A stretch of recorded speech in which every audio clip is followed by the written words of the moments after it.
so we can get things going. Already a little bit behind. Those who know me, I don't like that. But I wanted to start off by first thanking all of you who have traveled to this great city of Detroit here to be with us, with like-minded people, for a full day, actually a couple full days of conversation and fellowship and mentoring and upliftment and encouragement. Please give yourselves a hand for being here and doing that with us.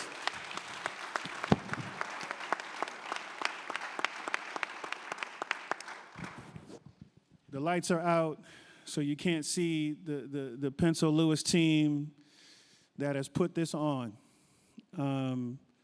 I am blessed to have the most amazing team that you ever want to be a part of. These young people, because they're all younger than me, these young people, they're passionate about this industry. They're passionate about Pencil Lewis. They're passionate about this forum, and they've went above and beyond on top of their job to make sure that you guys have a great 4-day weekend here in the city of Detroit. And so the Pencil team, if you're not standing, please stand or make yourself visible so I can see you, so people can give you the applause that you deserve.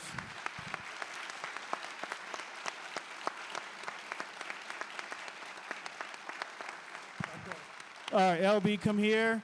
Trevor, JP, get out here. Anybody can't see you raising your hand in the back. You know I was going to do that to you.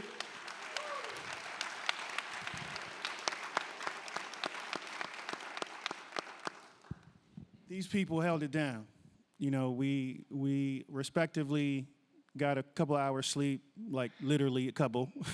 But if you see them, please just thank them for all the effort and energy they put forth into these 4 days, because they really did work really hard to make sure that we have a good time these 4 days. I want to also say thank you to this man, Matt Priest. Matt, roughly 4 years ago, Matt came to me and said, D, like, what do you think about us meeting up in D.C. at the African American History Museum and having an African American footwear forum? And I'm like, yeah, let's do that. 350 people showed up. On the one day it snowed in D.C. that the city shuts down, I'm from California. I thought East Coast cities were prepared for snow, but clearly D.C. is not prepared for snow. But it still turned out to be a beautiful, beautiful couple days there. We had the audible, and we evolve and move just like we should do. But we had an amazing time in 2019, and that was really once people got into that room, the connectivity that they felt, and hopefully the connectivity you guys have felt in the downtown Woodward space. Hopefully in the connectivity, those of you who went to the Pistons facility last night, you felt that, and hopefully you still feel it today, and not only right now, but throughout this whole day. This is an opportunity for each of you. Please, if you don't know someone, just say hello, because I can tell you, and you guys already know this already, when you leave here, this would be the only room you were the majority in. Take advantage of that moment of just saying hello to somebody, because you don't know what that hello can do for that person. And you don't know what that person's going through in their respective areas. And they just may need a hello. I mean, they might just need a hug. And, we are very prideful people. We don't always ask for help. We don't always ask for, can you talk to me? Can I shake your hand? Take a picture. Like, we don't always do that. Please remove any insecurities you have today. I'm naturally an introvert. If I didn't have to talk, y'all would have never seen me. Those of you too young to remember this show called Charlie's Angels. And there was this dude on the microphone named Charlie. You never saw Charlie. You just heard Charlie's voice. I would love to be that. Love to be that. I was good in 2020. 2020 was great. It was an unbelievable year. But I got to do this, right? And I'm doing this and stepping out of my shell because I know how important it is. Because when, myself and E. Scott, who's in the building, and Chris Wright, and those who've been in this industry for decades, and even, not only multiple 3 times, but 2 times, even 1 time decades, you guys know you never had this, right? And so I just want to make sure you take advantage of just being with some good people. When we were in Portland, Penso was an asshole-free zone. Sorry, Dr. Ponders. Sorry, okay. All right, sorry about forgiven. that. Penso Lewis is too, okay? And so just open up and be yourself and just say hello to folks, please, okay? I want to thank your team and FDR team. It's Penso Lewis and FDRA pulled all this off. Our teams are amazing. They're all here. They are amazing, Dwayne. It is an honor of a lifetime to work with you on this project. We do a lot of stuff at FDRA. We've been around for 78 years. Wow. But in February of 19, the spark was lit in DC that I tell people all the time, of all the events we've done, the love in that room at that moment was something that I want to capture in a bottle. And so to have the opportunity, Dwayne was humble. I said, hey, let's do one event. And Dwayne, he thinks big. No, we're doing like 6 events over a 3-day period with Howard University. We're going to do all these things. And so it is an honor. And this thing is blowing up. We've had regional events in New York and Boston. We're going to have one in Atlanta this fall. We've had Columbus, Ohio, and Portland. So if you're from outside of Detroit, plug into one of those regional events, and you'll see more information about that at the Black Footwear Forum. But our team, Sabria Butler, Dion on your team, Dante, LB, all these things. My 2 daughters are here. All the folks that have been. Trayvon, JP, yeah. Dante, where's Jenna? She always hiding somewhere. Jenna always hiding somewhere. You can recognize Jenna with the hair. You always know Jenna with the hair. Yep. Amazing squad. Please, if you see them, just thank them. Thank them, please. So today would not be possible without those amazing brands, okay? And so what's special about these brands that are here, it was a real easy conversation. Like, there was no haggling. It was like, what you need? And, if you tell me what I need, I'm going to tell you, right? And they all said yes within seconds because they actually deeply care about the people that's really giving life to this industry. And they want to make sure they can provide opportunities like this so you can continue to go back and be charged up and excited about being in this industry, but also being the ones that's going to lead this industry and take it to heights that, we owe people just excited and watching. Like, hopefully next year I'm not up here and somebody else is up here and I can be back there watching, because I would love to do that. Because at some point we gotta turn this over. And for those of you young folks that may have started your careers this year, you're a vet, because somebody's going to start next week. If you already 2 weeks in, please talk to that person, take them under your wing, do all the things that either someone did for you or someone did not do for you, because that will go an awful, awful long way in that individual's career and their time at respective brands. So please do that. But I want to please give a round of applause for our amazing sponsors who made this happen today.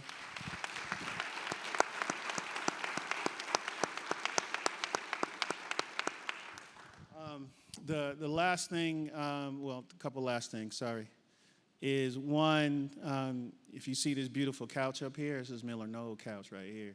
It feels good too. Only some of y'all get to feel it. I get to feel it and sit on it.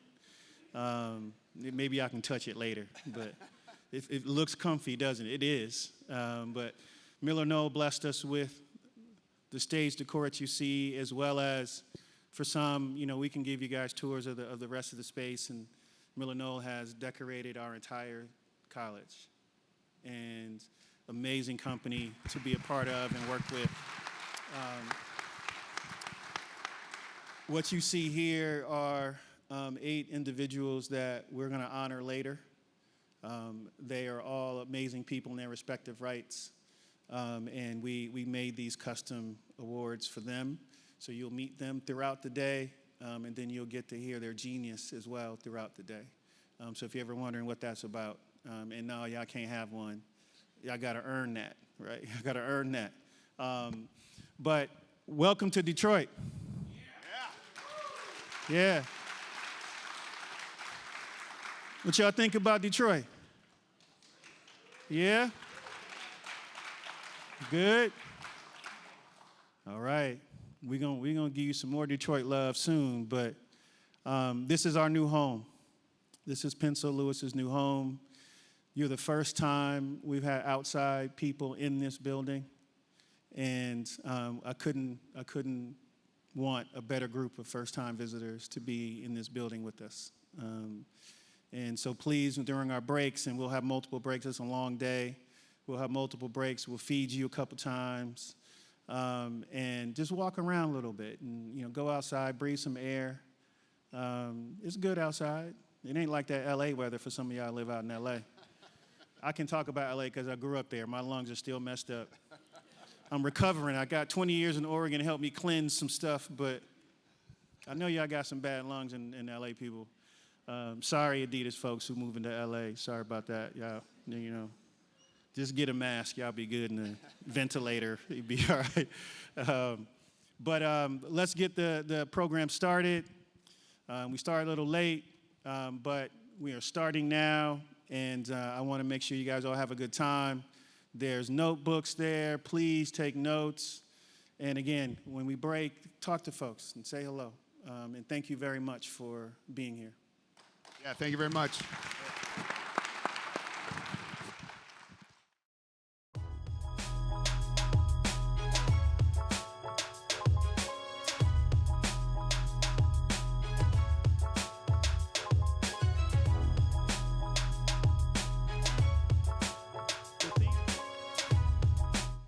The theme of this conference is 845 days later. And we settled on that theme because a martyr by the name of George Floyd made this opportunity possible.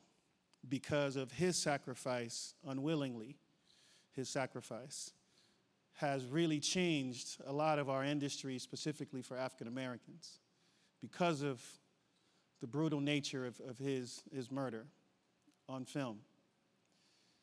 Growing up in LA, we would see it all the time. And we were so happy and sad when Rodney King got beaten on tape, because it was happening all the time and it was never recorded. And we finally got it recorded. We had evidence that it happened. And then you saw what happened, right? And how many of y'all didn't think it was going to go our way this time around, too? We were all holding our breath. They were going to get this one right. And I think the nation realized they need to get this right, because it was going to be a bigger problem than what happened immediately following. And so the first person I want to have a conversation with is Mr. George Floyd's brother, Terrence Floyd, so he can share his perspective on how his brother's sacrifice has impacted his family, as well as we'll have a conversation about how it has impacted this industry as well. So please give a warm welcome to Terrence Floyd to the stage, please.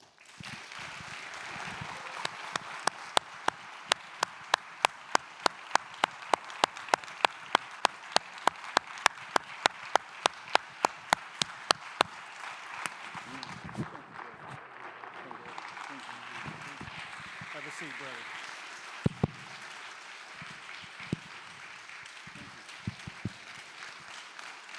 Yes.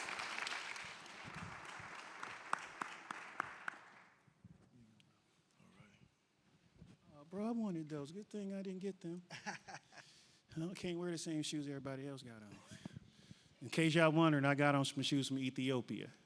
See, because I know none of y'all, except for two other brothers that's in the room, because they own the factory in Ethiopia. They got them on, but nobody else got them. Enzi, check it out, E-N-Z-I. Check it out. All right.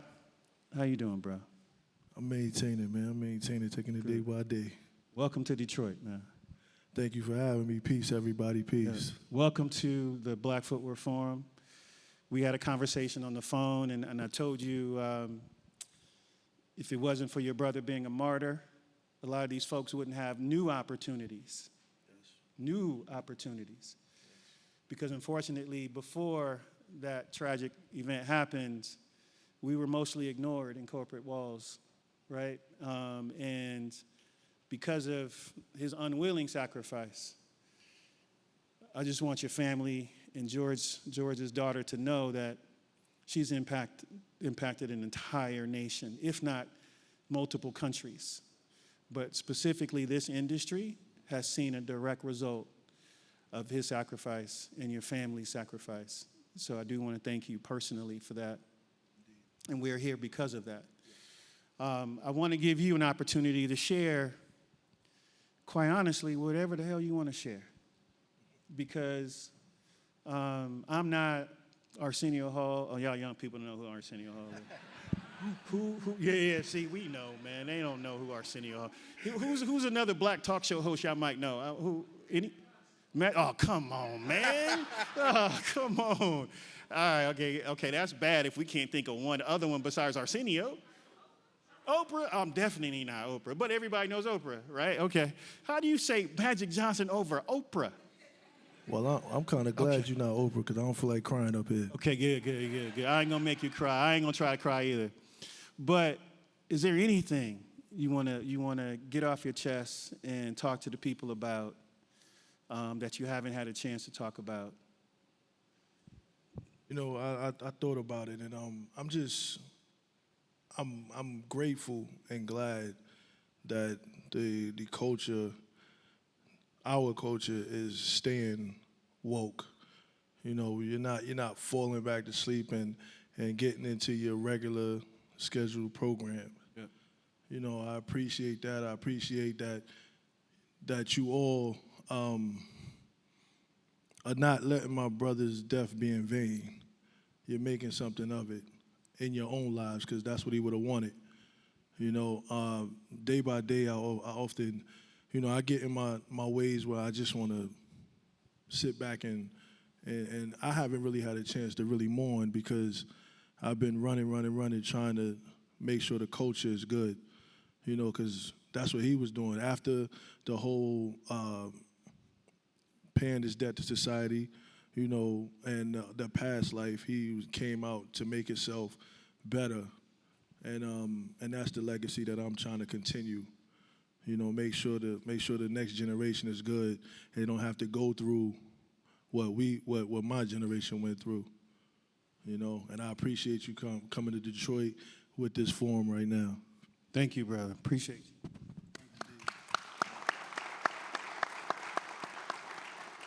So I know how the family feels. I lost 3 brothers, 3 of them.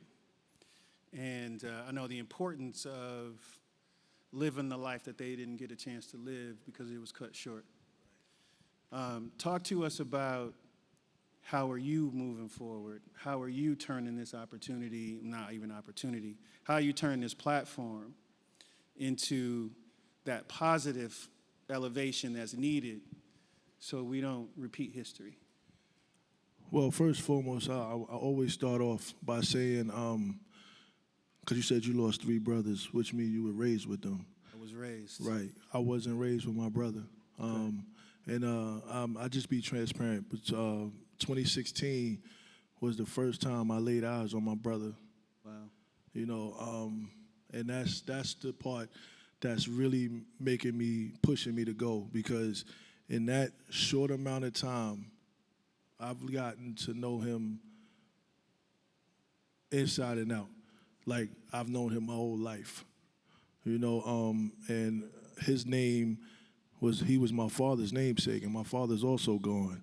So that's another reason that drive me to keep going for the culture, because they both was my father was a musician and my brother ended in tragedy. You know what I'm saying? So I'm definitely built to be in this movement for the culture. And I'm not going to stop. I refuse to stop because I have 2 sons and a daughter.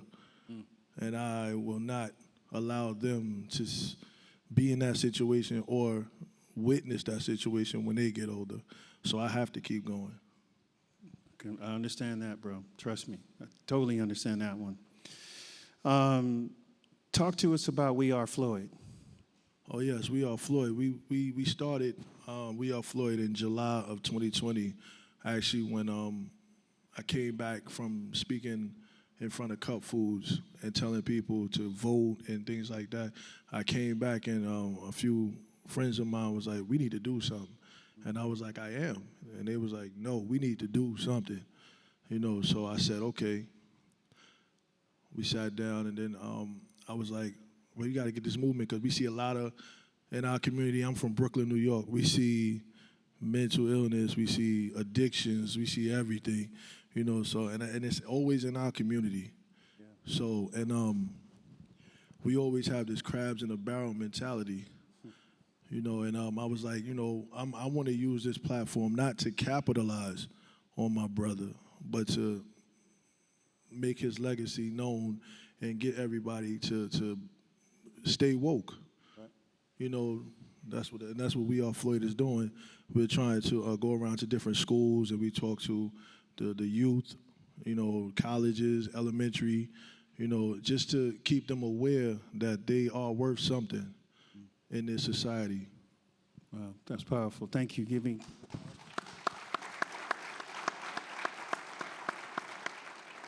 So first of all, I'm surprised when you said Brooklyn. Nobody else said anything. That's so un-Brooklyn. Weren't y'all expecting that to happen? Like, you knew somebody was going, at least Sean was going to chirp something. Nobody said anything. Okay, all right. Okay, Brooklyn, y'all getting soft then. All right. Wait a minute. Brooklyn. Oh, wait a minute, man. This is universal. You. That's what it is. All right. What would you like to share with these amazing creatives? They're designers, they're business people, there's marketing people, engineers. I mean, we have some of the top diverse talent in this entire, how big is this industry now? 70-something billion, something crazy? 100? Oh, nice. They feeding it? Trust me, they ain't getting none of that 100 billion though. I didn't get any of it either. I got like, if I got something, I'll be gone in some island somewhere. But what would you want them to do?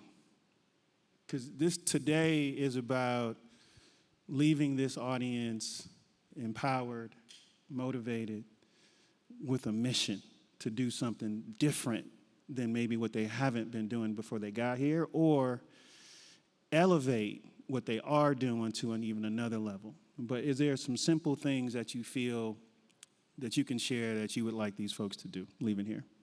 I just want to tell you, don't quit.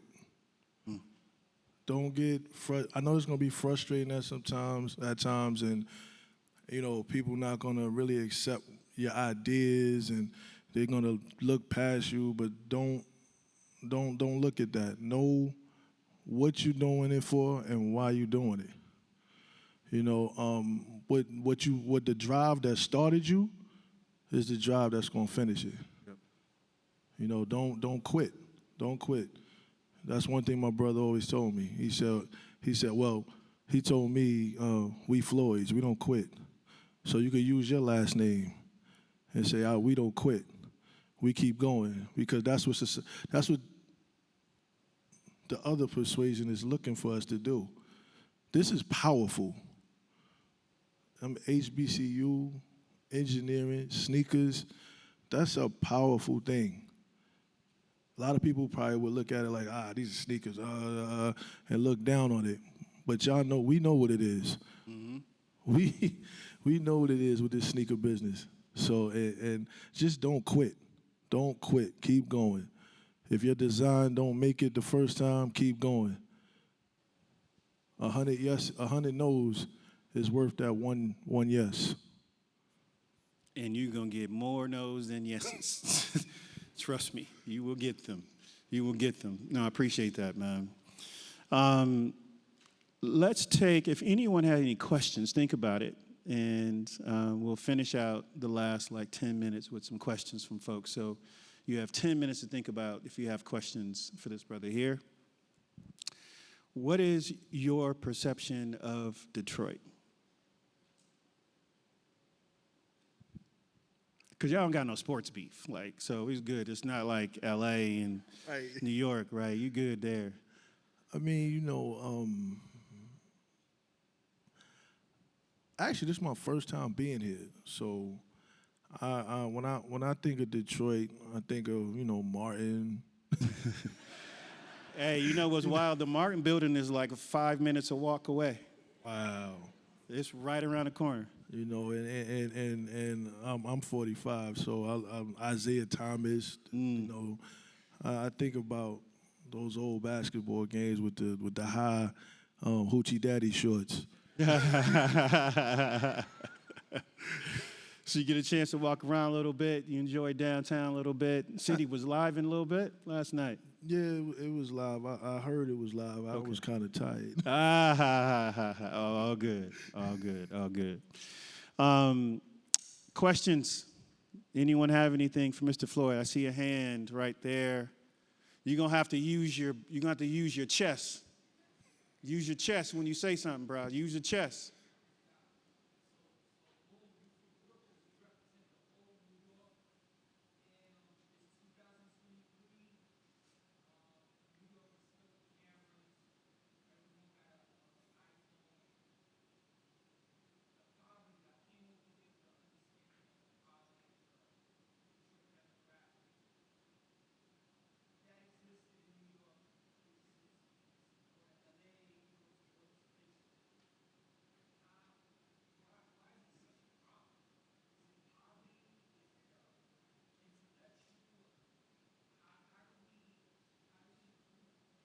That's a big question, man. We can't answer that over here, man. That's a big question. We don't got nothing to do with that.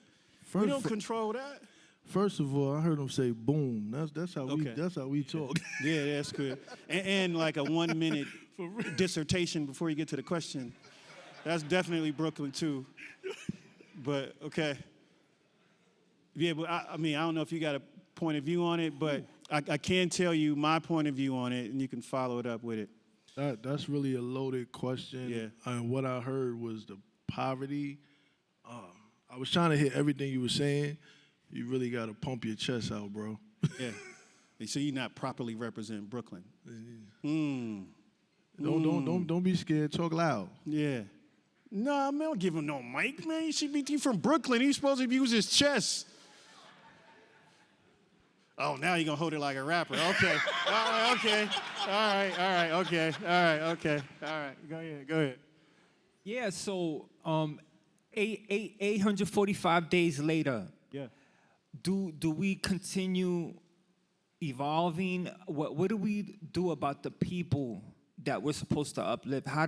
Is it an intellectual? Is it a economical situation? How do we improve? How do we move forward? The same way you're doing it now. You know what I'm saying? I mean, it could be a political thing. It could be an economical thing. At the end of the day, it's a us thing. Yeah. You know what I'm saying? It's up to us, individuals, because we the one that make up, the people make up Detroit. Yep. The people make up New York. You know what I'm saying? So it's up to each individual, like I said, to follow your dreams, understand what your purpose in this life. Once you understand your purpose in this life, I want to say it's a cakewalk, but that's when the improvement and you will evolve. Yeah. That's the whole purpose. You have to. There's this documentary came out decades ago called Waiting for Superman. It's about education. We can't wait for education to change. We can't wait for the government to change education for us. We can't wait for the system to change education for us. We got to do that. And I would say the same for everything else you might be waiting for. Stop waiting. If you're hungry, you're going to figure out how to eat. That's right. If you need to breathe, you're going to figure out how to breathe. We can't wait for someone to help us. We got to help ourselves, and that mentality is what's going to get us out of that situation. It ain't gonna be waiting for somebody to save us to get out of that situation. I can't remember how long ago we came here, like against our will, a couple hundred years ago. We still waiting for somebody to help us. It ain't gonna happen if it's been hundreds of years. You need to decide what you want to do. You need to decide what you want your world to look like. Instead of waiting for someone to give you the world that you want to see, you need to create that. And I say that to all of y'all. And I'm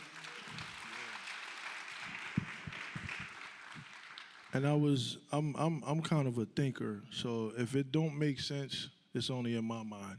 That's my thoughts. I thought you was gonna give me a Compton DJ Quick quote, man. Dang, you was right there, dude. All right. So I was talking about the crabs in the barrels. When one crab get out and they leave the other ones, pulling each other back in and stuff like that.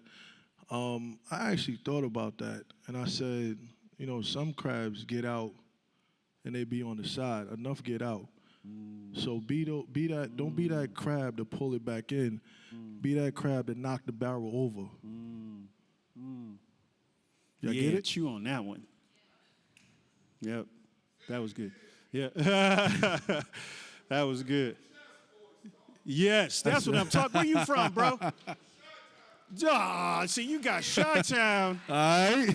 Yes. All right. All right, Brooklyn, y'all looking suspect. Yeah, yo, hello. Okay. Come on, y'all. Come on, Brooklyn. Let me know I have a something. man. question. All right. All right. Got another question for Right Mr. here, Floyd. right here. Oh, Yeah.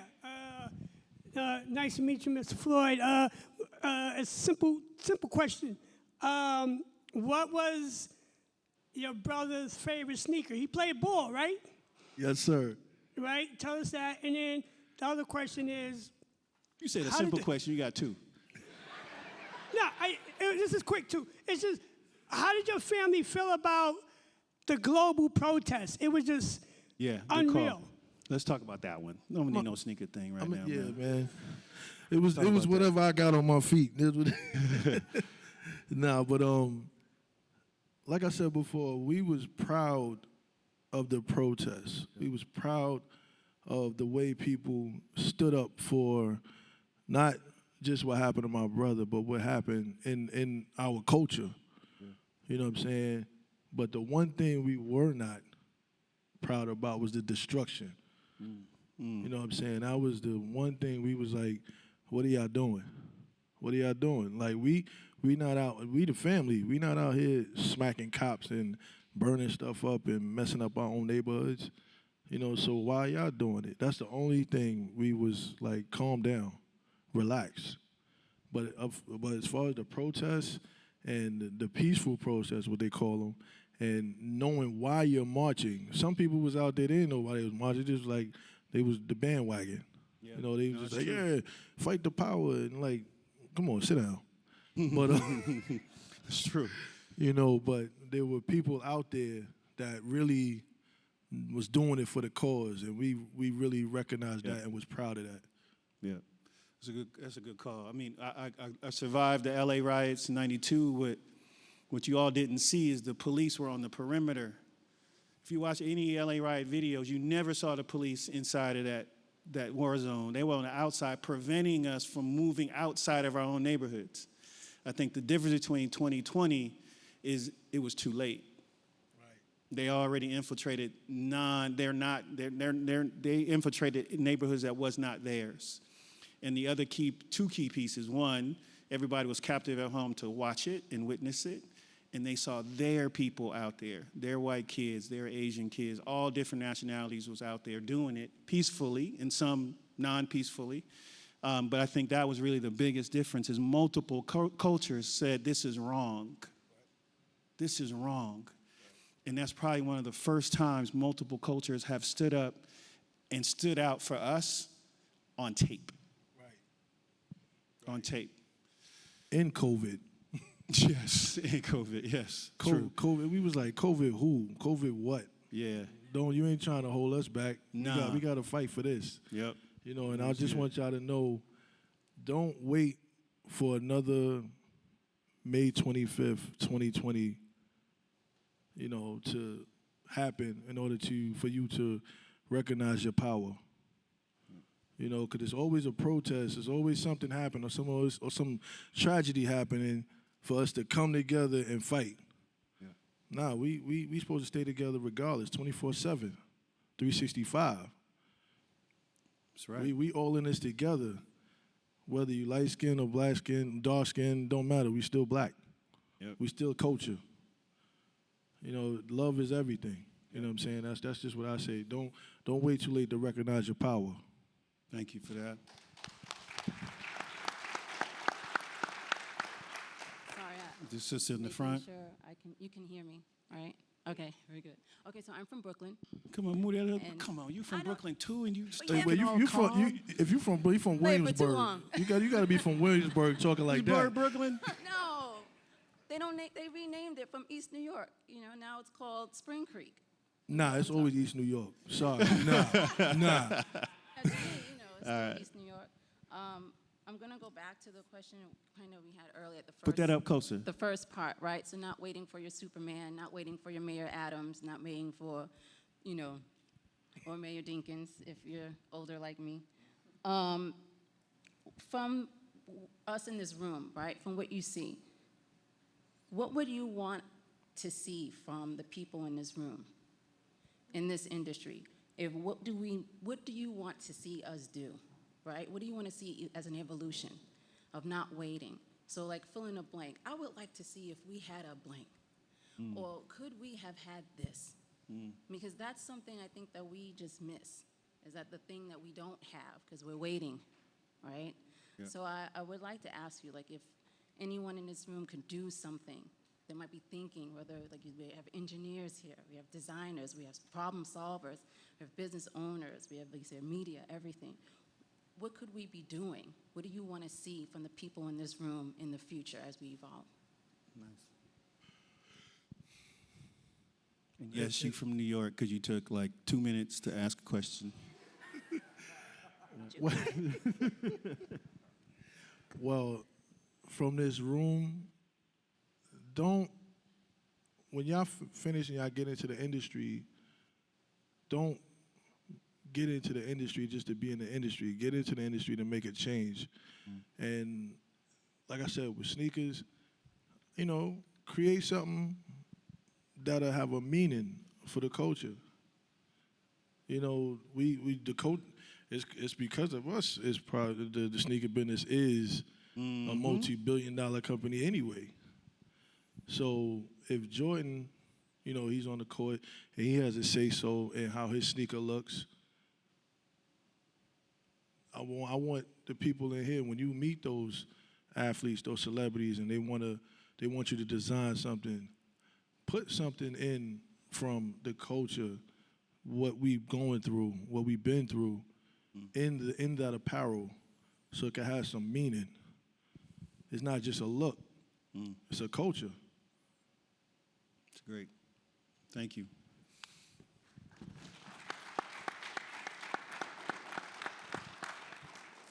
Thank you, Matt. Up here. Oh, okay. Mr. Floyd, thank you to your family who's been on the front lines since 2020. I'm here to ask you, as a representative and everybody in this room here, how do we help you, and what can we do to support your family and the Floyd family, because you have supported us since 2020. Your brother was the sacrifice for everybody who is in this room. How do we support you and your family? Man, Think on that one. She's not from New York. I am a current Bed-Stuy resident. yo, I stand corrected. So she showed up for y'all. Okay. Thank you very much. like I said before, we appreciate y'all, and it's not even what you can do for us. We focus on what you could do for yourselves, because when you do for yourselves, that's keeping my brother's name, what I say, keeping my brother's name ringing in everybody's ears. Keeping Breonna Taylor's name ringing in everybody's ears. Keeping Sean Bell, it's so many. Keeping all of their names ringing. Nobody could forget. You know what I'm saying? So my brother just was the most, well, I ain't gonna say the most recent because there's been more. There was more. You know, the On most, tape too. Yeah. There's more. It's been the biggest, I guess you want to say. But like I said, I do have a nonprofit organization. It's on Instagram, wearefloyd.org. That's WEAREFLOYD.org. You can go to that website and just look at what we're doing, the different events we have, or different protests we doing, or just community affairs that's going on, and just keep a lookout, because as long as y'all have me to come and speak or to come and encourage or whatever I need to do, I'm here for y'all. I'm here for, like I said, it's on the back of my shirt. I'm in it for the culture, and that's what it is. It's not. It's bigger. I've come to the point where I realize it's bigger than my brother, and you may look at me like, what? But it is. Mm-hmm. It's big. My brother was a martyr. I had a person tell me that my brother was the modern day Jesus Christ. And I was like, whoa. When people say stuff like that, that means the situation really hit them hard. You know, but I just I'm sorry. Got me Oprahing up here. No, you good, man. You good. You good. But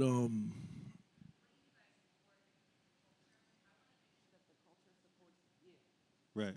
Well, it sounds like you go to wearefloyd.org. yeah. Might give you some clues. Yep.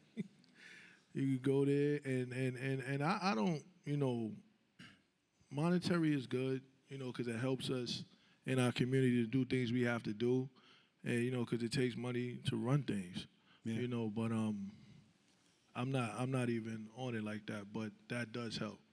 I just want everybody, that's my main thing, and that's what makes me different. I just want everybody to just stay woke and do what you got to do for yourself and be consistent Right. in your craft. Cool. We got time for one more non-New York question, Non-New York. just because we only got like a minute and 45 seconds. Anybody else that can get it out in 15? I'll be quick. I just wanted to kind of know, Terrence, about the healing process, right? Like, we know grieving takes time, and I'm a firm believer, like, it isn't the job that's a struggle for us, it's how we deal with our traumas in this space. So just kind of wanted to know the things you're doing to kind of heal from what happened to your brother and where you're at now. That was 15 exact seconds, bro. That was good. Okay. That was good. Exactly. My healing process, you know, I still go home in my secret place and think on my brother's memories and stuff like that. But my healing process is actually, it's weird, but it's not weird. It's what I'm doing right now. Speaking it out, telling my truth. You know, just letting people know what they need to do to help. As long as I'm helping somebody else, I'm helping myself. It's great. Thank you. Thank you. Let's give it up to Mr. Terrence Floyd.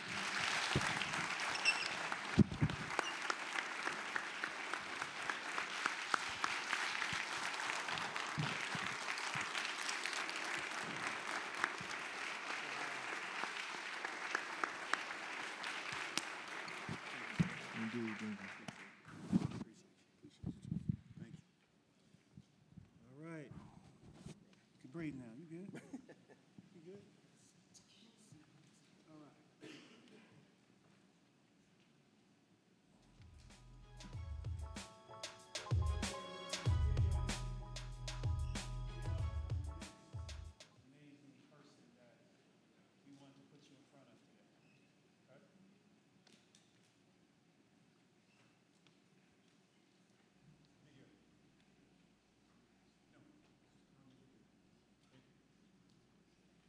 guess I should have used the mic.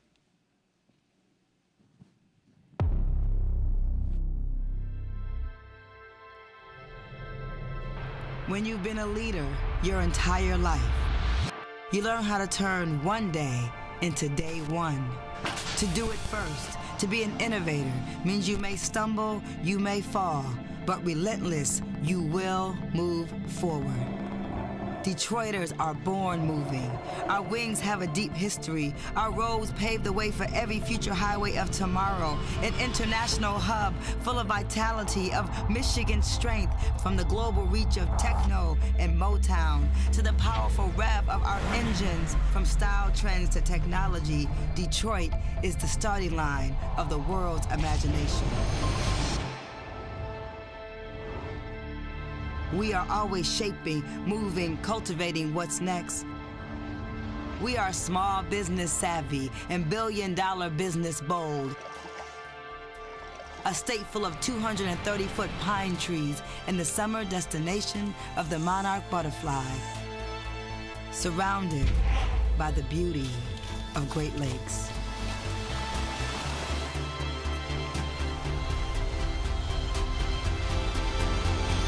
Detroit is always growing, always in flight. We don't wait for someone else to do it. We don't have time to stand still. Not everyone will understand our pace, but the baton was placed in our hands, so we're finishing strong. If this is home, you own the pearl. If you move here, you move the world. Who else to design the mobility of tomorrow besides the most resilient people on the planet? From custom-made bikes and shiny rims, autonomous vehicles and alternative energy, mobility as a right in diverse cultural communities. Our land, the foundation of collective steel Michigan hands, holding up families, designing possibility, creating space. We are the solutionaries, forging our way toward the answers, a sacred historical place, fearlessly stepping up to the plate. We are infinite possibility, and our future can't wait. Detroiters have always kept this country moving. Our DNA connected to a passionate work ethic, and authenticity we earned from grandfathers and free-thinking mothers we watch with hard hat and toolbox swagger, sculpt art into dinner for our families. Born on an assembly line of artists, thinkers, educators, scientists, coaches, and philanthropists, we are Southern class and clean Cadillacs, humility and matter of fact. We are a century-old farmers market, the heart and soul of this country's future, the steady sound of design and innovation, and a whole other country is just a bridge away. Dream chasers built Detroit. This is the world city. Design here, design the world. Build here, you'll build the world. Create here, create the world. Move here, move the world. Wow.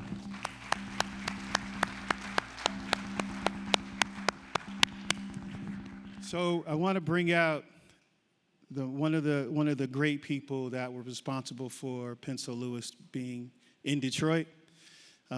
Because of the amazing organization that he leads, Mr. Kofi Bonner.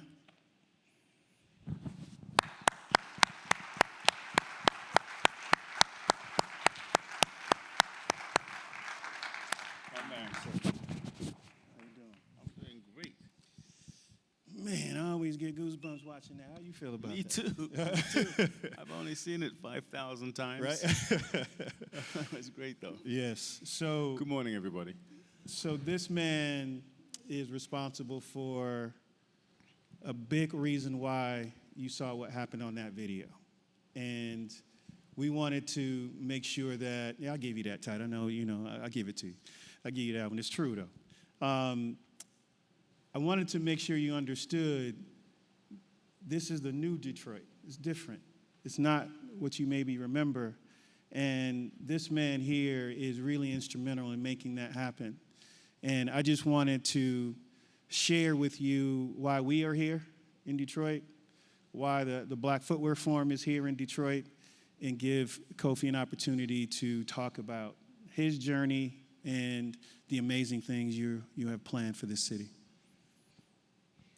Well, I mean, can there be any other place for the Black Footwear Forum than here in this building? That's right. It's fabulous. And for the Penn Sol Lewis College, I mean, it's just incredible.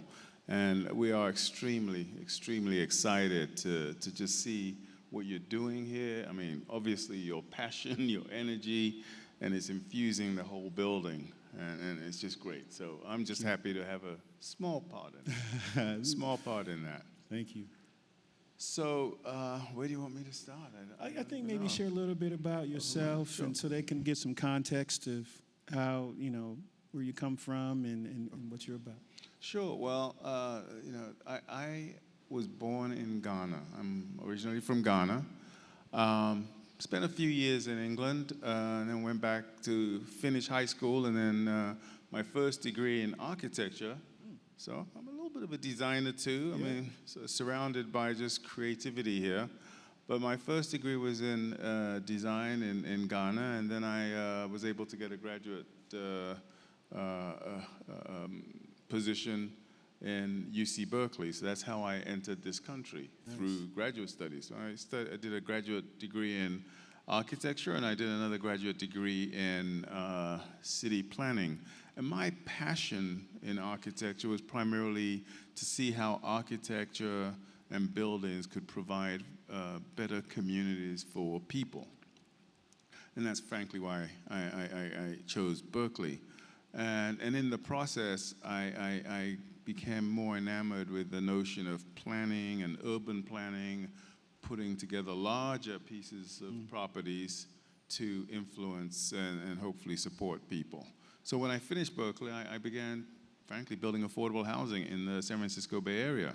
So I built affordable housing for like 4 years. I built about 500 units in Berkeley and Oakland. And then I moved into the public sector.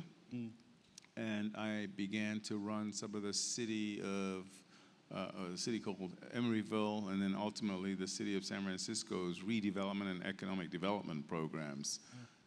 So along the way, I became the city manager for the city of Oakland, which was a very difficult job, I would say. But it was fascinating.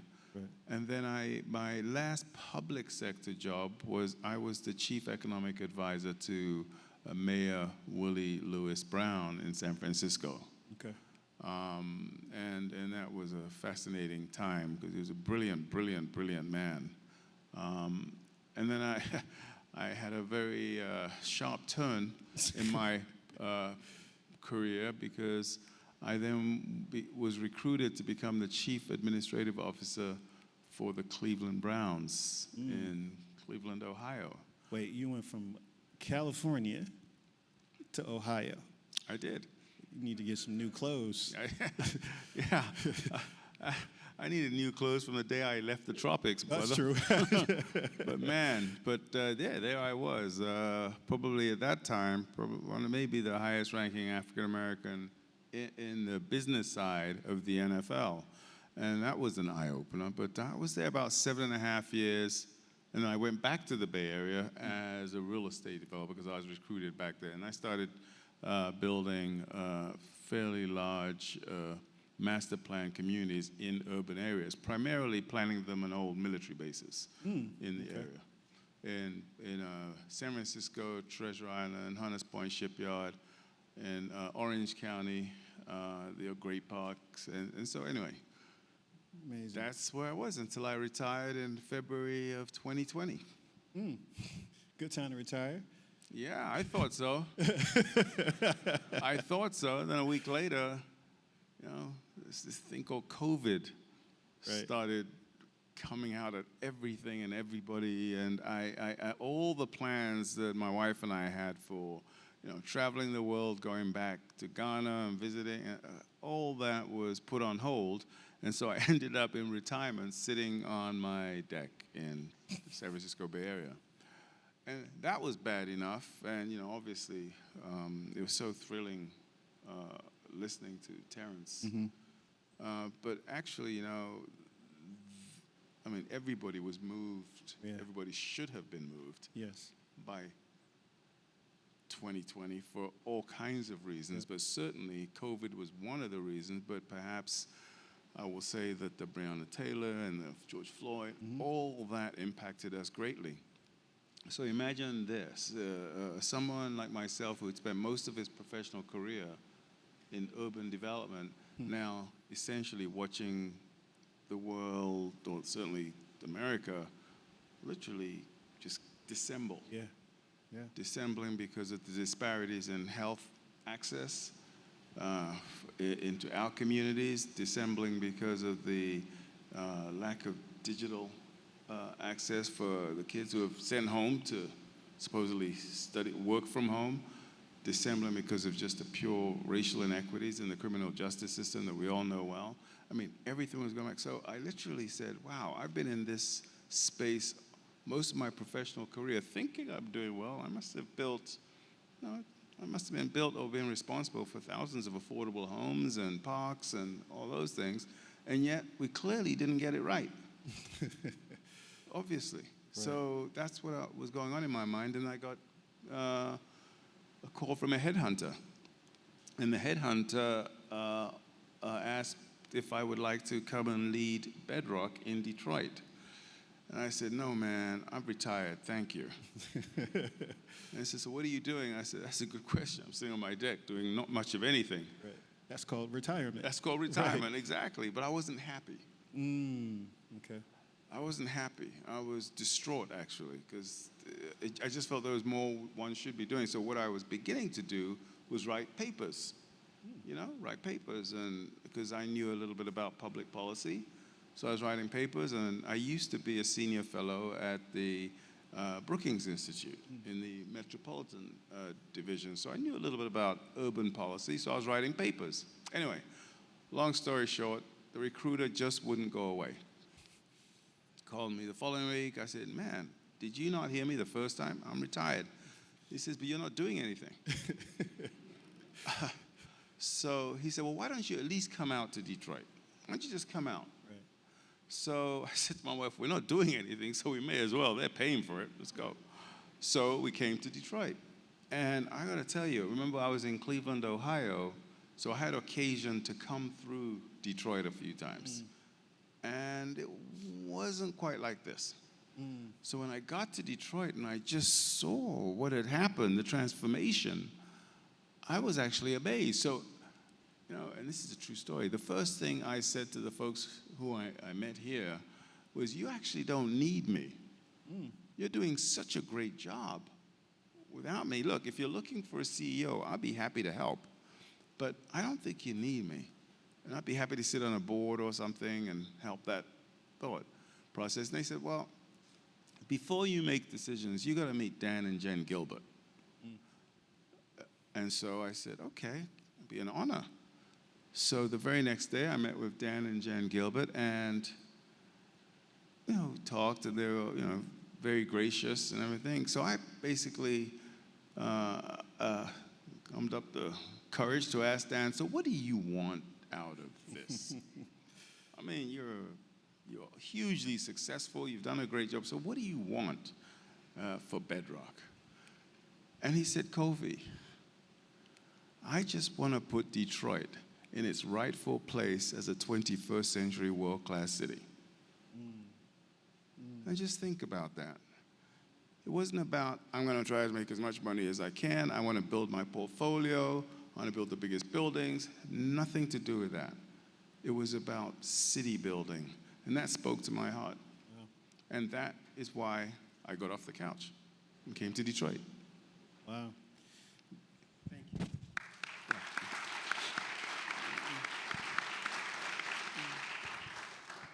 Dan and Jennifer Gilbert has that impact.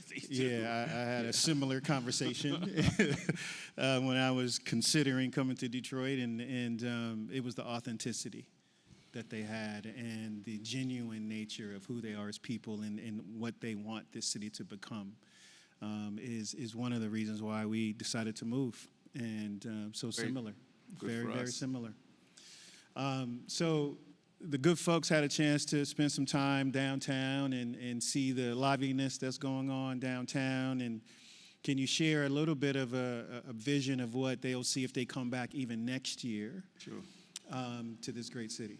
Well, I always say that the first 10 years of Bedrock is what you are seeing in downtown, and you see some of the wonderful poetry shown in that video. So I take it as Bedrock's charge to think about the next 10 years. And certainly we are finishing out the first 10 years, and next year when you come, you will find that probably one of the most elegant adaptive reuses of a building, the Book Tower, will be complete. Actually, it will be complete later this year. It is just a beautiful building, beautifully restored. You will see by the end of next year that the signature asset in our portfolio, the Hudson's, will be it will be piercing the skyline. Let me put it that way. It'll probably be about 55 stories by the end of next year, and when it's finished, it'll be about 65 stories. Really, really terrific. But that's, as I say, that's sort of rounding out the first 10 years. The next 10 years, and we're well into it, and by the way, brother, you have a big piece of that. This building was purchased with the eye on the next 10 years, because one of the things that happens when you are a CEO in COVID times and everybody's working from home is you get tired of all the virtual meetings, but that's the only medium you have to reach your people. So to break the monotony, I would walk up on the river front, and I hope some of you have an opportunity to do that. It is world class. But as an urban developer, as you walk along the riverfront, you can't help but notice that when you're sort of looking up the walk and looking towards Canada, it's fantastic. When you pivot and look back into the city, it's not so great. And therein lies an opportunity for an urban developer. Right. So we now, and of course this building is very prominent in that. So we're currently working on building around this building and along the riverfront to really create a wonderful, world-class, mixed-use residential community. Wow. And so that will be in play. One of the important things about city building is you can't just focus on the buildings. You have to care about the spaces in between and the activity. You got a piece of that, a feel for that over the last few days in Detroit. Those urban spaces, activating those urban spaces so everybody feels welcome. Yep. And they can come downtown. I mean, it's not just about the Gucci's and all that. It's also about coming downtown with your kids and playing pickup basketball downtown. Yep, yep. Right? Outdoor Outdoor hoops. Yep. I mean, and that's really just creating those experiences and bringing that energy downtown will continue and be expanded. And we're really thinking about bringing more music venues downtown. Okay. And so we have some pretty good, I think, announcements over the next few months in that line. Comedy clubs and creating a real entertainment zone. I shouldn't say creating one, cementing and anchoring an entertainment zone in the downtown area. But one of the things we have to do is also think about growing businesses. And businesses grow, and I don't have to tell you all this because you're in the innovative space. Businesses grow through innovation. Yep. And so creating spaces where innovation can thrive, creating spaces where creative minds can come together regardless of their field is critically important because you never know what they will learn from each other in their collaboration and cooperation. So we are currently working on an area, coincidentally on the old jail site, where we'll ultimately be, I think, a premier innovation hub. And some of the anchors will be the World Economic Forum Center for Urban Transformation. Some of the great work of our colleagues and team members brought the Apple Developer Academy here. Yep. And we certainly expect and hope that they would be part of that innovation hub. Great. And we have some really interesting conversations with some other fairly significant innovators. And so that will be clear and people will understand the extent of that vision on that part of town. And then, certainly last but not least, certainly the industry is critical. Detroit is coming back on the basis of the electrified cars and advanced manufacturing. And one of the wonderful things about the automobile industry these days, it really just advanced computers. And so sensor technology and AI are all critically important, in addition, of course, to design. And so we are trying to create spaces for those Detroit-based businesses to grow into really modern industrial spaces. And so that's what we're trying to do. That's beautiful.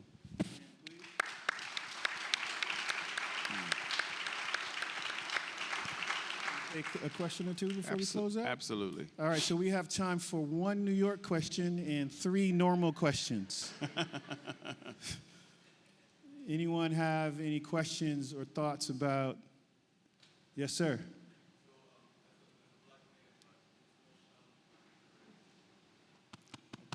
Come on, bro, use your chest, man. As a black man, what is the most challenging part of my career? I'll tell you, not so much now, but certainly when I started. And I'll give you and it came to me very quickly in my career. When I landed in America, I had like 2 days from the time I got off the plane to go to classes. And I came off, and this is 1981, so you might remember this. Yes. I had a dashiki and a skull cap. Some of these people weren't even here in 81. I know, man. they're That's like, the crazy 80 what? part. Yes. But I had a dashiki on and a skull cap, and I went into the university, and all the new international students had a session like this, and the professor got up and said, this is what we're doing, this is how we're going to do it, and all that. And frankly, I didn't know what the hell he was talking about. But I was polite, and I waited till the end, and I went up to him, and I said, I'm sorry, but and I remember this very distinctly. I said, I'm sorry, but where I have just come from, we don't do things quite like this, so could you please explain it to me? So he tried to explain, and I said, and the only other thing I'd like to ask you is, I recognize that architecture is rooted in culture, and now I am coming from Ghana as a designer. I'm now in America. So I'd love to get to know some of the cultural aspects that might influence some design ideas that I might have. So what would you suggest I do to sort of quickly get up to speed? Do you know what he told me? He said, he looked me up and down, and he said, you know, if I were you, man, I would watch a lot of television. Right there, I said to myself, I'm not in Ghana anymore. Right. And so I need to just brace myself, and I am going to be doing this myself. Yep. And once you sort of get to that realization, I'm now used to being maybe the only black man in a room full of white folks in a corporate setting. Doesn't bother me because I'm focused on what I'm doing. Yep. That's great. All right, one more. My name's Steven. I grew up here and in Portland. Up a little higher, Stephen. What are you guys doing around dealing with the impacts of unintended displacement? Going through Detroit now, I'm seeing white folks in places I've never seen white folks before. I see a lot of great things happening. What are you guys doing to be intentional around us benefiting from the new things happening in the city? That's a great question, and it's a complicated question because on the one hand, you are always trying to bring, believe it or not, new folks into an area with new economics and new money. Look, you are all here, right? It's coming to this area to infuse it with energy and economics. Unfortunately, sometimes when that happens, the unintended consequence, which you so elegantly put it, is prices rise, and folks who live there may not be able to afford that which is there. So what is critically important is to recognize that those unintended consequences may indeed happen, and then it's incumbent upon people like myself to try to create programs either on our philanthropic side or business support side or housing support side to help begin to mitigate some of those unintended consequences so you can actually begin to retain those who wish to stay. And sometimes, candidly, the answer may be provide opportunities for folks to leave to where they really want to go so they can, frankly, grow their wings and fly. It's true. Great. All right. Thank you very much, sir. Thank you. Appreciate Thank it. you all. Thank you very much.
Okay, I lied. I'm back.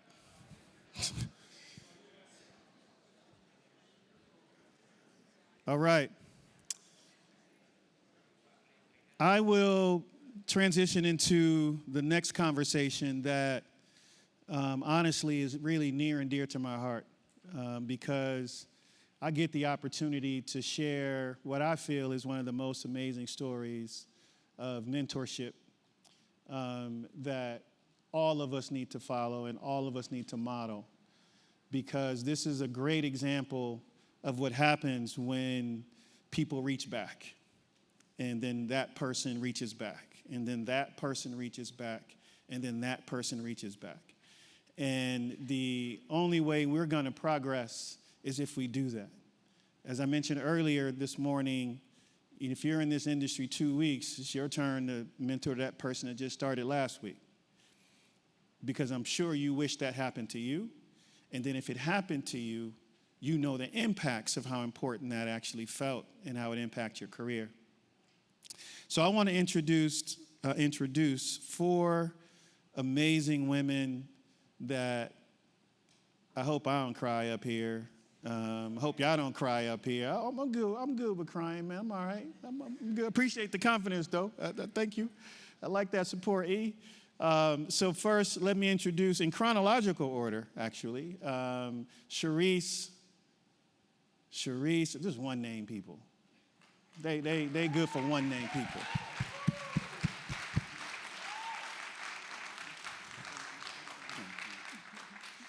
All right, Ashley.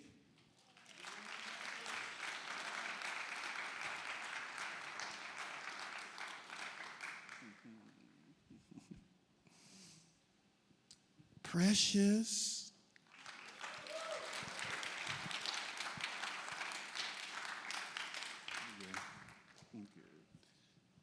And last but not least, Aliyah.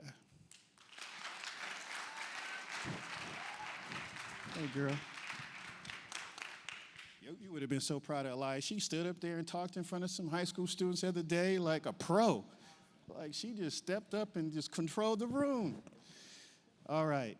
This is a treat for me. I know what's going on, but I'm really excited that you ladies get a chance to share just the sisterhood that you've all developed.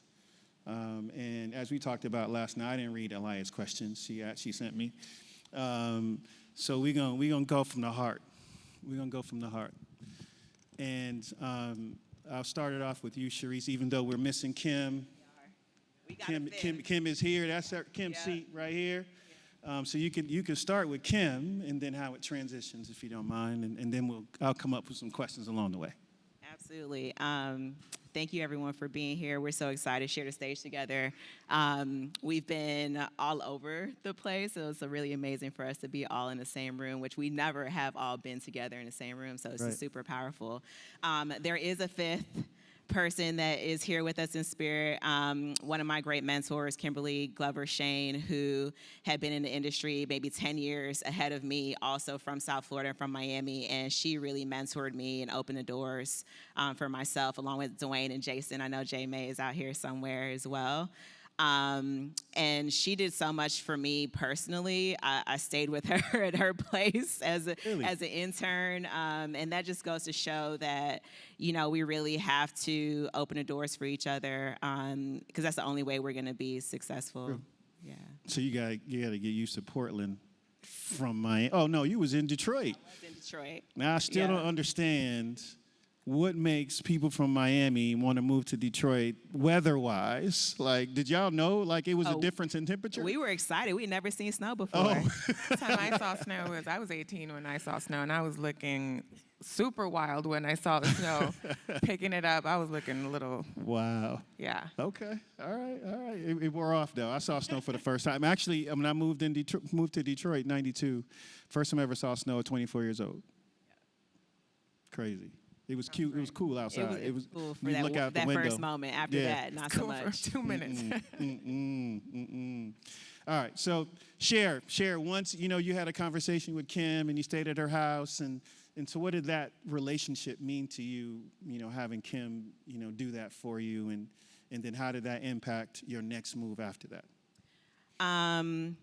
For sure. I think so many times it's just like you go to school, right? And I was really privileged to start my career here in Detroit, and I attended College for Creative Studies. And, you check all the boxes you're supposed to check. You do all of your projects, et cetera, but it really doesn't necessarily prepare you for the real part of the industry and also life. And Kim really pulled back the curtains for me and just let me know that, I had support. She helped me, with my tech packs and showed me how to do those types of things. And it was really just special to have someone from my city who looked like me, who, created a space for me to also learn. So it was really important. I don't think I would be still in the industry doing the work that I'm doing without her really kind of kicking it off for me. Amazing. Let's give it up for Kim.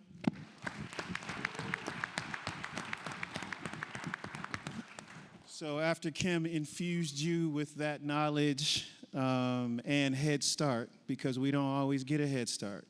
We typically start at a different starting line. There's a great YouTube video about that, where this coach lines up about 50 people, and he starts asking these people questions. And like simple questions like, if you were raised by two parents, take one step forward. If someone in your family graduated from college, take another step forward. Like 5 or 6 questions in a row. All of the black people were still at the same point. Everyone that was black was still at the same starting line, but everyone else had a massive head start. And it's a really powerful video, so if you get a chance, look it up on YouTube. So Kim gave you that head start. What'd you do with that head start? She passed you the baton. Yeah, so my sister, who's sitting next to me on the other side, so Ashley was actually at CCS when I started. First of all, we all went to the same high school, for one. That's crazy. So in South Florida, design architecture, senior high, we all went to the same high school. One time for Dash. Yep. Exactly. And so I was probably in my junior year when you started at CCS. We're in your or senior year. Okay, senior year. Yeah. But I knew you from high school. Yep. So I knew that you were coming in, and you also had an interest in footwear design, and it was like, here you go. This is what you need to do. This is who you need to talk to. All of those things. Yeah, I remember, I think it was my sophomore year, I was in Miss K's class, right? And Miss K had put up like a Wait, y'all had poster. the same teachers too? They were Same all there teachers, too? right? Well, Wow. our product design teacher was at the school for 20 years, so we Oh, all wow, had, okay. even Elia had Wow. the same teacher. So. Wow. Shout out to Miss K. Yeah. Yep. I remember sophomore year, Miss K had put up like a little poster of you with your shoe from the shoe you did at your internship at Nike. And so, every day I'd walk in, I'd see this image of Sharice and the shoe, and it was just a beautiful example of, you know, what could be done. Like the possibility is right there. And that just represents the power of representation. Wow. And just in the moment, I guess I didn't fully realize what that was for me. Right. In hindsight, you know, just the power of seeing that and knowing that you can do that has just like stayed with me, and it goes a long way, you know? Yeah. But yeah, I went through high school, and knowing Cherise had done the unthinkable, you know, I set my sights on doing that too. I was like, she can do it, I can do it too. And so when I got to CCS, I remember Cherise would always extend herself to me and say, hey, like, you know, when you have time, let's check out your portfolio. I'll show you all the work I've done. And she just gave me all the tips. She opened herself to me, and I knew I had someone to go to. Yeah.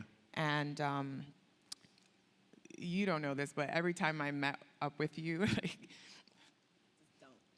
So, come on, y'all. I can't be doing that up here. Come on. No, yes, do it. Let it all out. Let it all out. I came prepared. Okay. I was so nervous to talk to you. And you just don't know how much it meant to me.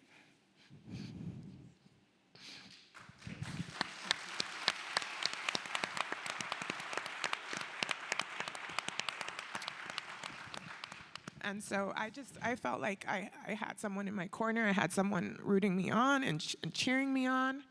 And, you know, Cherise would always like tell me, you know, you have to pay it forward, you know? And I've kept that with me. And you know, today I've gone on to achieve really great things, and I stand on her shoulders. I stand on Kim's shoulders, you know. She's introduced me to my big brothers in the audience, you know, Dwayne, you know, Scott, Jeff, Jason, Ron, Wilson. Like, those are my big brothers, and they're my family. And I just owe so much to this community.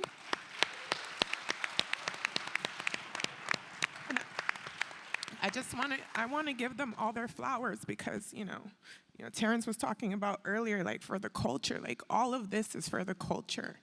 And if you don't pay it forward and you don't pass that on, it's all in vain. It doesn't go anywhere. You're not doing anything, you're not moving anything forward. And as you achieve in this industry, you have to make sure you're continuing a legacy. Yep.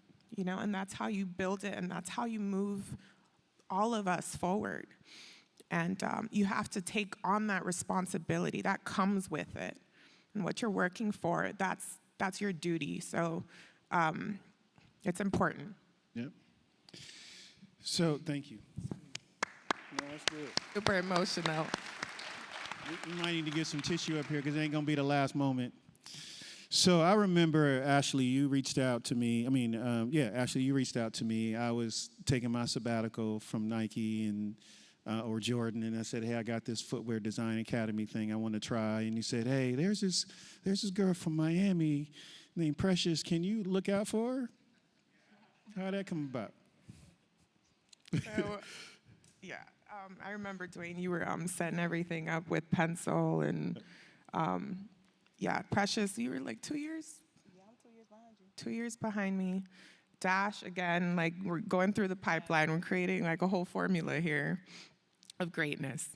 And yeah, just let you know, and know Cherise also did too. And just like, we have another one for you. We're ready. So yeah, I'll let you, Precious, tell it. Hey, y'all. Hey. Nah, come on. Hey, what's up? What's up? So, wow, this is crazy. When I first met Cherise, I was little, like I was a little kid. And Cherise came in, she had this amazing portfolio that she had just finished with Nike. And I remember sitting amongst all of these other dudes, being the only chick in my industrial design class, and like, wait, Like, you designed this? Like, a chick designed shoes? Like, wait, what? Like, I can do this? This is crazy. Now, when I met Ashley, man, she was this pillar that used to just walk through the hallways, right? Like, everyone drew in black pencil. Ashley drew in blue pencil. And it was like innovative because nobody else was doing it. So I was like, all right, I'm gonna draw in blue pencil. Sharice, you know, she out here, she at Nike. Like, I'm gonna do that. So I remember sitting at CCS, I got the email from Ashley like, yo, Dwayne is at Nike and he's opening up this class, this academy called Penso. Do you wanna go? And I was like, okay. So then Dwayne hit me up. He was like, yo, send me a sketch. Went back to my room, did this really quick sketch, and I sent it off. And he was like, okay, cool, you in. So I was like, You were in the very first class, right? I was in the very first class. She was in the very first class downtown at the U of O. I'm sorry? Precious was in the Yeah, very very first first class. First class. Downtown. Very first class. 2010. Yeah, 2010. Yep. 2010. I remember coming, I was like, wait, we going to Oregon. Where is Oregon? So Yeah. I was confused by that. I remember getting there, and Dwayne had everybody's brief already. And I didn't have mine, so I was like, okay. Like, a day went by, and Dwayne was like, all right, And then he was like, you're gonna design a shoe for Victoria's Secret. And I was like, wait, what? Victoria's Secret? He was like, yeah, you're gonna design a shoe for Victoria's Secret. Completely threw me off my, I was Nikes all day, sneakers. Like, you want me to do off bra straps? Victoria's Secret, wait, what? I was confused. But what that did, that pushed me to like a new limit. And then I ended up at Nike, you know, with my peeps. All at the same time. All at the same At time. the same time, that was wild. Yep. Give it up, Precious.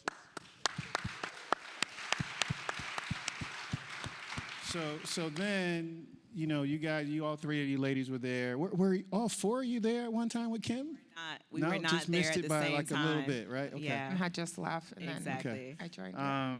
And then you go back to Miami and start teaching at your old high school, and then this person shows up. Yeah. So I left Nike in 2016, thought I was over with the industry. I'm going to go back and teach, and I figured I could be more impactful on the front end, actually teaching to help guide everyone into the industry, because I feel like I couldn't do it while I was inside for some reason. And I went back to South Florida. I taught for 1 year because I figured out public school also was not the answer. We needed something different, and met Elia that 1 year. And I felt like God really put me in that place for a year, Right. just so I could connect with her, Yeah. so that we could get Elia into the industry. And I remember telling you, I'm like, if you want to do this, we can make it happen. And here we are. Yes.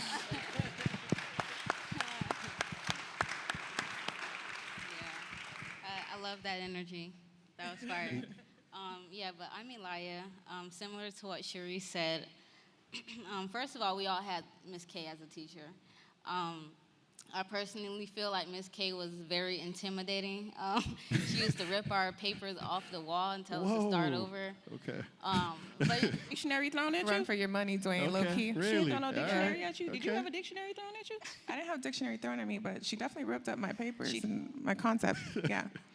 But Cherie's here, she had like a humble spirit, and she had like a different approach to teaching.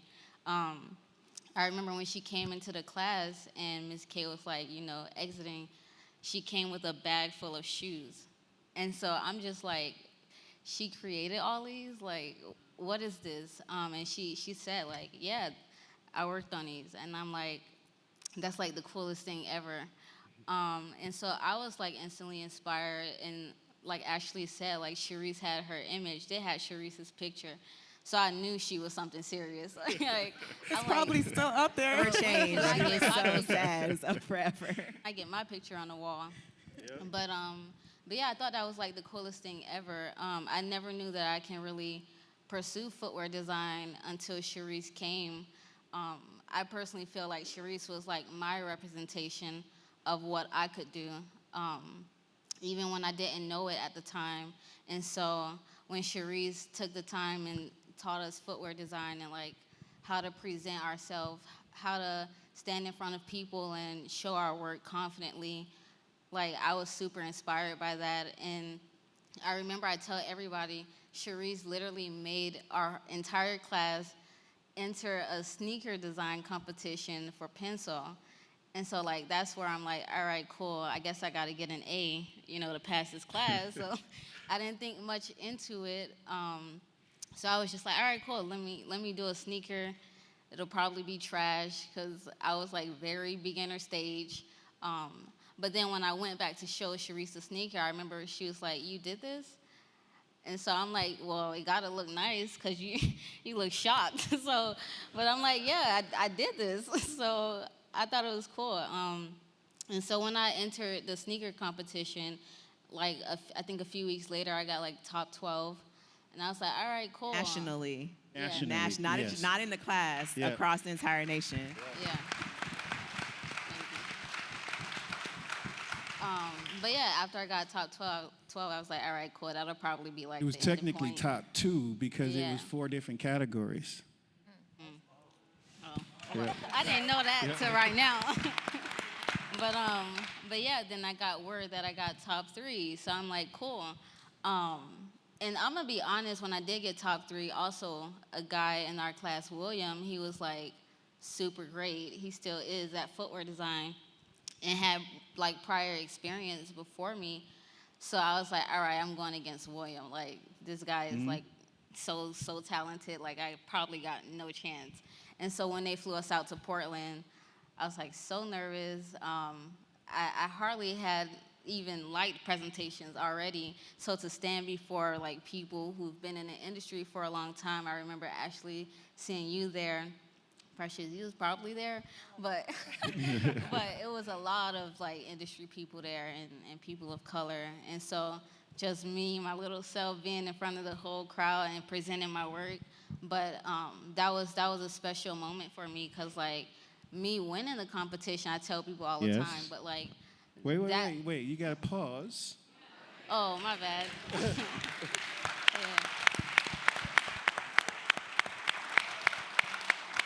But yeah, so me winning the competition like was the moment that like I realized like I can do footwear design for like however long I want to. And so like that's when I started to pursue it like long term, every day, going back to Miami, drawing, sketching, reaching out to people I don't know to be like, hey, like, can you give me feedback?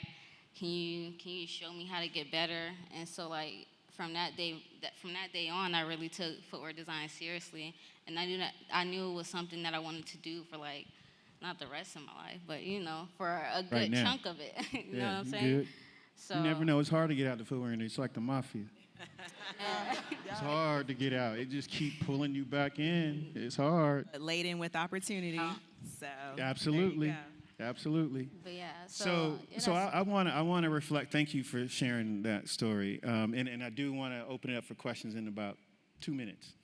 I want to reflect on 2 things. One, for all of you in the audience, have you peeped out the titles? So CEO, President, Kim, Director, VP, Founder. See what you got to live up to, Elia? You got a roadmap, though. You got a roadmap. Got it. You got it. You got a roadmap. You got a roadmap. Before the audience is going to ask questions, what advice would you give yourself, right, when you were starting out? I know each of you had assistants, but in addition to the assistance piece, if you were starting out back at Elias' point, right, all the way as a freshman in high school, because as you know, you have to start there. Like you have to start that conversation in order for it to become real. And what would you give your freshman high school self advice? Yeah, I would have told myself to dream way bigger than I had been dreaming at the time. And I want to shout out Jessica Smith and Liz Conley back there for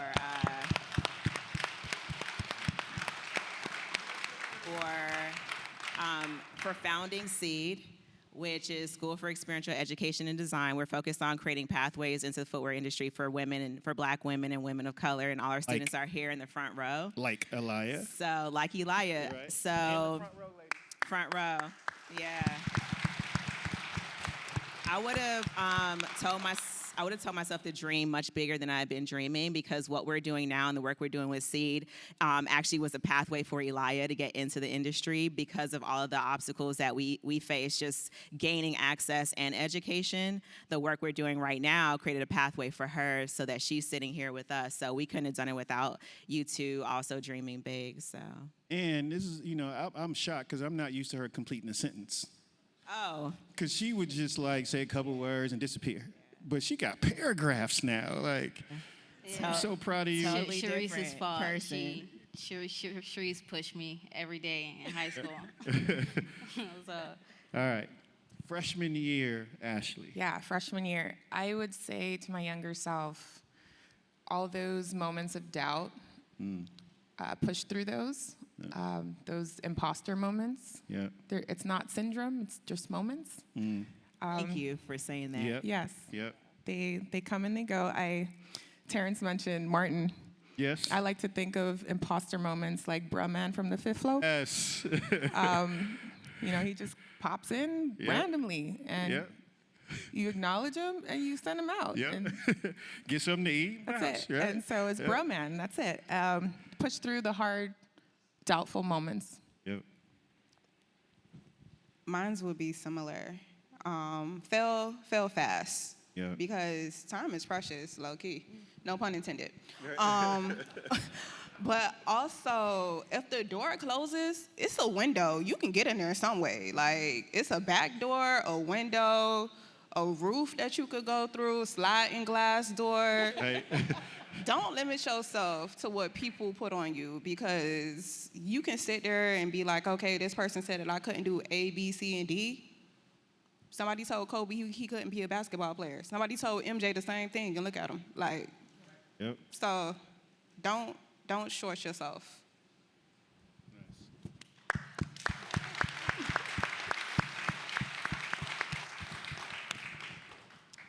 Yeah, so I would tell not only myself, because like I'm still super young, but I It was also like see a wasn't lot that long of. ago. But I also see a lot of young, similar age people in the audience. But I would say like whatever you think the traditional or whatever the normal route is to success, like erase that from your head. And I think what you can see on the stage here is like us as individuals who've made it, and we're all successful, by the way, but who've made it at different points in our careers. Like me, I got in the industry around, 20 years old.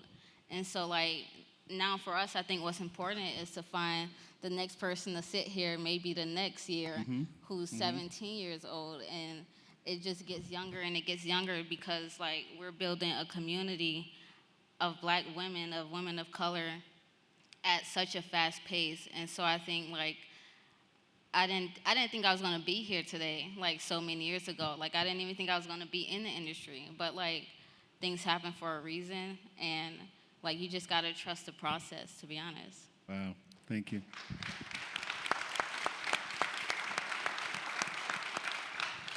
I want to add to that too, because I recently had the pleasure of bringing in 2 interns from the Allbirds Pencil partnership from last year. One of which looks like us. Yep, she and, sure does. It was a special moment for me to be in a position to do that. Yep. And- Skills too. And she's fire. She's Yes. flames. Shayna Charles, keep a lookout. Yes. And I had a moment with her, before she ended her internship, to sit her down and break it down for her and offer her all the, tips and the words of wisdom as she goes into the industry and, go into a room and sit at the table. You told me that. Intern or no intern, sit at the table, advocate for yourself. Know that you're going into that room and 9 times, probably 10 times out of 10, you're the only person in there who has a perspective that you have, and own that and work with that and find power in that. So I'm feeling grateful to be up here with all these amazing women with Powerful. you, and to share this story because I think it's really, really special. Yeah, thank you.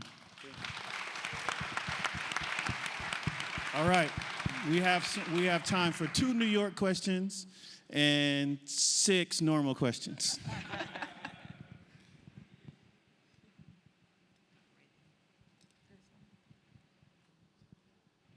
Thank you, Hi. Trayvon. You hear me? Okay, good.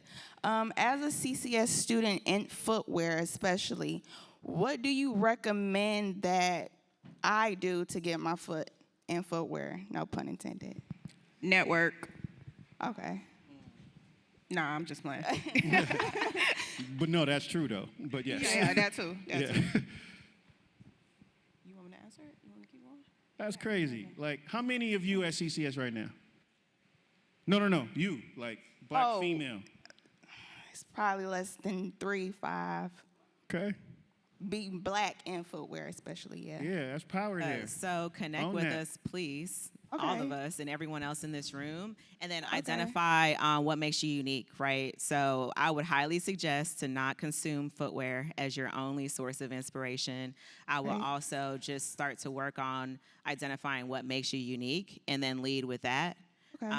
And you know, if you're in this city, try to soak it up. I feel like when I was here, I didn't do enough to extend myself in the community and to also help to advance, you know, what's happening around. So identify, you know, again, what's important to you and then what makes you unique to bring that into the industry. You don't want to be like everyone else. Right. I know that that's often pushed. So look for your own uniqueness and lead with that.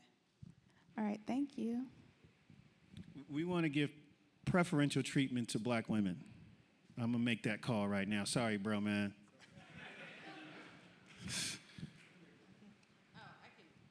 And I saw one here too.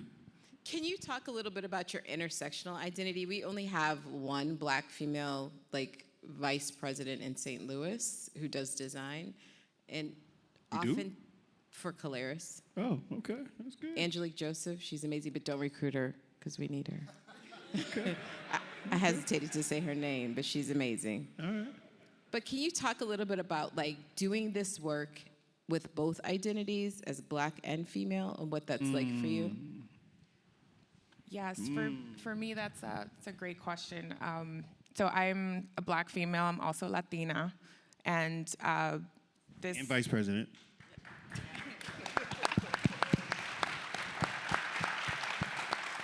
Thank you. And yeah, it's definitely an interesting experience being in a position of leadership, you know, being at the proverbial table now and having to hold space in my identity and be comfortable with that in what I've traditionally, historically just seen a particular archetype and, you know, mold.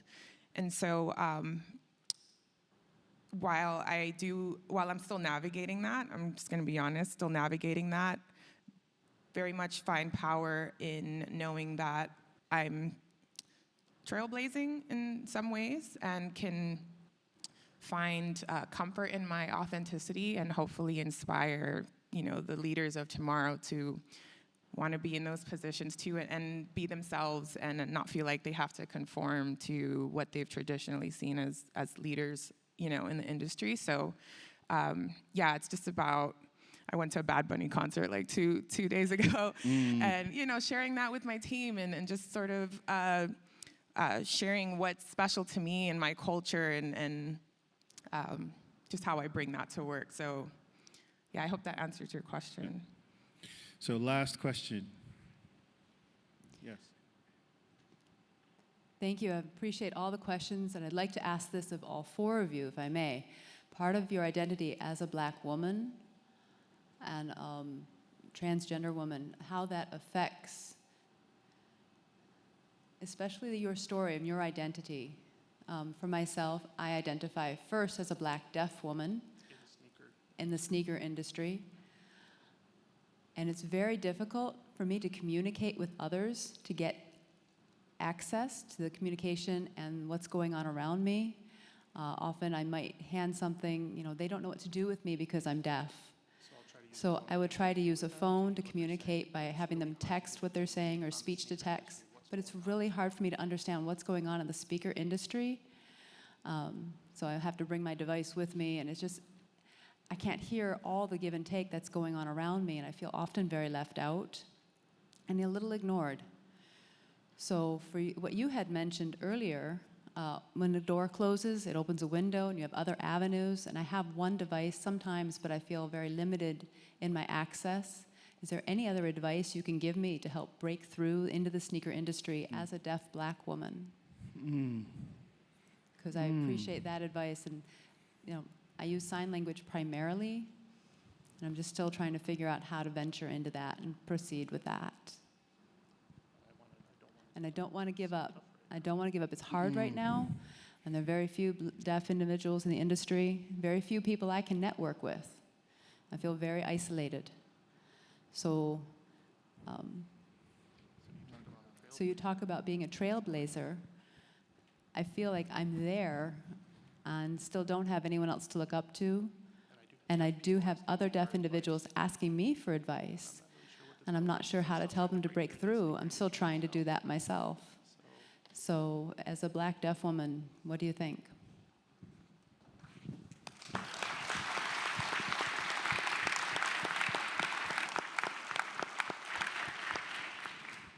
Are you from New York? No, I'm not. Just playing. That was powerful. Oh, Fluent from New York. All right. So I'm in Brooklyn. It sounded like a good idea. Got here this morning. Yeah. So I am in Brooklyn. So there's an invitation and an open door. But I think first step, you're here in the room. Yes. Brooklyn. Wow. Okay. Cool. Being here in the room is powerful. Now we can all connect and build community. I think that's the first step. Would love to connect with the other members of your community so that we can all form a community and share it together. And the other piece of it is, I think we're, as designers and creatives, there's so many other ways that we can communicate outside of verbal communication. So leaning into the design piece, leaning into images. Images are so powerful. It's another way for us to be able to communicate, leaning into those things as well, to also share. But just continue to build community and working together, I think, historically isn't something that we've done really well as a community, but I think being here today is the first step to all come together and work together.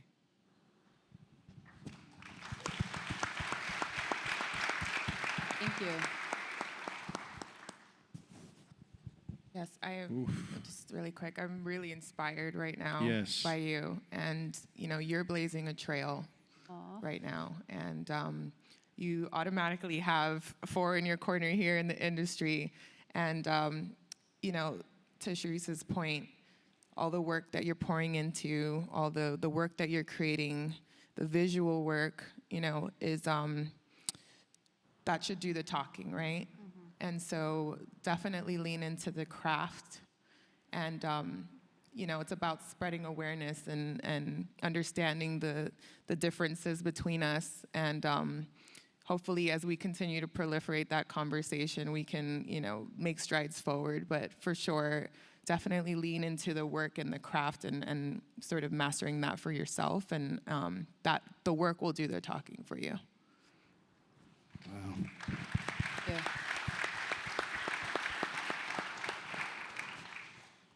Ooh-wee. It's real heavy up That here. was heavy. You wanna end that? I would just say be icy, be cold, because it don't matter. If you good out here, people gonna see you, and people will open doors and make sure that you're seen. Your work, just like Ash said, is gonna speak for itself. And by it speaking for itself, that sliding glass door gonna open. The chimney, ain't gonna have no smoke coming out of it. You can just, like Santa Claus. Be icy out here. Be cold. Okay.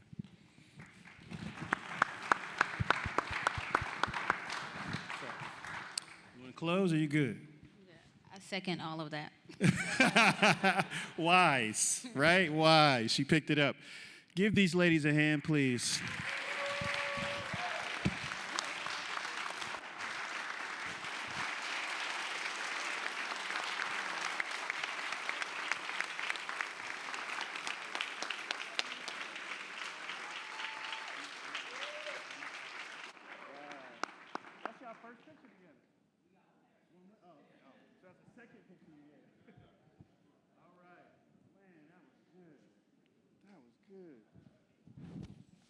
How'd that feel? Yeah? Ooh. See, that's what these spaces are for right there. That's what these spaces are for. Wow, wow. Okay, I get to leave. All right. Who's up next? Oh, Jazz is up next. Ooh, Jazz. Come on up, lady. Ooh, Jazzaray.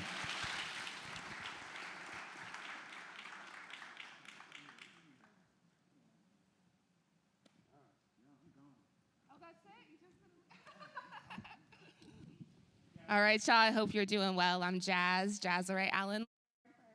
A lot of friends here, that I don't know. And this is the L word, a candid discussion on ladies in sneakers. And since we are here at the Black Footwear Forum, specifically on black ladies in sneakers, and I want to introduce you to some. So my girl gang is coming on out. Catherine here, I'm going to introduce them officially when they come sit down. Choose a seat, ladies.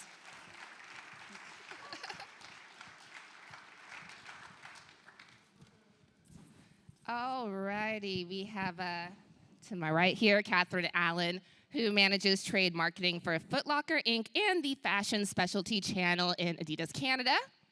We have Janice here, Janice Tennant, CMO, Chief Marketing Officer of Merrill.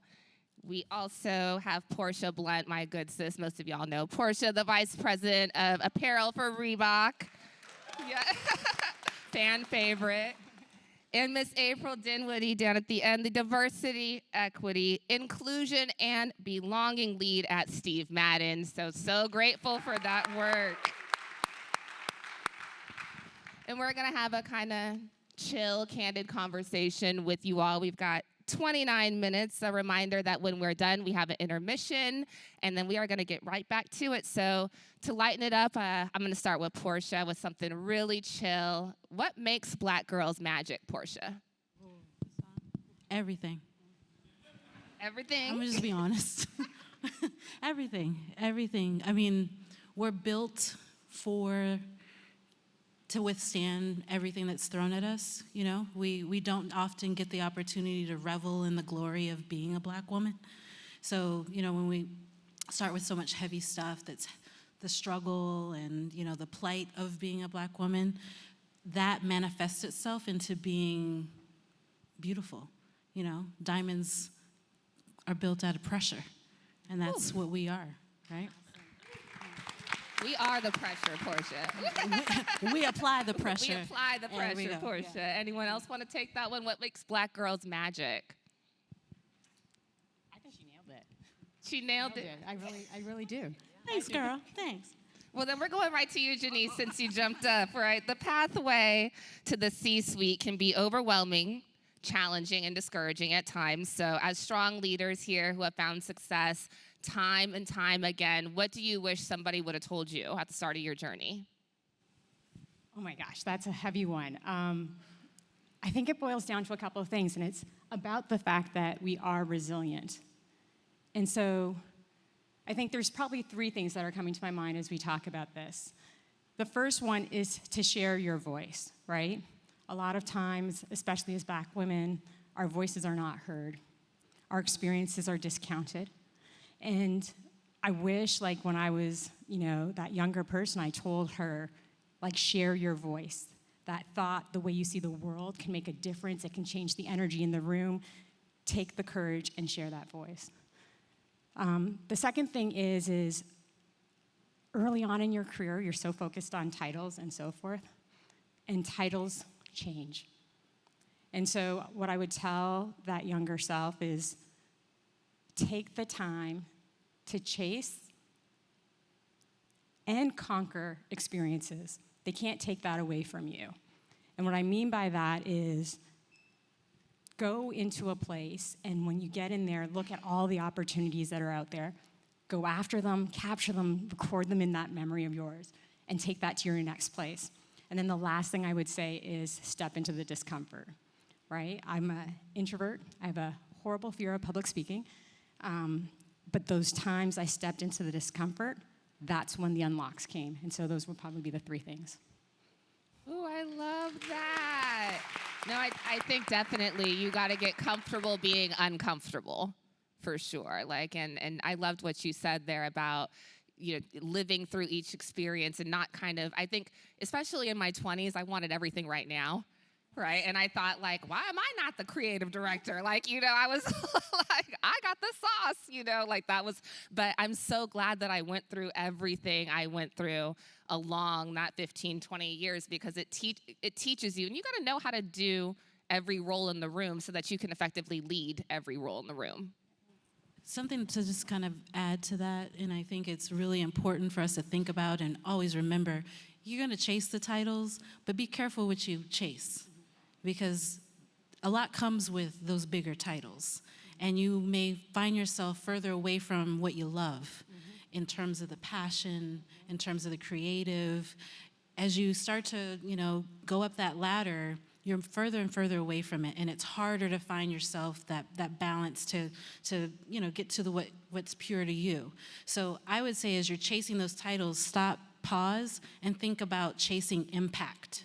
So when you're sitting in a seat where your voice can be heard, think about the impact that you're gonna have in that moment for a project, for your company, for yourself. So impact is something you really gotta lean into, and you don't often think about it until you reflect on it, but think about that in terms of, as I'm chasing that director role, I'm chasing that senior design role, you may not get it, but the impact you impart in your role, in that job, on your team, that is going to get you where you need to go, and that's going to be 1,000 times more important. I would add one more thing is managing expectations, especially in majority white-led spaces. And just as we ask, you know, white leadership and people who are in positions of power to put themselves in uncomfortable situations and practice, we have to practice being in those white spaces too, and understanding that audience and how we will be received in those spaces. And I sort of had an easier path to that. I was raised in a white family, so I know how white people move, even when they love you, right?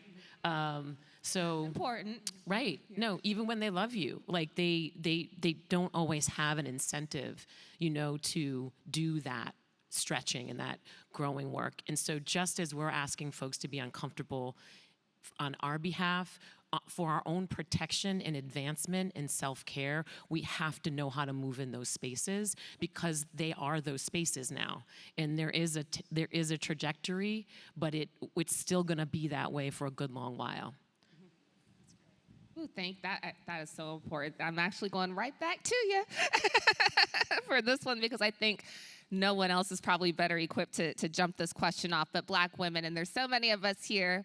I think we would consider ourselves, and many people would consider us, the archetype when it comes to street fashion.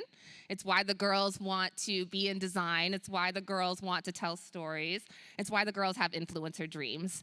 But outside of design, you know, that's really where I found my career.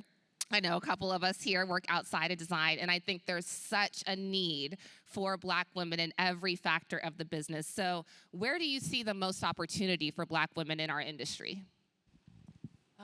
Well, I think about impact, right, and influence. And right now, it feels like to me there are a few places that are really important for us to be showing up. If you have a retail operation, I think head of retail, because retail tends to be so much more diverse than corporate spaces. So I feel like if you are, you know, director of stores or leaders in that space, they ought to be persons of color, ought to be women of color. Often we're overrepresented in the retail space. And so I think that's a space for sure. There's opportunity there, and there ought to be more of us in those positions. I like HR as a place, talking with the SEED folks, you know, seeing that came out of HR.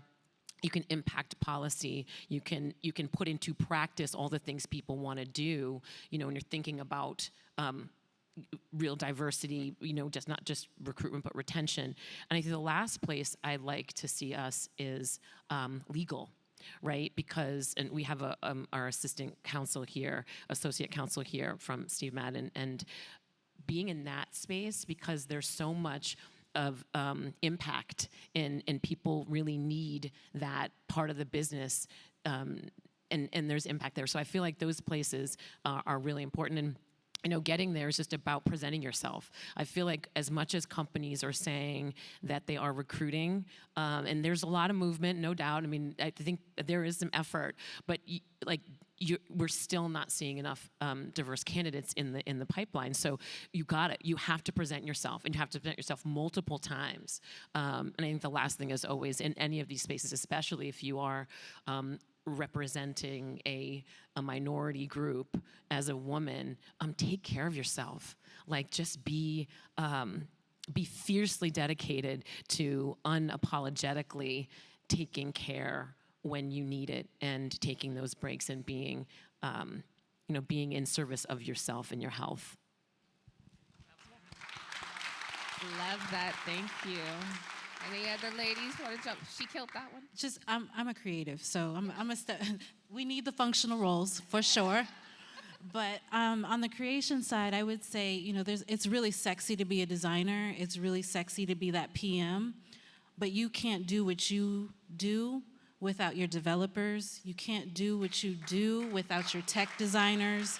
You can't do what you do without those pattern makers. You can't do what you do without everybody that's architecting your product behind the scenes. So I would love to see more Asher Abrams out there. I want to see more developers. I want to see more tech designers who have a technical trade and are going to be honored for it and celebrated for it, because we can't look fly.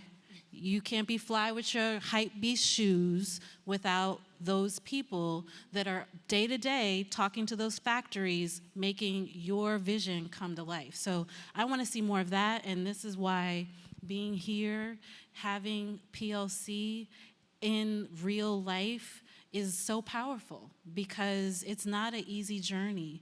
I went to Virginia Tech, go Hokies. What? So I came out of college with a very technical background. So I didn't get that FIT Parsons, real sexy Penn Soul education, but I got an education to know how to grade a pattern. I know what the technical terms are for textiles, so therefore those things translate to be very meaningful, and we don't put it up on a pedestal the way we should, because you can't have product without those background heroes on your teams.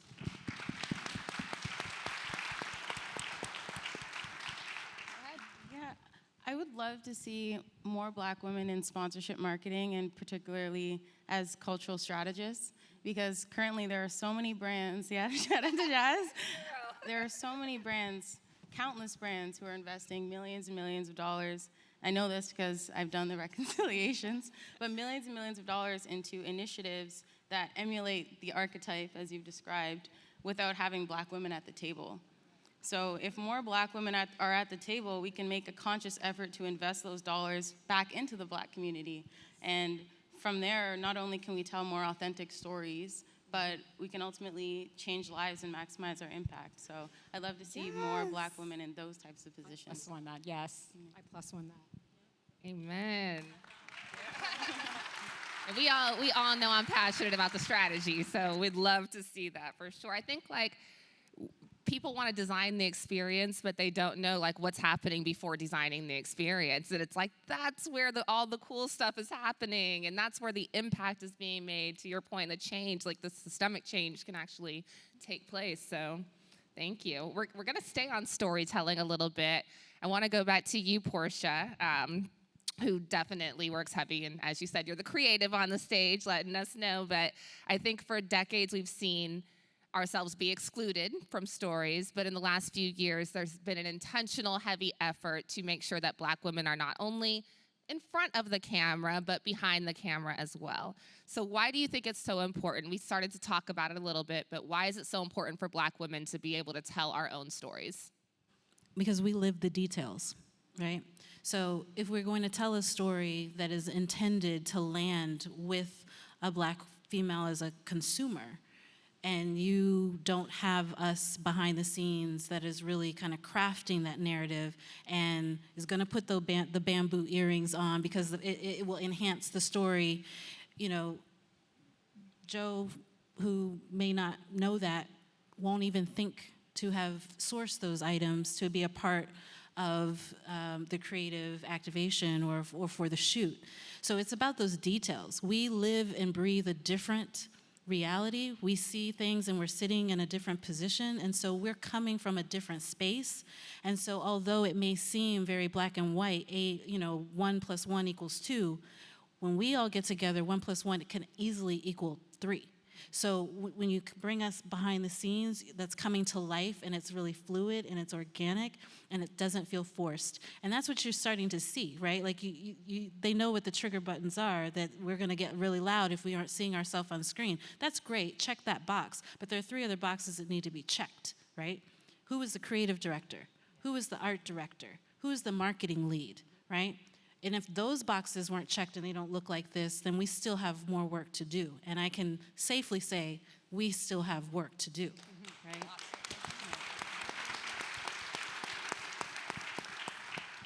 And I think that it's a good thing for me to see brands actually beginning to recognize that a little bit more in these last few years, and especially looking at like, okay, we need not only a Black creative director, but a Black art director, a Black shooter on the side, a Black photographer, because we see each other different. We need somebody to come in a Black production company, so we're lighting the space correctly so that we can look correct when we're blown up on a billboard in China. It's all of these intricate things along the line that having Black women in the room to be able to assist in telling those stories outside of design, a 360 approach is really the best way for us to authentically see ourselves in campaigns. Hair, makeup, don't get me out here looking like a clown now. I mean, those things matter. It really, really matters. And I can't even count how many ads I've seen, and I'm thinking, who approved that? Like, she didn't even think that she needed to run a comb through that hair, and not your comb, but my comb, right? Those things, and it matters. Those details matter. Amen. And we kind of talked a little bit about seeing ourselves, but I want to talk a little bit when we don't see ourselves and touch on networking for a bit, especially the ladies before us. There was a question like, what do you suggest I should do? And the first answer is networking. We're always talking about networking, but it can be difficult when the room doesn't look like this and when you're the only person that looks like you in the room. So I want to go to Catherine.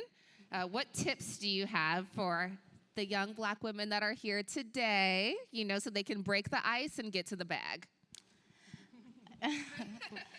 Great question. Jazz, I'll answer this with a quick short story. So I used to hate networking. I still kind of do. I consider myself a bit of an introvert. Again, it's obviously a lot easier when you're in a room with people that look like you, but many times that's not the case. So one time, many years, maybe 3-4 years ago, there was a panel going on in Toronto, and it was at a local sneaker shop. It was hosted by Dion, Director of Partnerships for Pencil. Shout out to Dion. And I really wanted to go, but no one would go with me. And I was like, well, I obviously can't go by myself. And then 15 minutes before it started, I was like, you know what? I want to make myself feel uncomfortable. I want to step out of my comfort zone. So I'm just going to go by myself. I went, and I'm so glad I did, because I ended up connecting with Dion, who put me on with an organization called Yellow Brick, who gave me a platform to host my first webinar. There, again, an opportunity to step out of my comfort zone, do something that was uncomfortable for me. And my first webinar had 300 people join, many of whom are in the audience right now.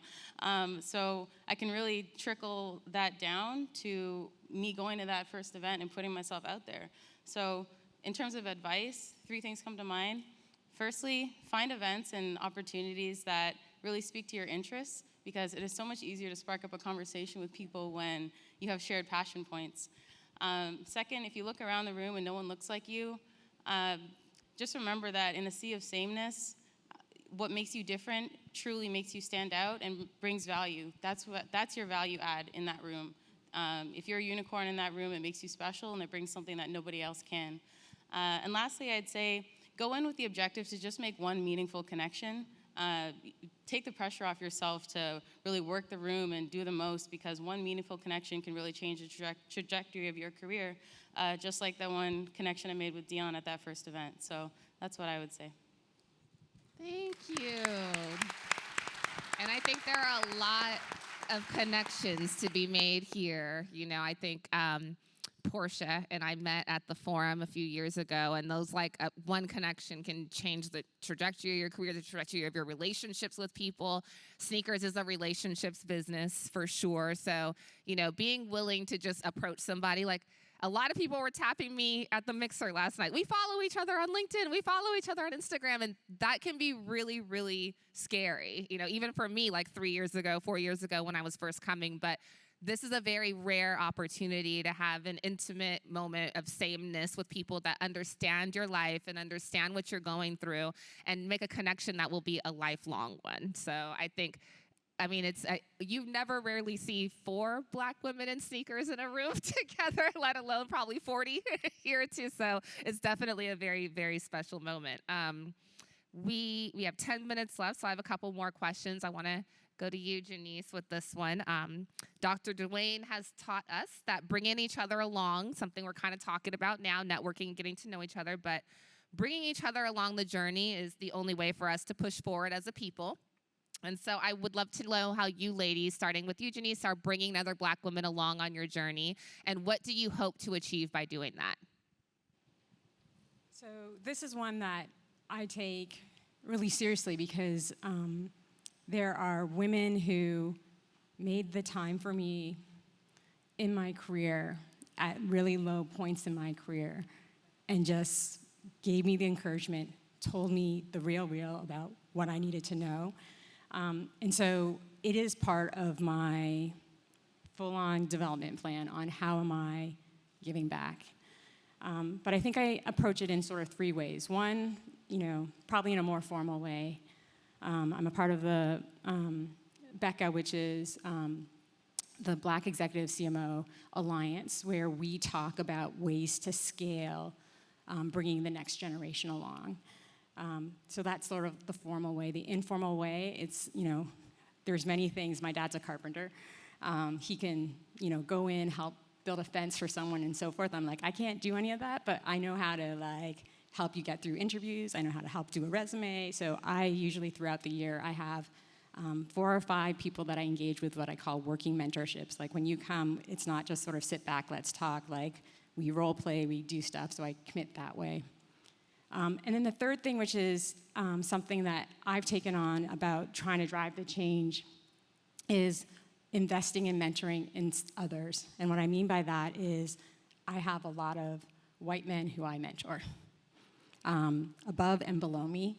And the hope is that them having experience and exposure to someone like me will mean that when they are in the middle of a performance review with someone like me, they have a little bit more empathy towards that person and ask different questions towards that person. And so part of that for myself is about driving the change when I can't be in the room, when I can't be there. I love that. I mean, I have a follow-up personal question for the 3 ladies that clearly have experience with the above and below mentorship. Because the above and below. What do you do, though, when you're just tired? We're tired all the time. I was going to say, we're tired all the time. All the time. Yeah, we just push through. I mean, we're tired all the time. That's just an inevitable. Yeah, that's just how you come out default. But you know, sometimes that paying it forward and bringing those along with you isn't as overt as you think it is, right? And I've definitely benefited from white male, white woman sponsorship. And now that I'm in a position where I can do the same, it's about actually doing that. You can't freeze up and get scared now that you're sitting at that table. And I see that. And I'm not trying to call anybody out in this room, but I see it, because just because you have a title doesn't necessarily mean you're always doing what we think we need to be doing in front of that executive team or that table of influence. And that's where we've got to help each other to really kind of coach and mentor each other, in that you don't always have to be that militant voice, but you do need to be the voice to help course correct, because even if it doesn't land, it was said and it's on the record. let me say that again. It was said, and it was on the record, right? So that's important. That's really important. And that's not an easy thing to do, and you got to swallow it a lot of times, and you got to swallow your pride. You can't be prideful, you know, in this space. It's hard. It's heavy. And I know the three of us, we see day to day what all of you are going through, and we want to help. And then we're navigating a complicated dynamic and landscape that's just really challenging as well. So it's about pacing yourself. It's about patience. You got to play chess, not checkers. Yeah. And the chess pieces don't always move at the pace you want it to, but it'll make sense. You just have to, you got to be really, really forthright and disciplined on it. Yeah, and I think, you know, there's also this, you know, celebrating when there is something to celebrate, and because sometimes it takes a while in between when there isn't, and just to continue to consistently say the things that need to be said. Just like it really is, you have to keep doing it and know that even when you're being challenged by people who don't think you're doing enough, that just know that they're not seeing what you're seeing. They're not, you know, so you just have to really be confident that you're doing those things. And, you know, when you think about, I always try to think about what I needed. You know, what I needed at certain times I didn't get. I didn't have the benefit of what you had with some folks coming in supporting, or maybe I think it was you who had the benefit of other Black women. And maybe I think you said that. I didn't have that in my environment. So it's like just really trying to be that person for other folks. And this is what I would say about that. Be that person starting today, right? Because I think sometimes we think like, oh, it's, you know, once I get to the director level or once I get to this level, then I'll start to mentor people. And I think it was said earlier today, if you are 2 weeks on the job, you're ready. Go extend a hand. Yeah, because that coordinator who just came in, they're looking to that APM, they're looking to that assistant designer. You've been here 6 months or a year, you've got game on them. Yep. You need to help them so that they aren't caught up doing the wrong thing or forming bad habits or whatever it is. So it's always a continuous learning for all of us, right? And you can't wait until you get in a position of leadership to put your arms around each other. You saw that, you know, with the previous panel, right? It's a continuous thing. And it doesn't have to be so black and white on paper. You know, that bringing it forward can easily be a positive nod or comment in a conversation your peer isn't in, but you're sitting with their boss and they're saying something. If you co-sign on it, that could be detrimental to them. But instead, what do you need to do? Intestinal fortitude needs to rise, and you say, no, actually, they work hard. I've seen it. They battle with that factory, or they are really on it. And that changes a moment drastically for a person. So that paying it forward is significant, significant. And the one last thing I'll say, sometimes it's powerful to not encourage someone to stay in it. Yes. Knowing when to say, this isn't gonna work. And not, it's just like, no, stay, press, like, you know, no, sometimes it's okay to tap out and encourage someone to get out of an environment that isn't healthy for them. No, y'all were just on fire. I had to put my whole mic down. I was like, y'all got it from here for the last 2 minutes, okay? Because that was very good. One more, I guess. Who are the Black women who are inspiring you all today? I mean, for me, it's my seed babies, all the seed babies that are here today. I'm so proud. And Miss Vashti down there also, you know, Amira here, just the young women that they're not going to take the same stuff that we took, y'all. I'm going to tell you that right now. They're on the internet letting you know how they feel about you and your business, and they not coming to work, child. They quitting silently. Like, they doing all kind of stuff, like, and starting their own businesses, you know, so it's a beautiful, beautiful thing. They really inspire me. It's like, how can I sit down when, like, these young women are willing to throw it all away for the freedom of everybody? I can definitely say that the Black women who I truly aspire to be are sitting right next to me on this stage. I'm surrounded by C-suite executives who I truly aspire to work with one day and achieve the same accomplishments as. And you know all those videos that we've been seeing the past week of little black and brown girls and boys seeing the Little Mermaid trailer? Brings me to tears every single time. But that's how I feel right now. You really can't be what you can't see. And the more we have diverse representation from the top down, the more change that we're going to see throughout different organizations. So I'm really blessed and honored to be next to all of you right now. And I appreciate the chance to share the stage with you. So thank you. AMCs. Portia's done. Well, thank you. Any last words from the ladies before we close it out and send these good people to an intermission? No? Thank Talk you, to guys. people. Talk to people. Go up to someone today that you haven't, or that you were a little bit timid doing. Definitely do that. You know, Dwayne is serious, and when he says that, talk to people. This is a blessing, and this is a gift that you have being here. So definitely do that today. That's what I'd say. Yes, and I know we didn't have a Q&A in our session, but if you tweet or post with the BFF Homecoming hashtag, then these ladies all have been willing and open on LinkedIn. If you want to find us on LinkedIn, I'm sure people will be willing to connect with you, but send your questions, and we could get them answered to pull up on us throughout the day. We have a 15-minute intermission, and then we will be back in here. I want to thank April and Portia, Janice and Catherine for this amazing, amazing panel for the L word, and we will see you later this afternoon. Thank you.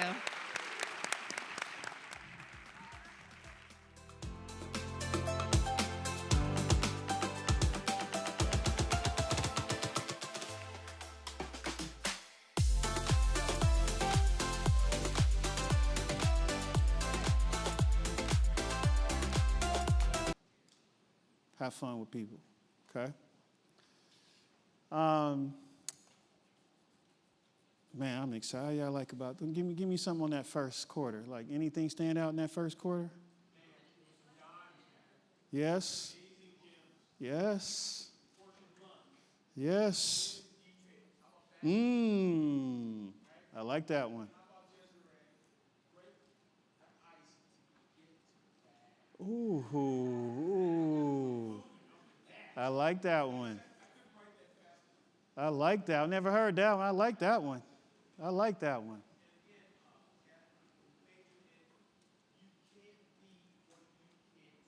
Absolutely. Absolutely. Absolutely. Okay. He ain't the only one taking notes in here, is he? I know y'all took some notes. Gave y'all something to write with and something to write on.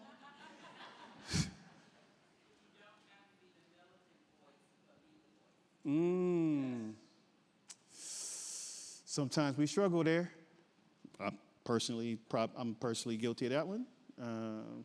Okay. Anybody else? Yes. Absolutely. Get it over with, man. Get it, and then let it go. Get it over with and let it go. Let it go. Yep. Agreed. Ooh. Man, y'all ain't even pay for this. This is good. This is good. Wow. So good. I'm hoping this is giving you guys some energy and some fuel, something to think about. You know, if you're uncomfortable, embrace it. Seriously, if you're uncomfortable, embrace it. Because there's something within that uncomfortable nature that's striking a chord with you that you might need to deal with. You know, on your own, in the bathroom, out on the lake, or the river. Don't jump in the river, though. It's one of the more dangerous rivers in the state. But I'm glad to hear. So, all right, y'all in for a treat. This is my brother from another mother, big brother who has helped me for decades. And I've told him this before. You know, it was reading, you know, his book that really pushed me to the point of retiring from the industry. because it forced me to deal with what I knew was in front of my face, but I just wasn't ready to do it. And reading his book and knowing him, spending time with him, it was easy. He made it so much easier for me just to take that leap, and because I knew I was continued to be destined for greatness, and the company didn't have to define my existence. And I thank him for that, but more importantly, I thank him for just being a brother to me, a constant supporter. He's one of the folks I go to when my world doesn't always work out the way I planned it to go, and I always leave the conversation way better than it started. And so you all in for a treat. He's going to share his gifts with you. Mr. Kevin Carroll.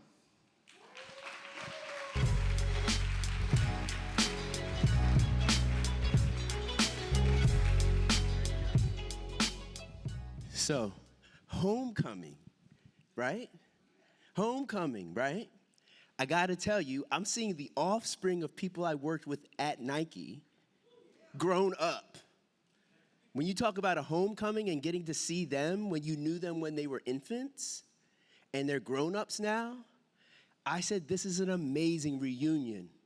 It's an amazing opportunity to reconnect, to have a sense of belonging, have a sense of community, understand where you are. My grandfather would always talk about be where your feet are. Be where your feet are. Be present, be in the moment. So I ask all of you as I share this conversation, just be where your feet are. Is that a fair ask? And I promise I'll wring myself out over the next 15 minutes on behalf of you. Now, I don't know if anybody noticed me running past here real quick, because D, you never know when he's going to actually start a show, right? So I heard his voice. I'm like, oh, I'm supposed to be on stage. And I'm talking to friends, and I'm running back here. And I realized my conversation about energy is appropriate. So I'm going to talk to you all as creatives and people in the creative industry, the footwear industry, about your energy. And one of the things that I know to be true is I've had an active discipline around energy since I was a child. Now, when I was a child, I used movement to actually cope with a difficult situation. So I'll give you a little quick clip of my childhood, but you'll understand why movement is my mojo, why movement matters to me, and movement is healing for me, and why everyone should have a movement regiment and have a rest and recovery and replenishment plan. So I'm the product of two addict parents, two parents who abandoned their three boys. My father left when I was 3. I'd never seen my dad again. My childhood was filled with addiction and abandonment, upheaval and uncertainty, dysfunction and disappointment. But I found a way to rise above my suffering and circumstances, and the reason, it was movement. See, a ball saved my life. I say that with great deal of sincerity and reverence to that ball. That ball represents play and teams and community and belonging and Preston Playground. Preston Playground was the place where I first felt like I was welcomed and I belonged. A group of boys welcomed me there. I don't know how many of you get nicknames in your neighborhoods, right, where you grew up, but I got a nickname, still sticks, Little Fast Kid. So that's been my nickname since I was 6 years old back in Philly. And so one of the things that I know to be true is that is a term of endearment. And so I started to understand that this group of boys welcomed me unconditionally. And when I got through my journey, through the ball, and then my love of books, Where the Wild Things Are was the first book I took out of the public library. I loved reading from that point. Then I met my best friend's mom, Miss Lane. She became my CEO, my chief encouragement officer of my hopes, my dreams, my aspirations, my goals. We all have a CEO in our life. Someone who wants nothing but the best of you, who maybe lovingly shoves you towards your destiny. That was Miss Lane. She unlocked all my possibilities with 2 words: why not? Why not? And I realized that that was the cheat code. But I also had to sprinkle in some action. She would say, don't talk about it, be about it. There's lots of talkers and very few doers. Which one are you? So everyone in this room, you got to be about that action. And you got to stack little wins over and over and over again. No dream is microwavable. It's not going to happen overnight. And I started to understand that as a child. But movement was always a constant. I played every sport you could imagine, never for trophies, never for first place, never for anything but belonging and connection and community. I loved being part of a team. So I ended up getting a bachelor's degree, a master's degree. I spent 10 years in the Air Force as a language translator. I speak 5 languages, Serbian, Croatian, Russian, German, and Czech. I did drop Spanish after 5 minutes in high school. You should know that. Still had that 5 minutes, though. Es Susana en casa, no la cocina. Donde está la sala? No la cocina. And I busted out of class. I'm like, nah. But you should know that that would have been in my repertoire also. Yes. So got out of the military, moved back to Philadelphia, became an athletic trainer at the high school level, the collegiate level. Then I landed my dream job. I became only the 3rd black trainer in the history of the NBA for my hometown team, the Philadelphia 76ers. So I was on the bench when Iverson crossed Jordan, if anybody remembers that moment. I was actually live on the bench that night. And I was Kobe Bryant's trainer all through high school. I'd known Bean since he was 13. So I've been around high performers and elite athletes quite a bit. And then I went to Nike, and I was at Nike for 7 years. The reason I ended up at Nike was I actually was asked to cuss out an NBA player in his native language, Serbian. Vlade Divac was his name, 7 feet tall. My coach remembered that I spoke Serbian, didn't want to use a timeout, wanted to save the timeout. So he literally said, Carol, don't you speak that big guy's language? I'm like, yeah, coach. He says, okay, say something about his mom or dad or sister or brother when he runs by the bench to distract him. I'm like, coach, that man is 7 feet tall. He says, he'll never expect it from you. So I started insulting this 7-foot tall man. We had 2 weeks of obscenities training in the military. I can tell your mama jokes to crush your soul in Serbian. So I started insulting your mom, your dad, your sister, your brother. By the end of that, he's walking towards our bench. The game is still going on. Who's insulting my family in Serbian on this bench? And the coach steps out, that little guy right there. And I go, Dobar dan, kako bi gospodine? He's like, what? Rest of the game, can't make a shot, can't do anything. Coach is high-fiving me, great job, Carol. Vlade's not happy. Vlade walks into the locker room looking for me, finds me, and the unexpected happens. He invites me to join the Yugoslavian national basketball team as their sports medicine liaison and translator for the '96 Olympic Games in Atlanta. So I'm that little black kid who was abandoned, who was told that nothing good would come of him by the social workers, who found a ball, book, and betterment and movement. And now I'm doing that. Someone from Nike sees that little clip that they do on NBA Inside Stuff about me, and I get offered a job at Nike. I worked at Nike for 7 years, and this is where my relationship starts with E. Scott Morris, Jeff Henderson, Dwayne Edwards, Jason Maiden, a host of others of color. We actually would have little meetings together, and we'd talk about life after Nike. We called it LAN. We would talk about how we could actually form something bigger and greater, and that this was just our PhD program. It was the place that we were going to level up, right? They were going to give us the blueprint, and then we were going to go out and do our thing. And we mutually made an agreement we would support each other, and I would be the performance person for the team. And I would talk about, how's your energy? I'd always ask, how's your energy? How's your energy? See, because I know that energy is my social currency. I understand that. So how's your energy? Because you can't do anything. You can't manifest a hope, a dream, an aspiration without it. So I'm going to share with you what I know to be true about energy. And I've learned this from top-level athletes all over the world and my practice since I was 6, is that your energy is so precious. Do not ever take it for granted. Now, one of the things that I also know about your energy is that there are people who will siphon off of you if you're a good energy person. Right? Be aware of that, and they get more clever as you get more successful. Recognize the fact that people, if they are there to build you or to break you down. So the more that you start to rally people, the right kind of people around you, and they're pouring into you, and you're mutually doing that, that's how you can build. But one of the things I started to understand when I was at Nike is that the marketing team, the brand team, the design team, they were getting siphoned all the time by corporate. And they were basically being told, oh, do that on the weekend, replenish yourself, get yourself together. And so I had an idea. I said, well, they're like athletes. What if we treat them like athletes? And I was part of a special projects team with Tinker Hatfield.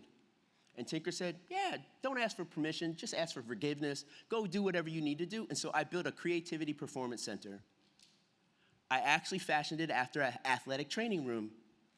And I put together tools and resources for the creatives, people who had to tell stories, had to design things, who were a part of that, and it was this wonderful oasis. We even had testing. I tested you on your creative confidence. You had a before and after test, a pre-workout and post-workout, 6-week of programming, sound therapy, different resources. We talked about power naps. I now call them athletic naps.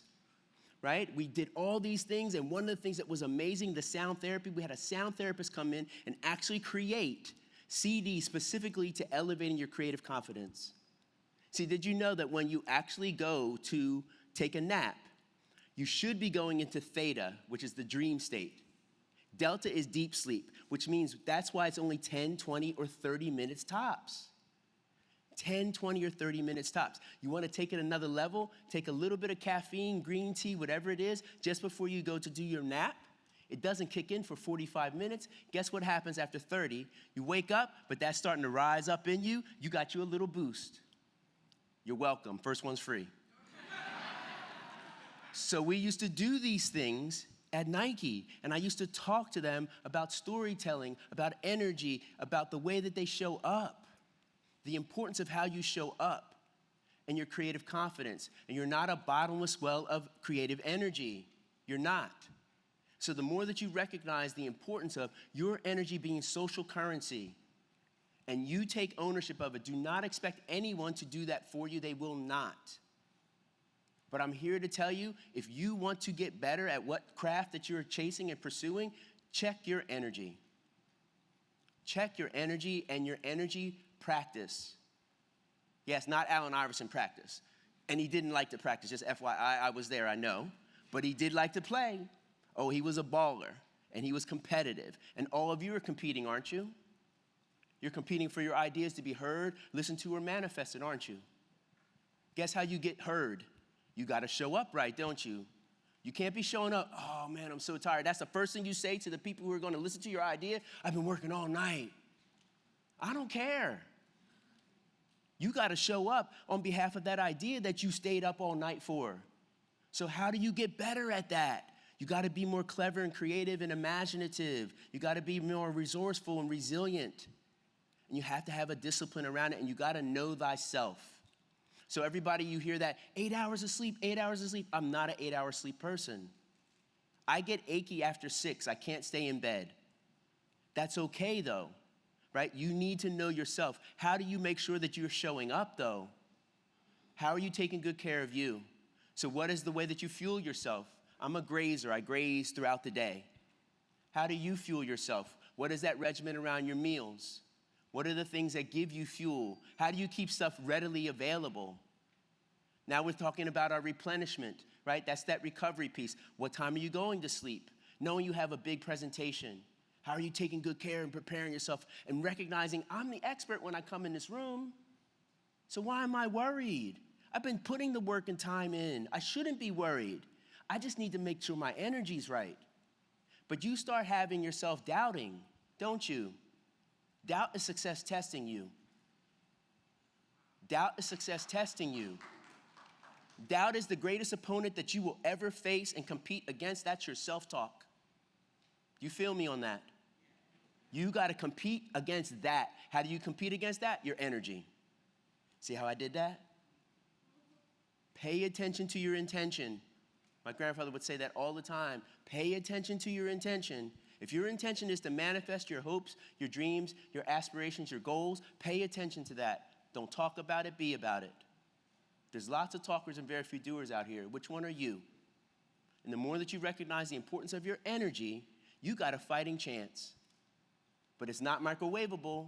All these very successful people that have been sitting on panels or sharing with you, maybe they're not sharing the lonely work, that unglamorous work, that work that they're putting in. You think they just woke up and it happened magically? They've been putting that work in. And they've been trusting and believing that hard work never goes unrewarded. Just trust and believe, surround yourself with the right people, and keep at it. Stack, stack, stack, stack those little wins. But the only way you can do that is you got to keep showing up. It goes back to your energy. So what's your energy regiment? What does your rest, recovery, and replenishment look like? I've learned it from some of the top-level athletes, and I know this from my own discipline too, is that that's the only way you're going to have a fighting chance, and you are competing. You are competing. And each and every one of you have a goal in mind, and maybe that's actually not the thing that will manifest. So many of us in this room, right? Our lives pivoted without us understanding, but guess what? That's called those wonderful invisible hands, right? Your faith, whatever it might be, but you've been nudged towards the thing you were supposed to do and what we needed from you.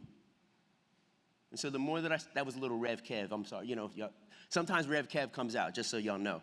E. Scott appreciates my Rev Kev moments. Yes, he does.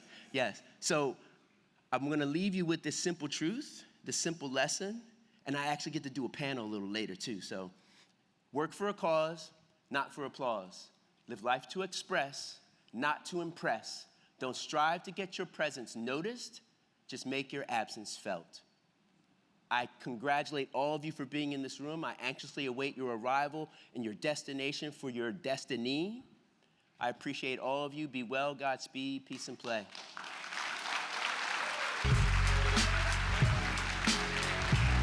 Stand up for that brother right there. Stand up, please.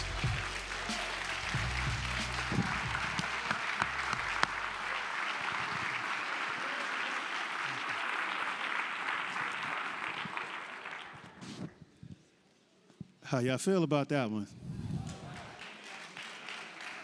Okay. Y'all awake now? Okay. So what I want to do, and I asked Kevin to stay here, because at Pencil Lewis, what we're looking to do is build a modern college and have the students build that college for us. And so what we're looking to do is have our students build out and design all of our spaces. They're going to build out all of our spaces. And the other thing that we want to do is we want to dedicate these spaces to amazing Black geniuses like this brother here. And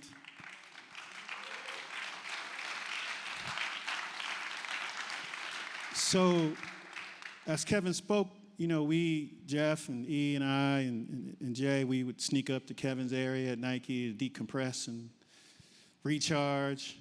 And yes, that was the escape spot. Because, a couple of times, somebody said something about militancy. Yeah, I lost that battle a couple times. But what we want to build, the first space that we want to create is the Kevin Carroll Student Lounge.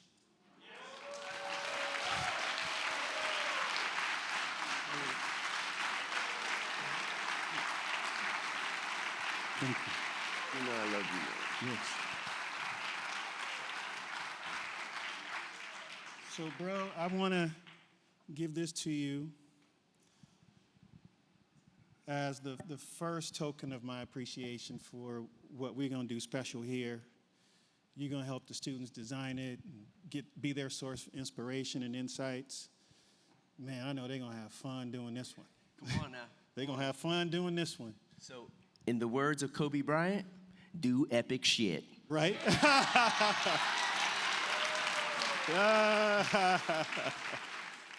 you translate that? I tried. Okay, all right. All right. So let's bring up our next great session that we have to offer you. Again, I get to disappear, so I'm super excited about the rest of this day, because I already know what y'all gonna see in the rest of the day. So I'm really excited about it. Next group, come on, bless the stage and bless us with your magic. Mr. Tyrell, come on up, bro. I'll let you do the honors.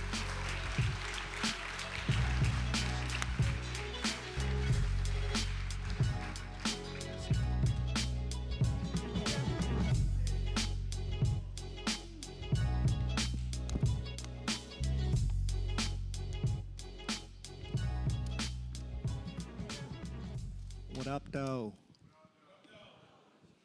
It's a tough act to follow, but tough act to follow. But we're really excited to be here. Special thanks to Dwayne for putting together a remarkable couple of days.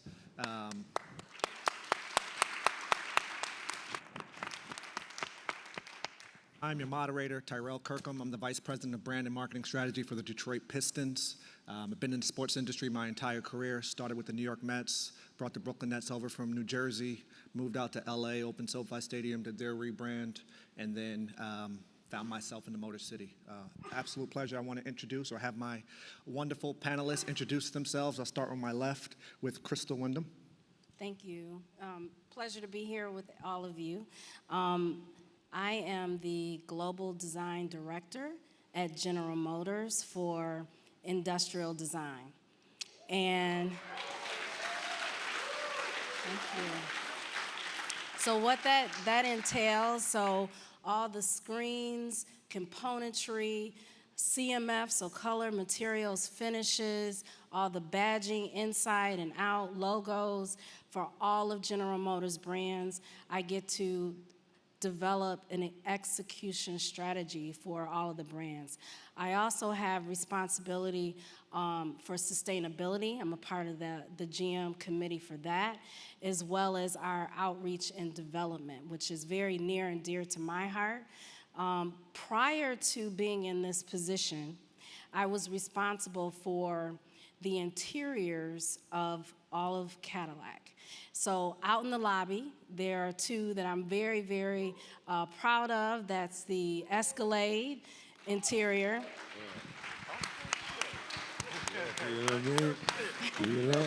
As well as the Lyric, the all-new electrified Lyric. So real quick, I'm an artist at heart, and I pursued an art-based career, which was automotive design.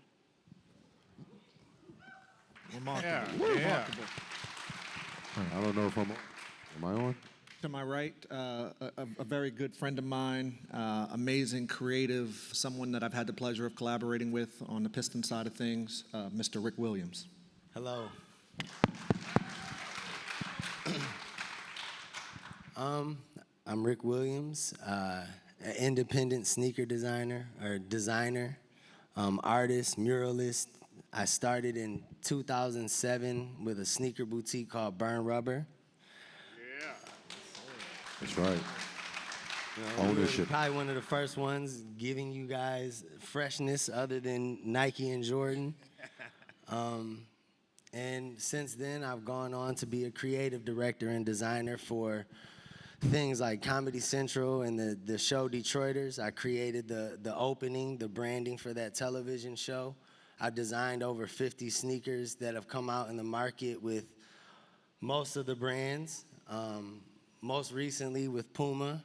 They're a sponsor of this event, I heard. And I think they are here. We have some, what I've done is basically make a career out of telling stories.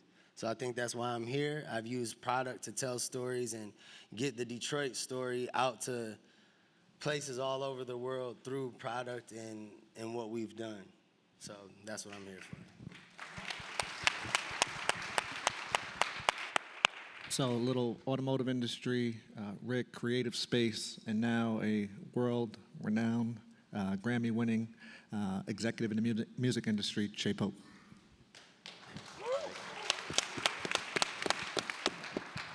Also, just very grateful to be here.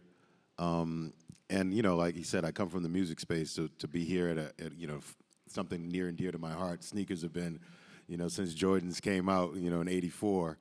I'm a little older than most of the people in here, so, you know, it was like something that just changed my trajectory and my future. Like literally just trying to get, you know, we fought and saved to get Jordans.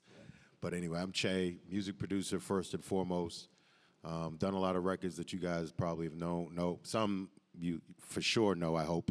A lot of Kanye stuff, a lot of Dre stuff, Eminem, 50 Cent, Weeknd, Aretha, Whitney Houston, Mary, yeah, you know, Lauren. So I've done a lot of records. I've been doing the music thing for 27 years. But I think one of the reasons I'm here is I just founded a company that is based in Detroit called Workshop, and it's bringing them, you know, kind of set, you know, Motown left in '72. I want to really build something that's here, you know, that's going to be here forever. So I think that's. We'll get into my story in a little bit more a little later, but that's me. Appreciate that. And last but certainly not least, Mr. Jacques Slade, world-renowned YouTuber, creative content, film actor in a bunch of films. Happy to have you here. Just tell the group a little bit about yourself. Thank you. So my name is Jacques Slade, primarily YouTuber. I imagine that's where, if anybody in the audience does know me, that's where it's from. Started on YouTube in 2010 when I was working for Kicks on Fire, and that's taken me everywhere, from being on television with Jeff Goldblum to now where I work with the PGA Tour, helping them tell stories about diverse voices in the golf space, while still staying true to the world that I love, which is sneakers and hip hop. So, yeah, so I'm excited about it. Thank you guys for having me. Appreciate you. So today we're going to take you on a little journey around storytelling. Storytelling, we hear it so often, but do we really understand the true meaning when we talk about authentic storytelling? And we have some amazing storytellers here. Before we get into the first question, when I think about storytelling, it isn't a carbon copy approach, right? Everyone's got their own unique story, and I bounced around.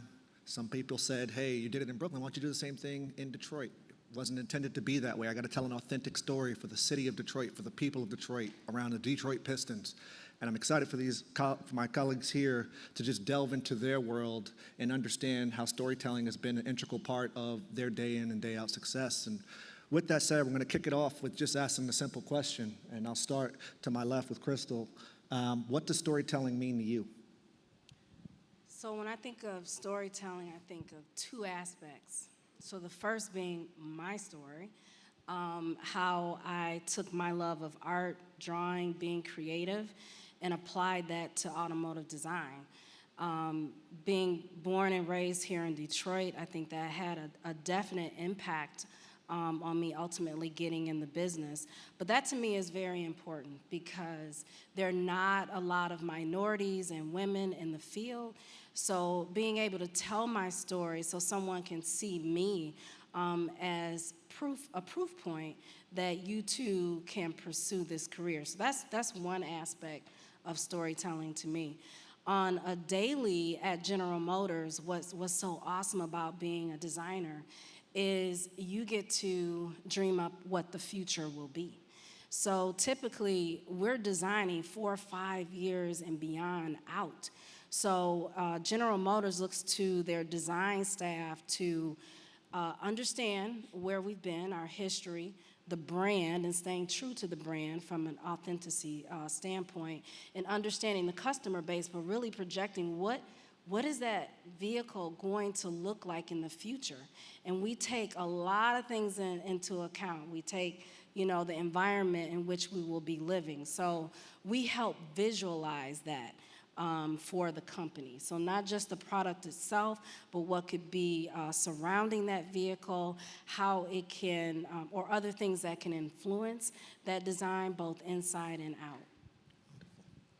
Just piggybacking on that, Rick, as someone who is telling stories on your own, right? You're not working for a company. Just tell us how you approach storytelling in your day-to-day life. I think storytelling is the key to everything that I do. That's what makes being able to understand the details that you're trying to get across and try and bring that through whatever you have, whether it be a photo, a commercial, a video, or even just the product in itself. You have to be able to find those points that people can relate to and incorporate that into the product. For example, in 2023 is the 50th anniversary of hip hop. So for that, with Puma right now, what I do with them is this Detroit Inspires the World campaign. So everything is about inspiring, and I believe that we have some of the most creative and talented people in our city. So I've taken this campaign to kind of celebrate. So through our assets that we create for the projects, we kind of highlight the people of the city. And for that next iteration, for 23, we're going to be highlighting Slum Village and their contribution of, and just what they've done for the city and their contribution to hip hop is a defining thing for us. And I think that it was the perfect thing for us to do with Puma, so that's what we're going to do next. Super dope, super dope. And as you just talked about Slum Village and just thinking about the music industry as a whole. Obviously, you're telling stories on behalf of artists. You're creating music on behalf of artists to help them along the way with their storytelling. How does that work in the seat that you're in? I mean, I think I have a sort of two-part storytelling answer as well. Is one in terms of approaching it with music. It's always, you know, I had to speak yesterday, and I was talking to somebody, and they asked me about making a hit. And I said, I've never tried to go make a hit. I've always just tried to make something amazing. I've always thought of music as like being an artifact that's here once, you know, when we're no longer here, that there's something here for the next generation and the next generation to consume. So I've always thought about it as artifacts. And the way to make an artifact in the music world is to tell a story. And that's the difference, you know, the great songwriters. When you talk about Holland Dozier Holland in terms of, you know, Barry's foundation at Motown, Barry was a songwriter. And then the first thing, he was like, okay, cool, I found all this amazing talent in this 2.5-mile radius, which was like the entire initial roster of Motown, which is amazing that within 2.5 miles of Detroit, you find that kind of talent. That's pretty amazing. But the first order of business was now they have to tell stories. So I have to get together some great songwriters. So that to me is the foundation of a great song. And the second reason I bring it two-part is because my company is built about storytelling. You know, when I started about foundation, you know, thinking about building a foundation for the company, the new company, and like meeting with Dan Gilbert and like, you know, he's kind of like, well, he asked me about, you know, putting a satellite office of Workshop here. He just assumed that I would put the office in LA. And I was like, I'd put the headquarters here. So he was like, why? And I said, because it's the story. And it's the story I want to write. So the whole company is based around storytelling and being authentic to the purpose. Round of applause. And then, Jock, just looking at, you know, the YouTube influence and the audience in which you serve and the sneaker community, the golf community, how does, you know, storytelling play a role in sort of your execution and what you're asked to do on a daily basis? I think it's pretty similar, really, to all of the stories that you hear here. The way I look at stories is that it's basically life with all like the boring parts cut out, and that's how you tell like an interesting story. And then there's also the part of storytelling where I feel like there's the overt, and then there's the nuance. And that's what makes stories resonate with people. So like with GM, for instance, you know, they're designing for the future. They have this broad idea for what they're going to do for the future and how that's going to look. But then they'll do stitching that looks a certain way, that's a certain color that pops. And that's the nuance that's going to resonate with somebody. Like Rick was just talking about the 50 at the hip hop. 50 of hip hop is the overt, but the nuance is calling in Slum Village and getting them and making them important in the story. And that's how people of Detroit are really going to resonate with it. Same thing with music. Everybody writes a love song, but there's a love song about breakup or a certain situation that you went through, and that's that nuance that you add to that storytelling in that song that makes it resonate with people in a way that a general love song just wouldn't do. So when I look at what I do, I try to find the overt and I try to find the nuance in it and share that either visually or through what I'm talking about in the product that I make. That's great. And as we think about, you know, just looking at storytelling, Well said. we really want to focus on, you know, your audience and ensuring that there's sort of an authentic connection with the audience. And obviously, feel free to jump in as you see fit. But how does audience factor into sort of the tee up of the narrative? You know, audience is an interesting thing because you can't cater necessarily to the audience. Because if you cater to the audience, then you lose who you are. Because if you're just trying to impress the audience, then the audience is eventually going to tell you to do everything. And you're not equipped to do everything. You're only equipped to do what your experience and what your life tells you you're able to do. So I don't try to cater to what the audience says. You listen. You definitely listen, because there could be insight. There's definitely insight in audience feedback. There's definitely things that they say. You go, okay, I didn't think about it that way. Now I know how I can put that in my voice. So I try to use audience feedback as a way to curate, in a sense, my vision of what I'm doing, as opposed to using it to dictate the vision of what I'm doing. Yeah, I can relate with that for automotive as well, because our audience, we tap into early our customer base. So we we have an opportunity to meet with our customers in their home. We conduct interviews. We show them some designs, right, and get that feedback. We're the professionals to understand where we need to be 4 or 5, like I said, further out, that the customer today may not know exactly what they want to wear in 4 to 5 years, right? So we're so immersed in the future that we listen, you know, as Jock mentioned, and understand how to stay true to that customer. And I tell you, by being having a diverse team also helps you hit that customer base too, and then ultimately, you know, you can move forward in developing your product. But absolutely, you know, it's a balancing act, right? Yeah, Listening to 100%. that customer and making sure that you're pushing far enough. Like even as like I did music a little bit when I was younger, and like I get like what the artist comes in be like, oh, I want this. This is what I want. Can you make me this? And you know, as a producer, you have to translate exactly what that means. If they say, oh, I want a Mariah Carey song, they don't want a Mariah Carey song. They just want a really dope ballad that they can use, and you have to be able to translate that for them. So it's the same thing, just trying to follow understand what the audience wants as opposed to understanding what the audience is saying. Yeah, no, I totally agree. And Crystal, you hit on a point a little while ago, just talking about diversity and looking at this panel, all of us being black, you know, obviously we're gonna run into some adversity along the way. You know, if you can just sort of highlight some of the adversity, just as you tell your story, your personal story, you in a corporate environment, you as a creative, of some of the adversity you face just being black in your respective field. I can start. I mean, you know, we're black in America. So the hurdles are already there. You know what I mean? And it's just like, okay, how are you going to approach it? Are you going to approach it like you're going to, as a defeatist, oh, I can't get in this room or I can't get in this door? No, you have to approach it as like, okay, I'm ready for this challenge. You know what I mean? This is the cards that are dealt with. This is like my people before me had to deal with way much more than, than we had to deal with. So it's like, all right. And then it's a matter of, I think, as a community, excellence has to be expected.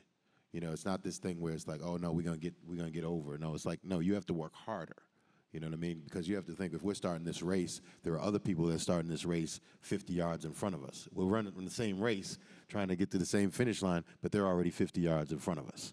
So that way, I believe in that, we have to be excellent at what we do to enter these spaces, because when we're excellent, then when we enter these spaces that we're not as, our faces, there's not, in here it's beautiful, right? There's always beautiful black people of color in here.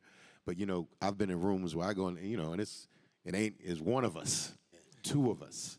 And to be able to have that same confidence is because you're prepared, because you have the skill set, because you're excellent. So that's the way I've approached adversity, because the doors are gonna close, you're gonna get the no's, you're gonna get, you have to find your way in. Sometimes it's the back door. We do what we gotta do to get to where we gotta go, but be prepared and be excellent when you're there, because that's how you get through those doors and get past the adversity. I'd like to piggyback off of that. I think that having those standards, like you said, being excellent, is how you kind of handle some of those hurdles, because your work speaks for itself, and how you are when they're working with you. Having interpersonal skills is how you get past some of that stuff.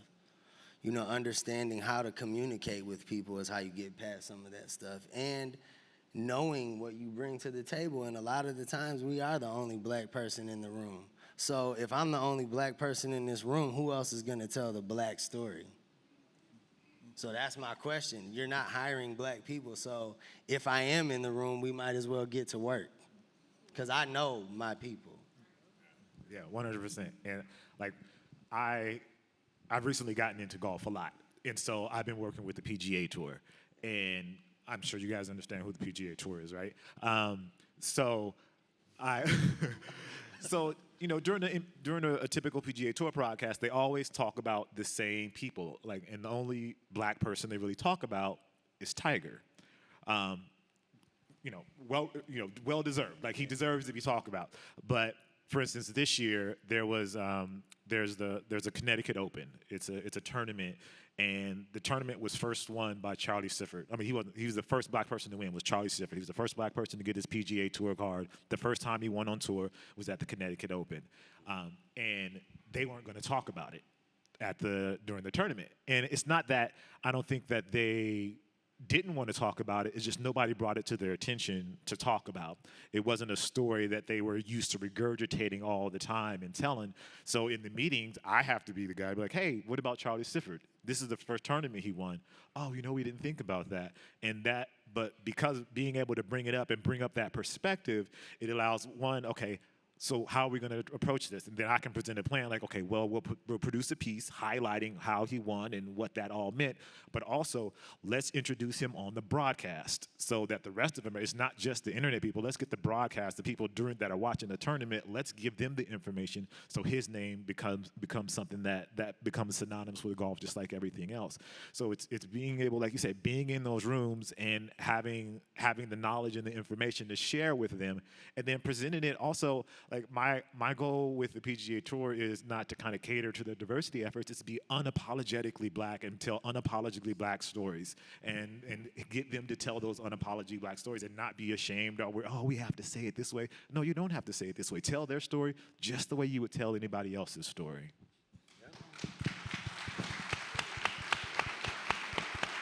I want to just add a little bit to that, a little bit of what Rick was saying. When you face adversity as a creative in, corporate America, you're of the minority in general, right? So you seek partnership, you seek allies, and they may not necessarily look like you. So just think about that. The second thing, make sure you're focusing in on your skill set. The best thing that you can do is stay focused on what you are there to do. And don't get distracted by that. And then the third thing I would say is, yes, you may be the only one in the room, and it is difficult. So lean into the people that you find those connections with. I mean, there may be women, in my case, that we were arm in arm, like me pursuing an art-based career, that I kind of leaned into that and like that support system. My fellow African-American colleagues that I went to the College for Creative Studies with, we were there and we supported each other. That's important because, yes, it's competitive, but there's a certain level of vulnerability that you have to be willing to experience so that we can all succeed. So the adversity, right? Getting over that hurdle. And then we have to deal with the just ever-evolving world that we're living in, where what you did yesterday has changed today. And how have you had to adjust, especially in the different fields that we represent on this stage, of just keeping up with the ever-changing landscape?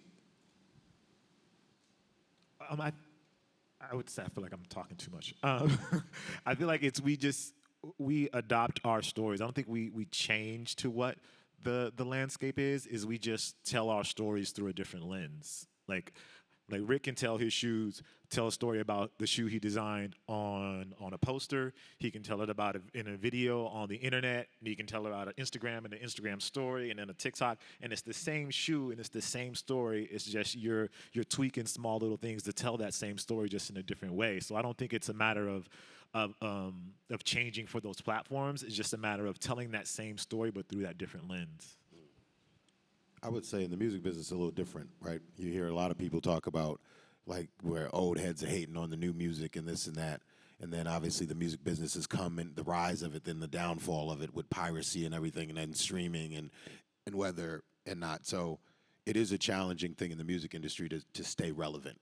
You hear people talk about it and how to figure it out and how does this artist have longevity, but then this artist is here today and gone tomorrow. In my case, my journey has always just been focused on the song.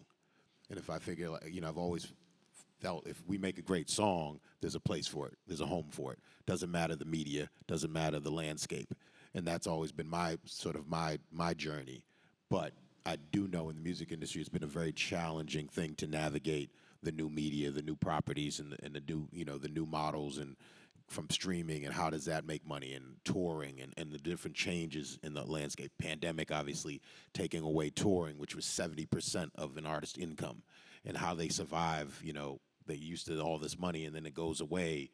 And so the music industry is definitely a place of like wellness and mental health being, you know, so necessary because of the ups and downs. And I'm sure that's very similar to any art-based career. Yeah. You know. So. Yeah, I would say that on the automotive side, we definitely have to move. You know, it's to stay innovative, looking at how technology has taken over, you know, as far as the interiors, let's say, and how much of that we're bringing in. If you look at the Escalade or the Lyric, you know, big screen, big tech, you know, and how we embrace that, and all of the interface that we give to the customer, and the beauty in that, and then just trying to balance it all. Like, how does the customer want to interface with their vehicle? Is it all digital on screen versus still having some kind of tactile experience? But for automotive, like, you know, I mentioned, it's very competitive, so we have to continue to evolve. But you know your history, and you know your customer, you know your brand, and there are opportunities where, you know, things of your past, like the way you open the door in the interior and how you can reach back. You know, in the 60s and 70s, we had a door handle that inspired us on the Lyric, and we just bring it back, you know, in a unique execution, you know, just bringing it forward. So just all full circle. I would say just being observant, you know, of what's going on, and constantly taking that self-check at what you're doing and how it relates to, in my case, for a client. You know, what is the best way we can solve this problem? You know, it doesn't mean we're gonna change the story, but maybe people aren't on, what was it, MySpace? People were on MySpace back in the day. Yeah.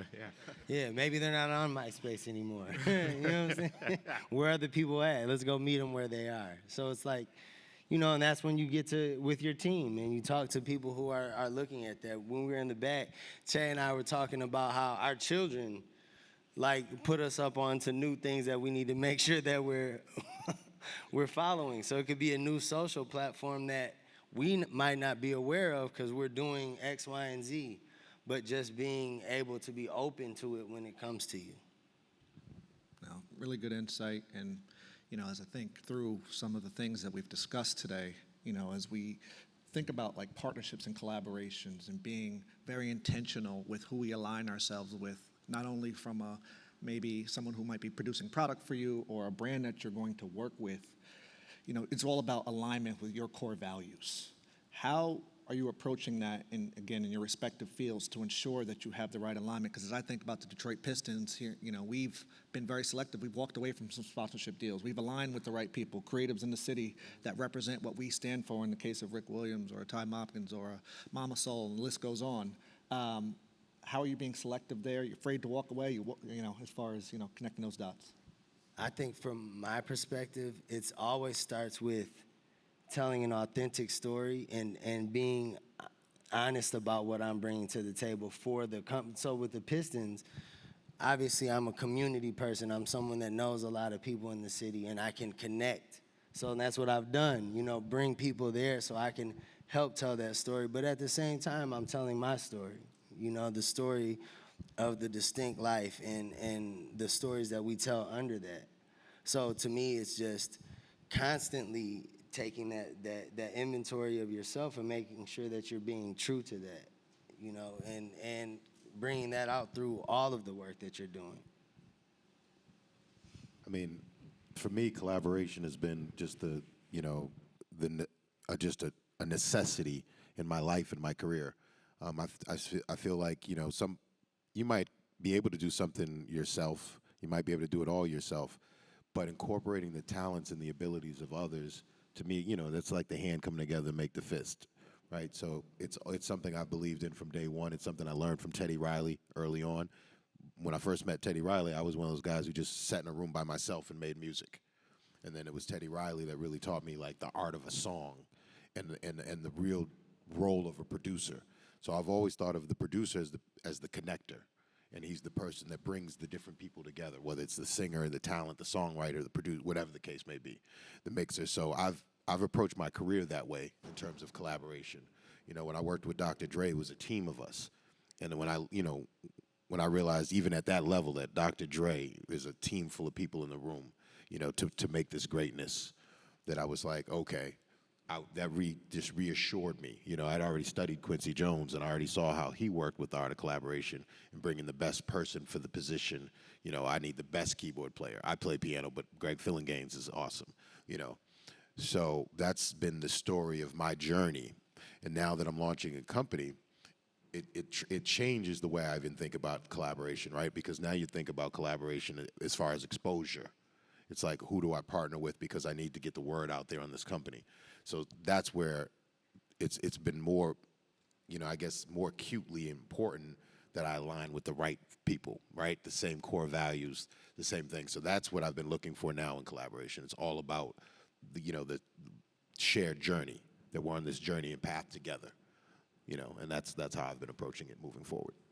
Definitely.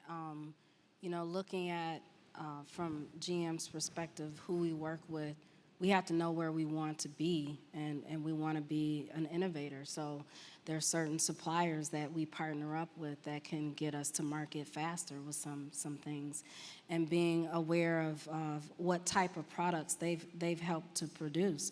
It's also understanding, hey, in the case of, you know, the diversity that we want to have, who out there is doing it best, and making sure that we're out in the community and that we're present in conversation so we can make those natural connections. Like sometimes you seek out, you know, partnership because you know something about that organization or what they can bring, but sometimes it comes up, and being present in different forms like this, you meet great people where you can collaborate together for an end goal, you know. Dwayne, of course, we're all connected with Pencil, and the talent there, that talent base and that pipeline is something that General Motors wants to do as well. So that partnership is very key, and it can be done in different ways. So just being present in some of those relationships just happen naturally.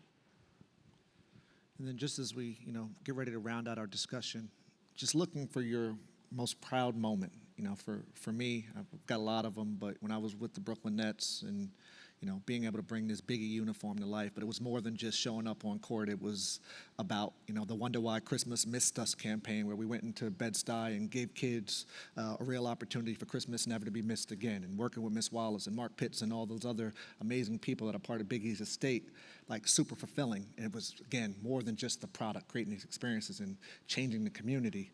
What's your proud moment that you want to share with the group?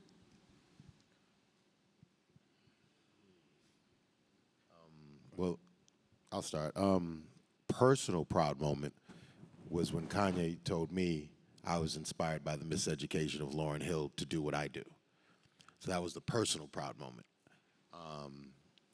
But in terms of just on a larger scope, a young lady pulled me aside one day and just met me like randomly on the street in New York and just said, I can't tell you how much the miseducation pulled me through a very difficult time in my life, you know? And that was probably my proudest moment. Anyone else? Gosh, there's so many things I guess you can call back to. I guess the proudest moment for me was being able to share like my grandfather's story through a sneaker. When I was young, and my grandfather used to babysit us when my parents went to work, me and all my cousins.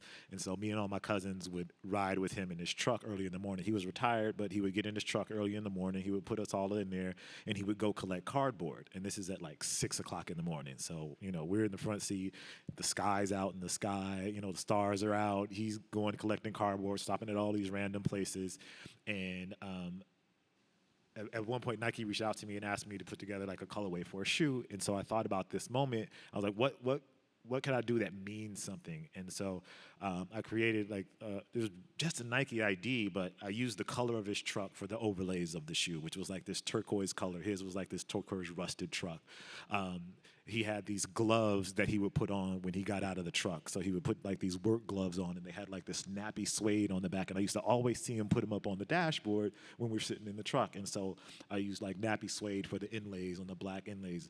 It was always early in the morning, like before the sun came up, so we would always see the stars in the sky. So I used the lunar insole because it made me think of the night. And then we had like sparkles on the insole, so it was like black and white sparkles on the insole for the stars that I put in the sky. And then he was Pop, so I put PP on the back of the shoe, and then on the other shoe it was raise a child in the way that they should go, and they will never depart from it. And like that, being able to tell my grandfather's story and how that translates to me and how that pushes me to get up early and to work hard and to make sure that I'm providing for my family, like that was like super cool for me. And I was able to do it, surprise my family, and like bought everybody in my family a pair because they knew my grandfather. And so like we all wore it like at a family reunion. So like for me, I think that's the proud moment, being able to tell that story. Yeah, I would just say real quick, the product, the Cadillacs, very proud moment for those to launch and to see the reaction to them. But mine will also be on the people side. So, for me to be the only one is it's a proud moment to be, in this space, but I want to make sure that there are more that follow after me. So individuals in the audience today, I'm very, very proud that we have a number of Black designers in the audience that are working for GM. And one, I actually had the opportunity to give him his job, to actually say, you're hired. I think that's a perfect place to end. We're going to pay it forward. It's an absolute honor to share the stage with such esteemed individuals. We are encouraging all of you, reach out, happy to stay connected, and thank you all for coming to Detroit.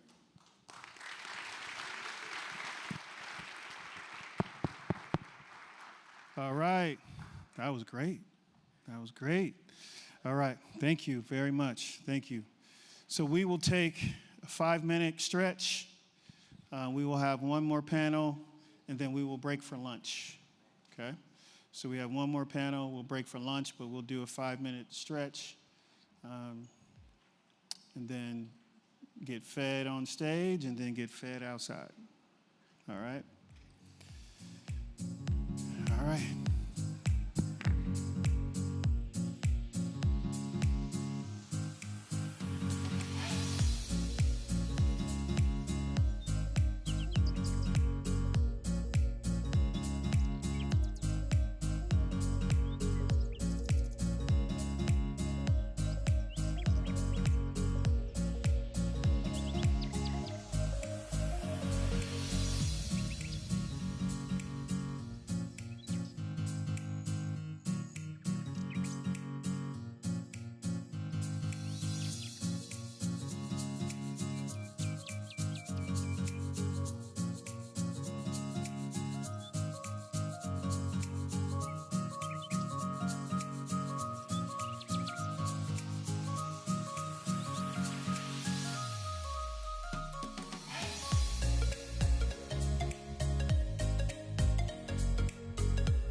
Hey, hey, anybody want to share?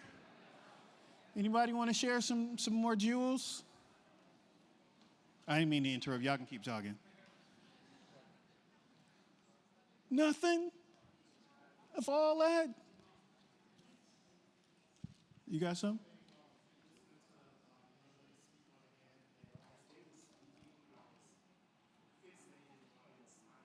Mm.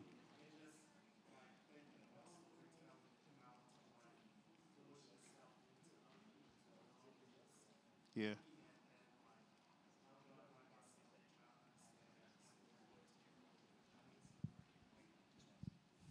Very cool. Very cool. Hopefully, I know for a fact, I'm going to call you out for a second, Wilson. Wilson Smith, which we'll talk about Wilson later today, but Wilson had a great conversation with that young lady in the hallway. They're specifically working on products. Wilson Smith is a legend at Nike in this industry, period. But they are specifically working on products for adaptive athletes and humans. And she might want to rap to Wilson about working with him and her on something together. Yep. That'd be really cool. Really cool. Anyone else? Yes.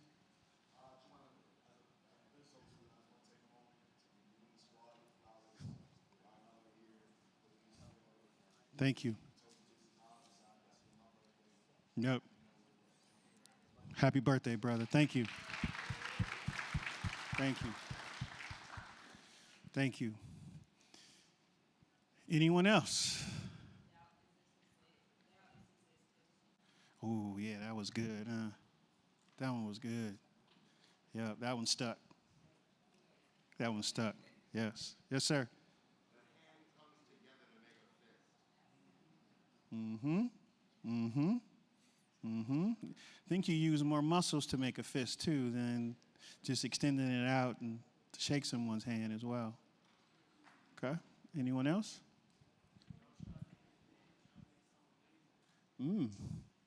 Good. Like that one. Yes, Sam? Speak up, Sam. I have a code. Yep, that's true. And don't let anybody take that social currency from you. You're going to run across way more energy takers than givers. And you got to be careful. You have to be careful. There is truth to that saying, misery loves company. And you got to be careful that the people you're around, you want to make sure they don't take that from you. And because it's easy, because that's what they're comfortable doing, because they don't get it. They don't get energy thrown at them, and so they know no other way. And so they take it, sometimes intentionally, sometimes indirectly. It happens, but try to surround yourself with as many energy givers as possible. You want to be in conversations with people. When you leave that conversation, you're excited to do something. If you leave, and I'm sure everybody had these conversations where you see somebody's name on your phone, you be like, ooh, nope, nope, nope, nope, nope, nope, nope, nope, nope. Voicemail. Yep. So yeah, try to stay away from some of those people. Anyone else? What was that? Say that one more time. Ooh, yes, yes. Very good, very good. All right. I think our next panel is about to do about to light this couch up. Hope y'all ready. It's gonna be some more energy. Some more energy, Sam. Some more energy. All right. Mr. Kevin Carroll. He's back. Do we have mics? Or Yep. am I supposed to take your mic? I get it. Brilliant. Okay. So this is going to be like the kitchen table. And we were actually just talking about the fact that conversations can be wide-ranging at a kitchen table, if anybody has had that kind of conversation with family, friends. And so we're going to have that kind of wide-ranging conversation, but we want to actually make sure it's of value to all of you. So that's the key thing about this. Is that fair? Is that fair? So I'd like to welcome to the stage E. Scott Morris, Melissa, Lauren, and Damien. And each of them are going to introduce themselves after they get their mics so that you get the proper level and industry that they represent. And then we will start off. I already have an opening question that I'm going to share with them, and we will go from there. I may be taking notes as I hear you all share, but once again, we'll start with you, ESM. State your name, industry you work in, titles if you have them. E. Scott Morris. Good afternoon, everybody. And I am, say again? Oh, that's right. You got it. That's where I grew up. Gosh, been in the footwear industry 32 years. Footwear designer by trade, just designer by life. Former Marine, because you never get out of it. You just stick with it. Michigan State grad, class of 1989. And I am the chair of footwear for Penso. Yeah. Melissa. I'm Melissa. Melissa. That's Thank you, okay. Melissa. You know, when your mom names you, they better do hit that on, right. Yes, you know, properly. as black folks, we do Yes. that on purpose to people. I am the Senior Vice President of Category Management for Miller Knoll. And so I'll start with this, and so I hope this doesn't, all the creatives don't move away from me. I love math. I love math. And so I'll start with that and say math is at the center of everything that I do. And I spend almost 90% of my time with creatives. So I spend most of my time thinking about insights with product, how we bring it to life, how we work with our end user customers, how it's going to solve problems. And then my other customers are all our designers and creators and so forth, making sure that they have the tools and the cash that they need to help our customers. So that's what I do. Thank you, Melissa. Lauren. Hi, everyone. It's an absolute pleasure to be here today. It's been an incredibly inspiring day. I am Lauren Guthrie. I lead Inclusion, Diversity, Equity, and Action for VF Corporation and also Global Talent Development. VF Corporation is a home to 12 big global brands. Hopefully you've heard of Vans, Timberland, The North Face, Supreme, et cetera. And have been doing this work of really elevating inclusion and belonging across associate experience, consumer experience, society, and movements for the past 2 years. So this has been a recent shift for me. Prior to that, my entire background was in merchandising and product development. So this space is near and dear to me. Really excited to be part of this incredible panel. And with that, I will hand it over. Damien. Thank you. Peace, everybody. Nice to meet you. My name is Damien Hooper Campbell. I have the supreme honor of being StockX's first Chief Impact Officer. StockX was founded here. For anybody who, like me, may not be from here, or even if you're from here and don't realize, StockX was founded like 10 minutes away from here, and we're proud that Detroit is home, though we're a global company. As Chief Impact Officer, I have the responsibility internally for diversity, equity, and inclusion, externally for community giving and community engagement, and then also for what we call ESG, or environmental, social impact, and governance, which is just a fancy word for taking care of our environment, looking after our folks, and making sure things are right from a regulation standpoint. And then just really quickly, prior to this, I was the first Chief Diversity Officer for Zoom. Before that, first Chief Diversity Officer at eBay, and same role at Uber, and then a background in finance and academia. So very happy to be here with y'all and with my colleagues here on this panel.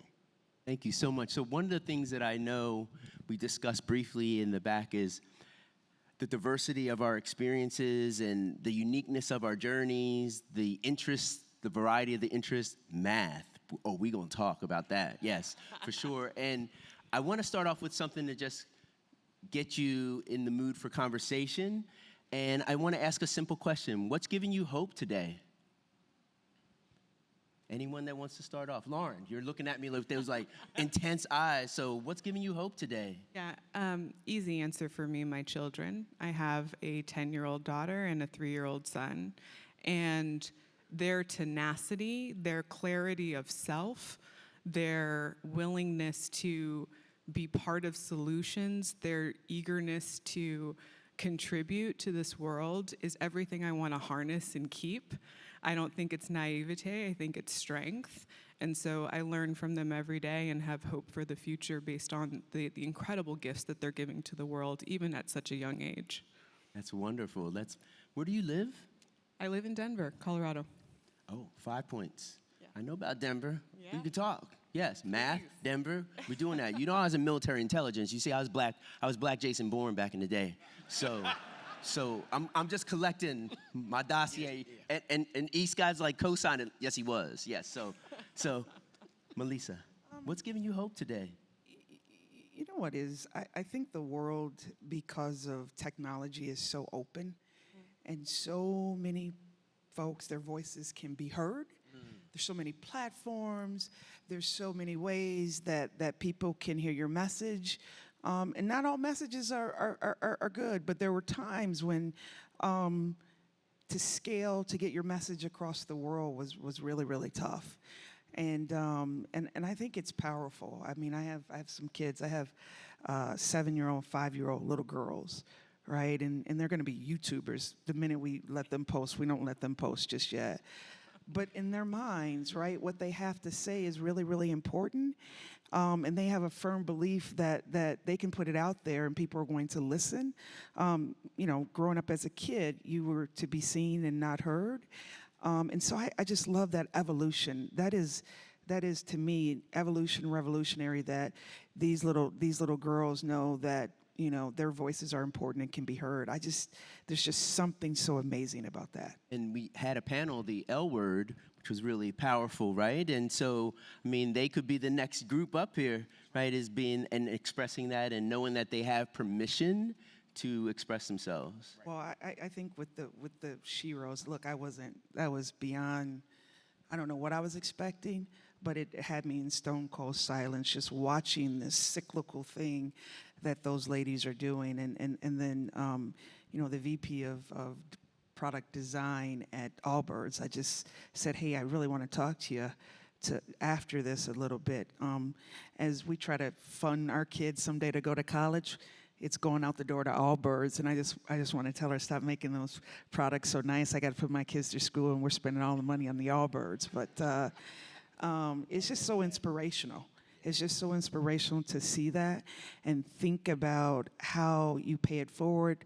But it starts when you're a little kid, right? If you have great role models at home, my grandmother was awesome. Like, more people, put some more soup, put some more water in the soup, right? You put some more neck bones. Neck bones were cheap at that time, and it's amazing to see that, right, in such a sophisticated way today.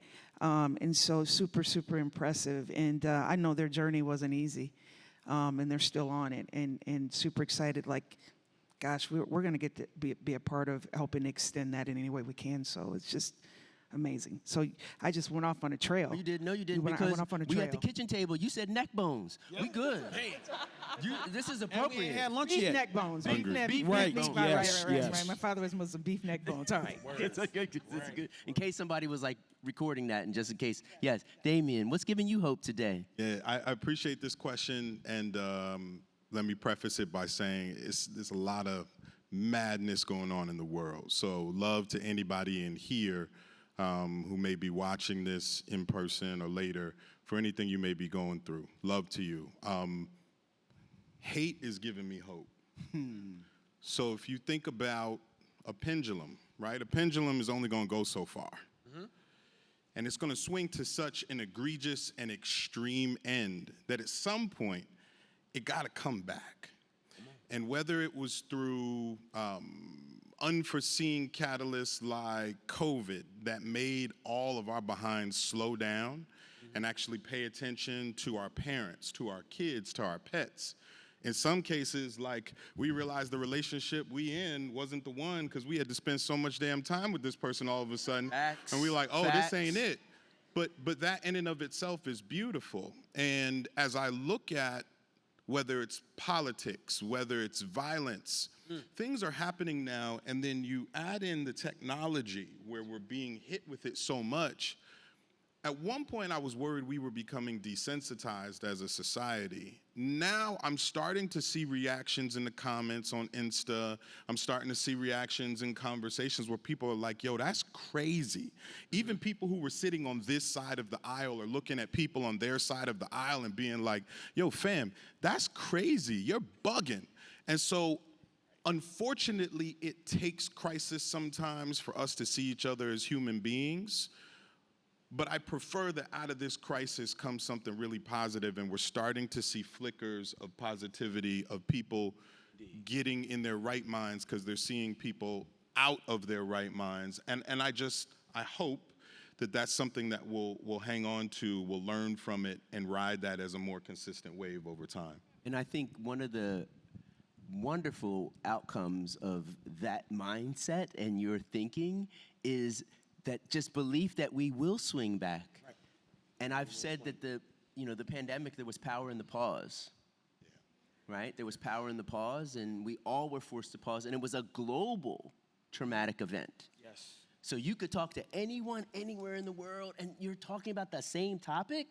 It was really fascinating, and so I think we all were collectively going through something together, and we all were finding a way to get through that together, and so I think you're spot on about that. And when we talk about, this kitchen table and empathy, I think that is something that really drew everyone together, and humanity had to pause, right? And had no choice, and got nowhere to go and got nowhere to be, and you better get happy with yourself. And a lot of people met themselves for the first time too, right? Yes, they did. Right?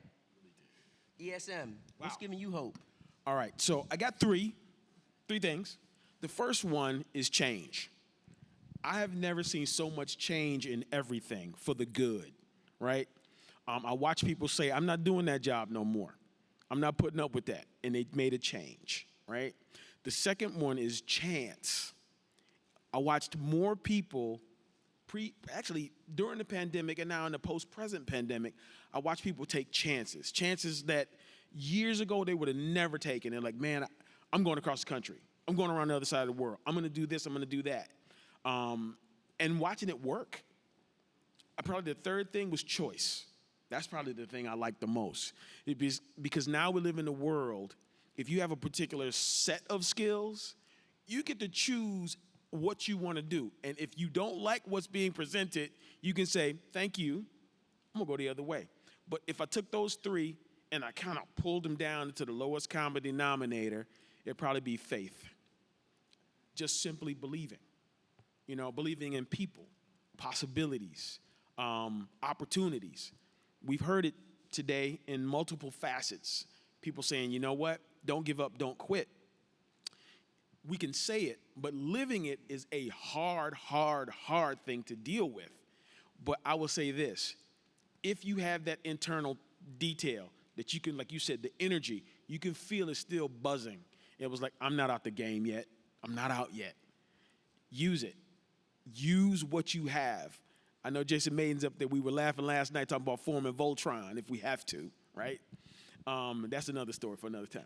But what I'm getting at is sometimes you got to align with other people. They get you fired up and be like, man, I know you can do it. Girl, I know you can do it.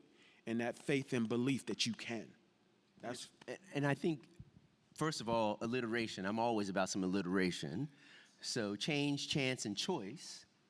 I think there's something powerful about that. But each of you actually shared something that I think will be really inspiring to the next gen and the folks in the room here, right? The idea of your kids wanting to have this opportunity, recognizing the technology as offering a platform for them to raise their voice, the notion that they don't have to succumb to hate, they can elevate hope, and they can take a chance, they can make a change, and they have a choice.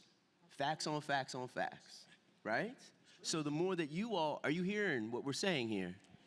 Intelligence. So one of the things I think is, yeah, I know, that was it on display, my Blackborn right there, yes. So the thing that I think is so important for all of you is as you hear our esteemed panelists share their insights, is to take what you need from this conversation.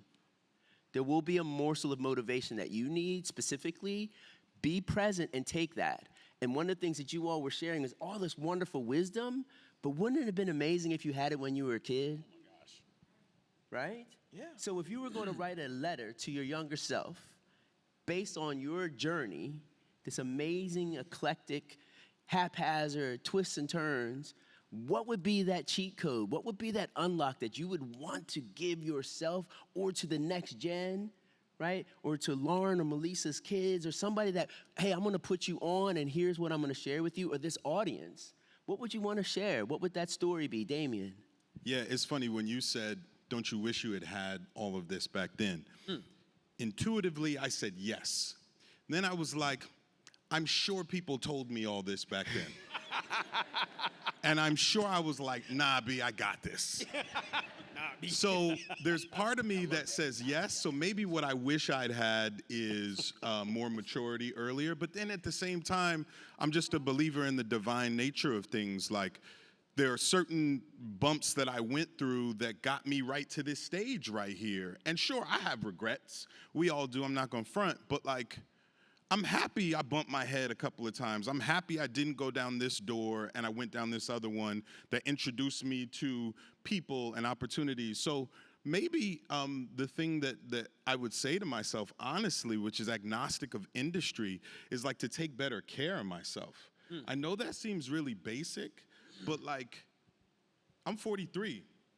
You hit like 30 plus, things start like, man, aching, you better tell like, somebody. You got to put some, what's it called, WD-40 on your knees and stuff. Yes. And like, the best thing to keep you good for your kids, for your spouse, for your parents who are, and loved ones who are depending on you, and for your career, whatever you decide to do, is to be right, like mind, body, and spirit. And so I mean it holistically, as I wish that there were practices around Buddhism and Christianity that I had adopted earlier in my life. I wish exercise had been a thing earlier in my life, and I wish that I had just been maybe more consistent and committed to it.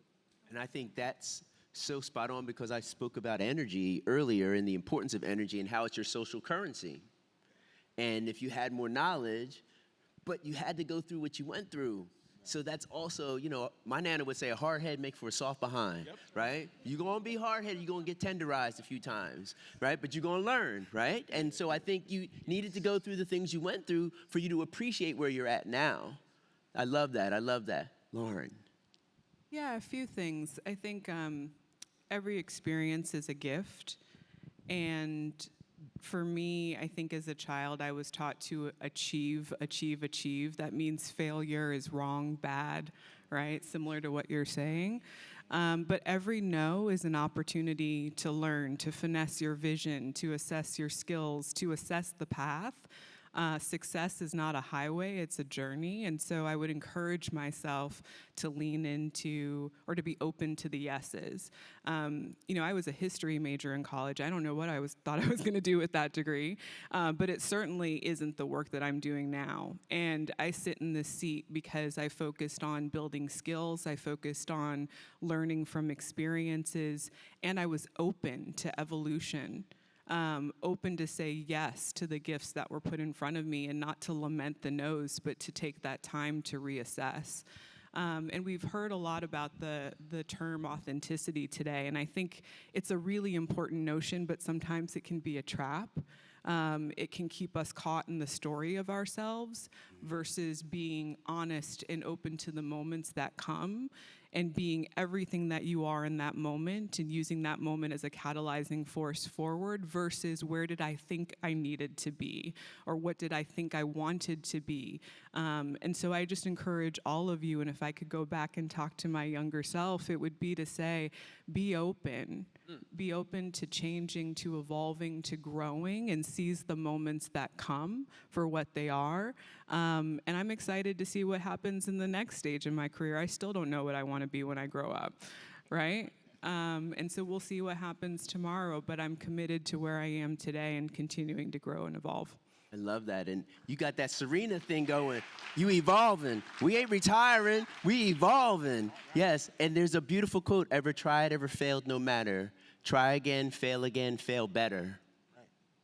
right? And so that's all that is, right? Is that's the way that you learn is by skinning your knees, right? And failing forward. And so I think there's something really magical about that intention and that attitude and that mindset and that courage. Absolutely. E. Scott Morris. All right.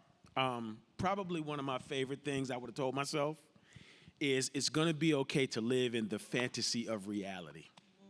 Now, that sounds kind of crazy. No, say that again.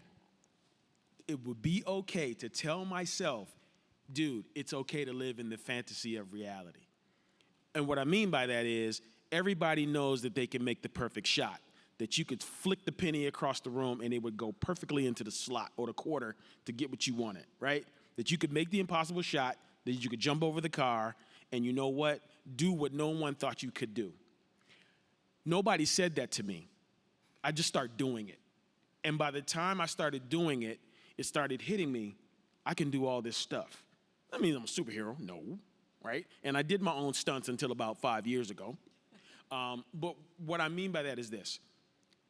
It goes back to the chance. Take the chance. Do what you think is impossible because it's going to be okay. You heard people say, hey, fail fast. Yeah. Then if you're going to fail, man, make it a full-on awesome production. Like go off the meter. Be like, man, he went off the meter. He's crazy, right? But they're going to remember you. Even if they say, no, we don't want you. Which goes to my next one, which is my grandmother used to say it, and I didn't grab it, and now I got it. She used to always say, see that word no? I said, yeah. She goes, now put a T and a Y-E-T next to it. I said, what does that mean? She said, not yet, baby, not yet. You're going to get your turn. You're going to get your turn. So when somebody tell you no, I just smile and be like, not yet, right? And just be like, all right, I'll get my moment. And so those are my two. I love that. I love that. And the idea of not yet. Yeah. Right? And that's that whole idea I've been saying, nothing's microwavable. Success is not microwavable. It's not going to happen overnight. You got to trust and believe hard work never goes unrewarded. So true. Very Melissa. true. So I'm gonna go full circle. I'm gonna go back. The reason why I said I love math is because there was a time in my life that I knew I loved math, but I was a kid. I lived on the 6th floor in housing projects, and little black girls didn't love math. Right? We loved a lot of things. We liked to double dutch. We liked to do all those types of things, right? And I grew up in a period of time where it was we lived Black Panthers. My parents grew up around that, and it was all around social justice. So I was going to be a prison warden, right? And I put math in the closet, and I did math. I pull it out. I do it. I'd solve problems that way. But I never really was open and said, that's what I really love to do, right? And then having a clear understanding of math isn't just math. Math does a lot of things. It's behind a lot of things that we do that are good. So I would go back to my younger self and say, do what you love. And if you have talent at it, wow, the world has all types of room for you. And I would just go back and just do math and understand what math could do. And so it's like I'm coming out of the class. I'm not in love with all types of math, right? I'm in love with formulas and some of those things. So I would say do what you love to do. Also, don't do what people tell you to do, right? What they think you should love, even if it's their love. And so I would just go back and tell myself, like, just do what you love, because one day you can make it a profession. It's part of my profession. I absolutely have the best job in the world. I try to keep it a secret because there's going to be somebody there that's going to try to steal my job. But I have the best job in the world, right? And it centers around something that is foundational that I'm pretty good at. I love the fact that you said, do what you love. And it's so important to be celebrated for that too. That's the other piece that we need. We need that affirmation from someone that they see you. We need to feel seen. And had someone maybe intervened, but you also had to have courage to show that you were into numbers that way, maybe there was someone that would have maybe stepped in, but we wouldn't have you right now. So to your point, right, you had to go through the things, like Damien said, you had to go through the things so that we have you right here. And you love your job, and you do exceptional work, right? And everyone is benefiting from it. And you still, I know you pulling out a problem or two, and you, like even the clock, I'm doing this math thing, right? I know you doing that still, right? Facts. Yes. So one of the things that I know about this audience here is we've been sharing, wonderful morsels of advice and insight.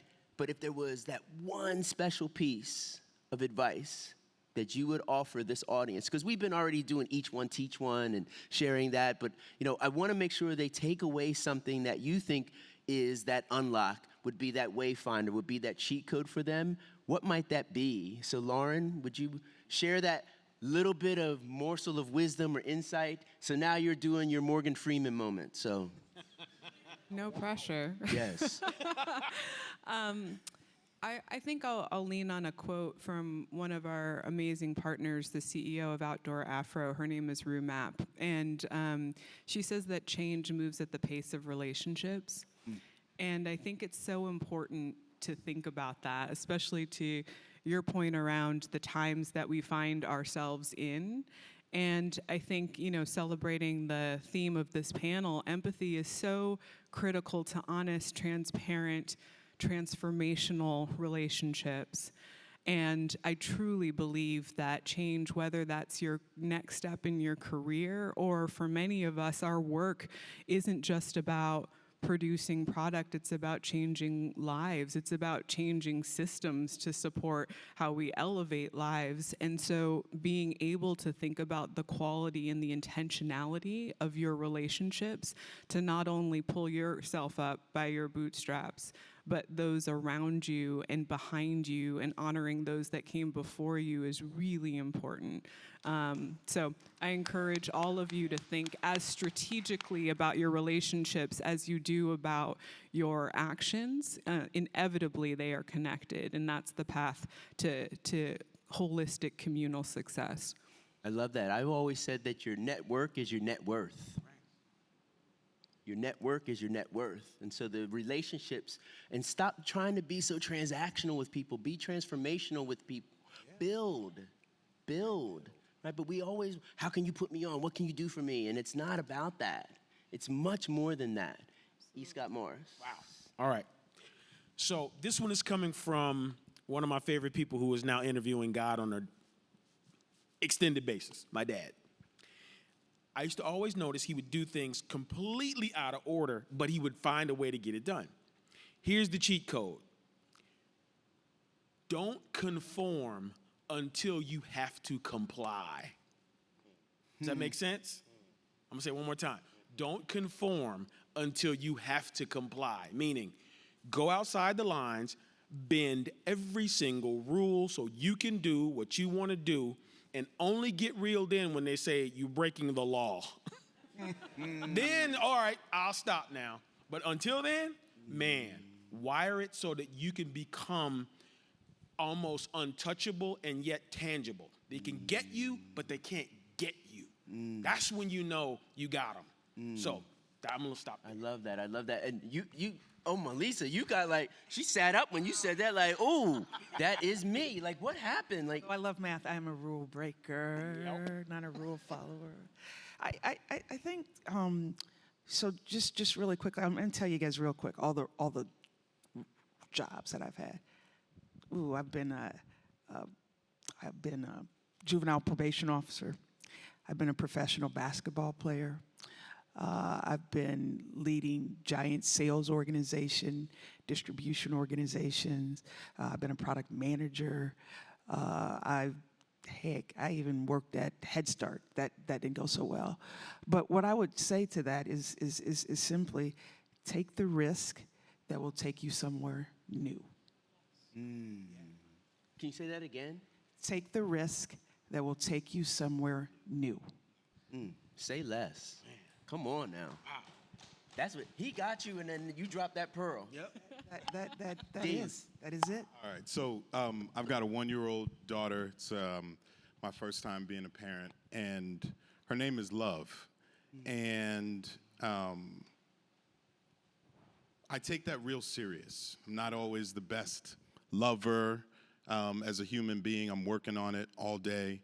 But this whole thing around empathy, just really quick, if you're able, how many of you today at any point have thought about whether or not the entrances that you've been coming into, in and out of all day, are wheelchair accessible? How many people actually thought about it? I didn't Okay, look around. Just look around. It's not because you're bad people that you didn't think about it. It's because most of us maybe have never used a wheelchair, have never been proximate to somebody who uses a wheelchair. So my advice to you, grounded in love and grounded in empathy, is, one, proactively seek out other communities that you're not familiar with and get to know them. I don't care who it is. We all have biases towards other communities. We do. Break those down by getting to know people and understanding their experiences.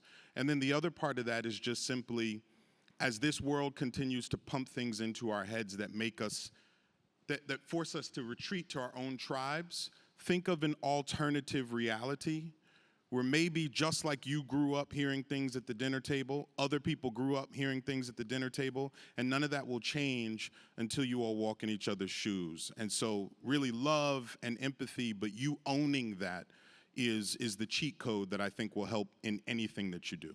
Thank you so much. And I think,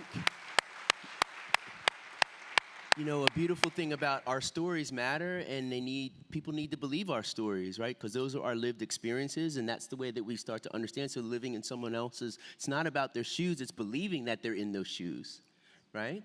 And belonging is our key thing. And so I'll leave you all with this wonderful quote from James Baldwin.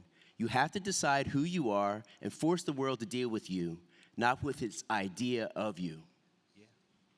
And if we show up authentically and genuinely as we are in our full and glorious way, then my gosh, we got a fighting chance, don't we? Yes, we Please do. put your hands together for my amazing panel, ESM, Melissa, Lauren, and Damien. Thank you for your time and attention. Be well, Godspeed.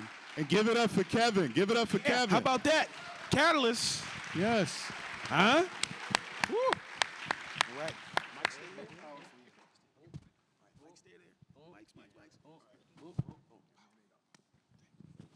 You already know.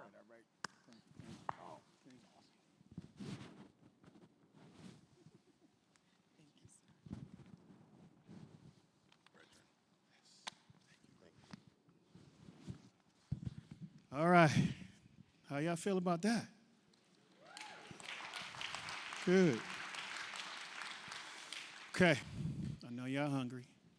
We're going to go get something to eat about an hour. We're going to keep the lights on when y'all come back because we know what's going to happen if it's dark and we finish eating. If you get a chance, you can eat outside. There's tables on either side of the building or outside. Get some fresh air. You guys been in here for a while. But we're going to come calling at like 55. So y'all can come back in here because it's y'all fault we started late. I won't mention no names, half of y'all. But man, that was great. That was a great side A. That was great. All right, food is outside. Make it right, go to the back. Eat. Eat. Thank you.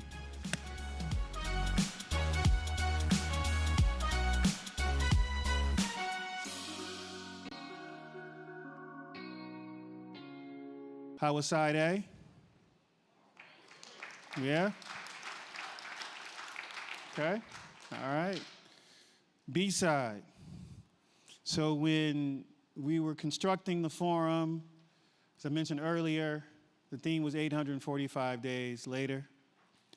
Side A was really an update and the celebration of what we were able to kind of accomplish. You guys meet some dynamic people and hear their stories. Side B is about that action, okay? So now we're going to get a bit more tactical of 845 and beyond, okay? 845 and beyond is just as, if not, well, actually more important than the 845 in the first half. Because as much as you heard in the first half and how, you know, Terrence shared, you know, his story of his brother and his family, and he specifically said he wants us to do our part, right? And that's what this second half is our part. And so we got some heat on the stage coming. The first group of ladies that we have to share with you is something that I never thought I would see a company do. I never thought I would see a company specifically say, we want to help black and brown women. Never thought I would see that. Never. And these ladies that are about to grace this stage are about to share the story of that, how it came about, how it's evolving, and what the future is going to look like. Okay? So Jazz, come on out. Introduce your dynamic panel, and I'll disappear again.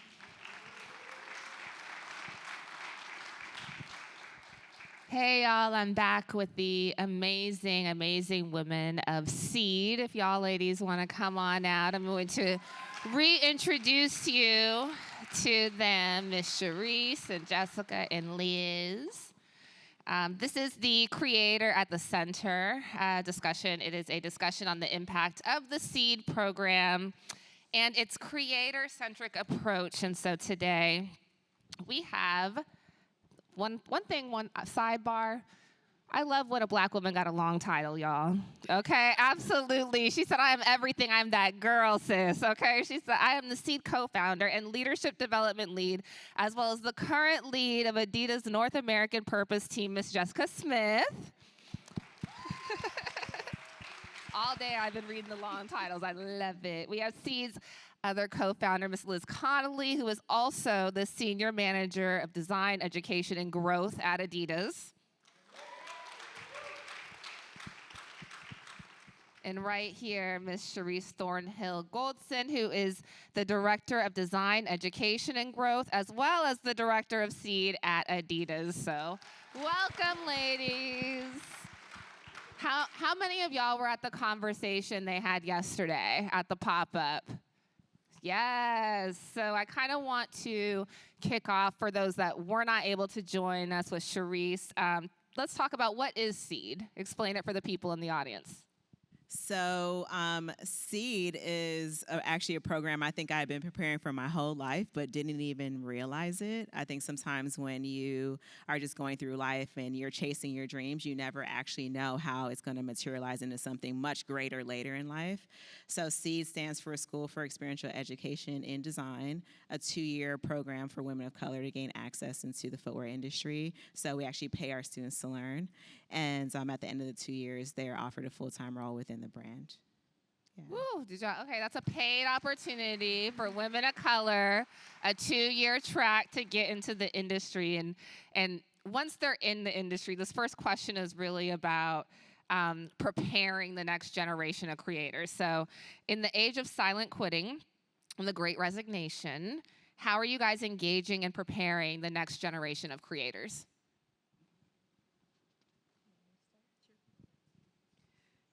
It's an interesting time, right, where people are choosing how they want to show up and how they want to spend their time. And so, we're operating Seed in a corporate environment, and we're preparing women of color to come into that corporate environment. And I think what brings us each to this stage is that we're really in the business of unlocking human potential and really people's choice and their ability to choose. And we know our history as a people, a lot of our choices are taken away from us. And we are here to change that.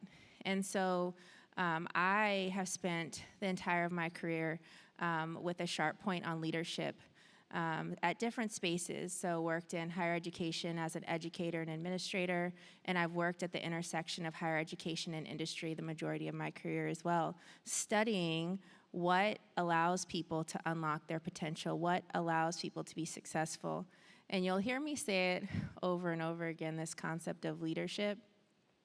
And I think our leadership curriculum that's at the heart of Seed is not only powerful for our students, but it's powerful for each of us. When we think about the people who have been sitting on this stage all day, what they've been able to hone, what was their unique skill set that they had that allowed them to be the one and not the other. And it's this notion of leadership that's allowed us to accelerate the pace of impact for our students. It's what allows them to show up every day and impress teams that they're working for. And so leadership's a big word. It's thrown around all the time. What do we mean by that? I won't go through all of our 8 C's, which are core competencies of SEED, but I'll start with confidence.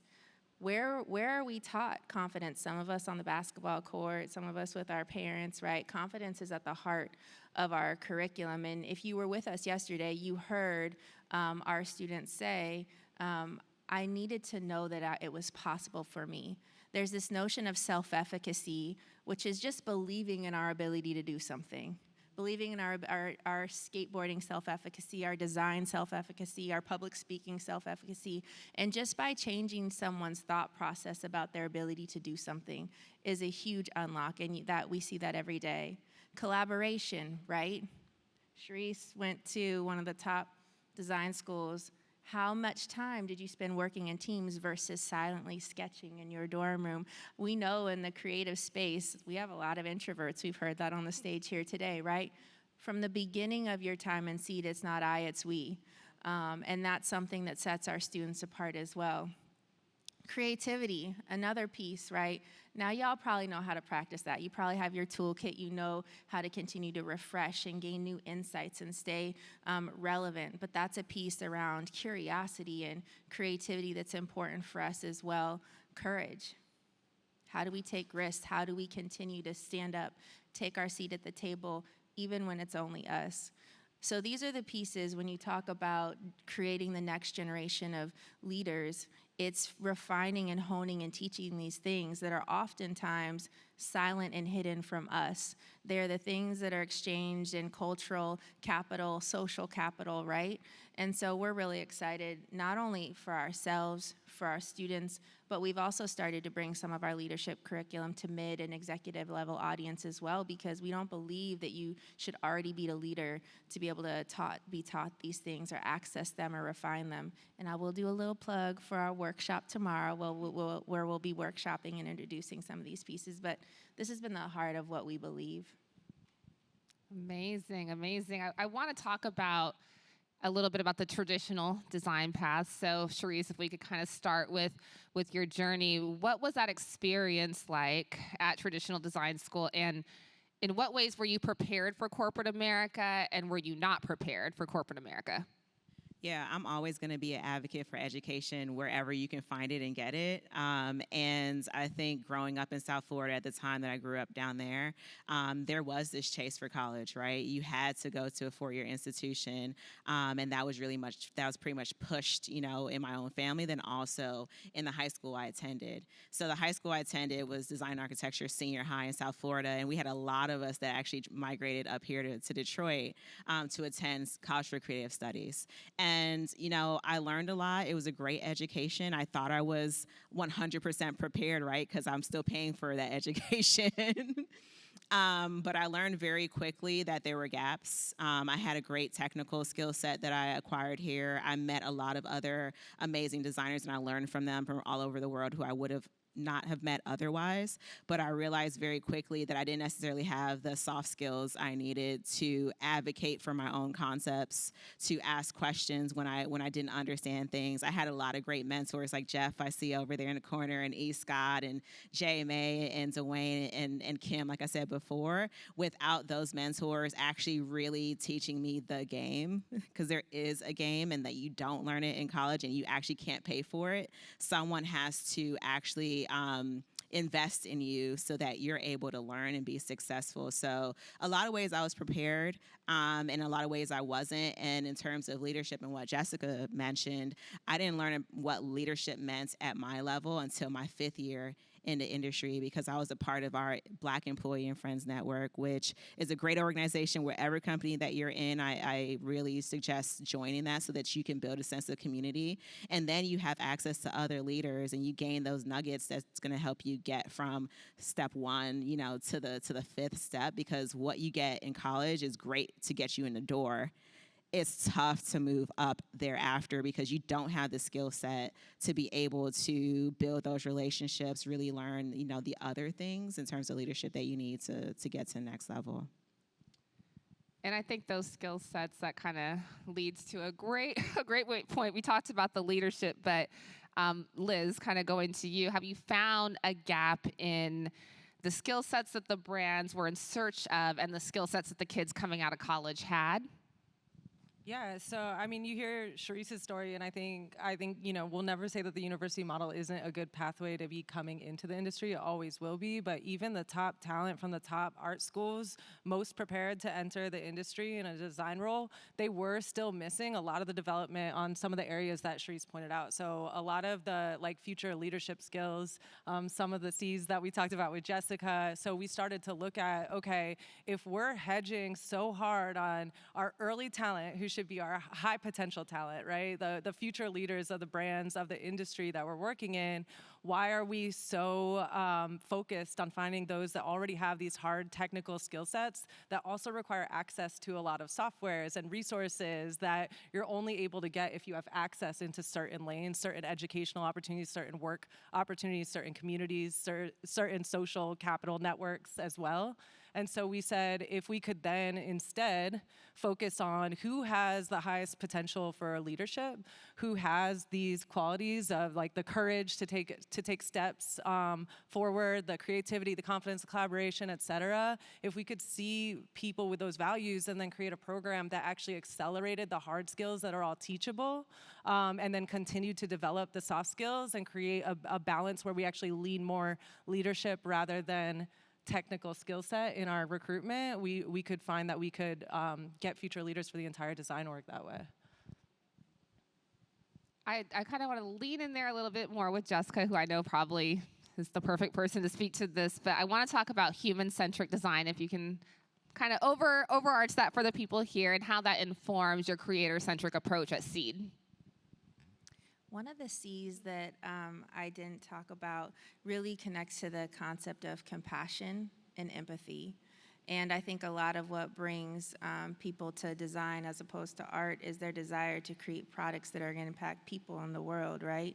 And so I think what we've been able to do, Sharice and I teaming up together, is to think about how do these two worlds really feed off each other to create a better person, but also a better product that's going to make an impact and create a new solution for people. And so that's been a beautiful marriage. But Sharice, you might want to speak to it a little bit more. Yeah, so for the designers in the room, I'm going to really advocate for talking to real people when you start your projects off. I'll just say that early on in my career, it wasn't pushed that you actually go and you chat with real people to get those real insights. I think that was a part of the process that was vastly overlooked. We would just create a persona. Right? There's Sally, who's from Michigan, and she's between the ages of 18 and 26, or, you know what I mean? It's not real, and I think when you look at the product, you can tell that it didn't come from a real insight because it means nothing to no one. Doesn't solve a problem. It doesn't solve a problem, and I think when you really hone in on who's the key person that you're solving this problem for, and have you understood them? Have you gone out and gone to the court and watched them practice? Have you even spoken to them? Have you asked them what products they're using currently and why? How much did they pay for it? What's their purchasing power? Like when you get to find out those actual key insights, and it requires compassion, it requires being compassionate, it requires understanding someone's circumstances, you can actually create a better product for them, and you can create something that really maybe didn't even have a brief. Right? But sometimes we don't have the courage, which is also why it's one of our C's, to ask questions and challenge the brief we may receive from our marketing counterparts, because we believe that's the gospel and we just have to work to that. We just stay in our lane and we just design in the corner. No, we should be elevating just past our job description and really understanding end to end, why are we creating this and who is it for? Because design can really impact every part of the process, not just our small little part of it. So. I love that. Let's see. Y'all have 7 minutes left. I only have one left for you before we open it up for Q&A. So if you guys have a question after this last question, the ladies here will be happy to answer it. If you have a question on their approach or the SEED program or how to find out about some of their workshops coming up. I don't know if you want to plug the creator camps as well, but how can the people in this room leverage their own identity and leadership skills to creatively solve their own problems? You want me to take that one? Sure. So we did a workshop earlier this year, which is really amazing. Shout outs to Jason Maiden, because he really helped to bring this to life. But we had an opportunity to do our first creator camp for executives. So we had executives from tons of different brands. This was at the Fortune Brainstorm session earlier this year. And we started to think about compassion and empathy and how we were able to bring that to our own process to really expand our creativity and what that looks like. And we came up with this concept of the creativity toolbox. And it was a concept of, when you look back across your life, we actually collect things. So each of us had something special. I obviously had a book because I'm a nerd like that. And I had a book that was really special to me. Jessica had a quote from her grandmother. And everyone had something special in this box because we really wanted to impress upon everyone that was attending to say everything you've experienced in your life, good, bad, or indifferent, is something you can leverage and pull from. And it allows you to connect with others. So we actually had a box set up in the middle of the space. And one by one, we took those things out of the box and we talked about those particular things. And I really think it helped everyone in the room identify with each other's humanity because we all had a story. And it was such a powerful moment. I think that's now going to be something we include in each one of our sessions like that. But sometimes we don't look at each other for our humanity. We only see everyone on their facade and our own biases that we see through. So to be able to see someone else's humanity is really key, and it can really actually unlock your own creativity. Yeah. The one thing I'll add to that too is we're here to celebrate today, and that's what we've heard on this stage. But I think the reality of a lot of our journeys too are the challenges, the walls, the glass ceilings that are still very real. And I think it's those moments that we sit with ourselves and say, how do I have energy to keep going? What can I do after all these years of fighting to be in this industry and having the seat at the table to stay, to continue to stay connected, inspired, to continue to get better myself? And I think that's what we've kind of unlocked, and what Sharice is speaking to is how do we go within and continue to refine? Someone sitting up here today talked about being icy, right? And a lot of times we're running to the HR partner, or we're trying to network, or we're going to our hiring manager to say, knock, knock, knock, what can you do for me? And I think what mastering the creator within and this concept of leadership and creativity is that we have tools that we have not yet unleashed within ourselves, and that's the topics and the workshops that we want to do at all levels to make sure that we continue to show up as our best selves and undeniably be ready for and asked for that next seat and that next opportunity. I have to cough. I have a little too cough, like my eye is running. Let's see. Well, we're going to open up for questions. Do you guys see anybody out there? My eye is... Any questions, anybody?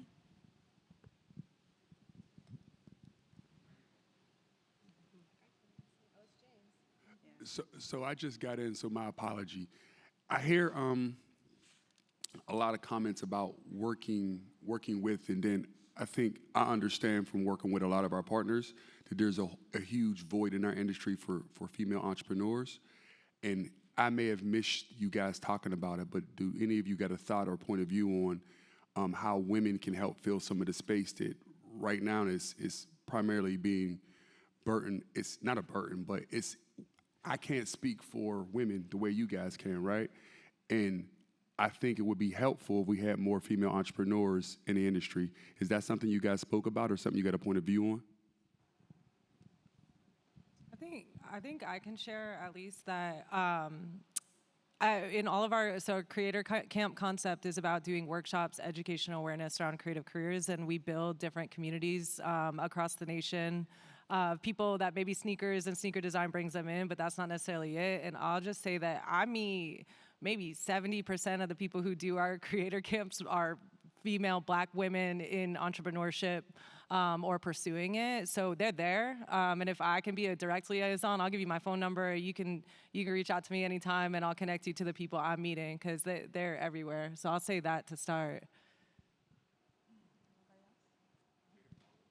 We started with a discipline in design with a hope and know that this model can actually apply. A 2-year alternative pathway can apply to so many different fields, right?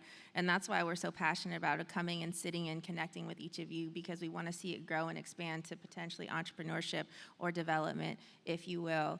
And so we're happy to kind of share and open up our resources, and we need folks with seats at the table like yours to reconsider who are we hiring in those opportunities on the agency side, or what else, to kind of tap into new communities or new individuals to build that trust and that relationship and give them those business.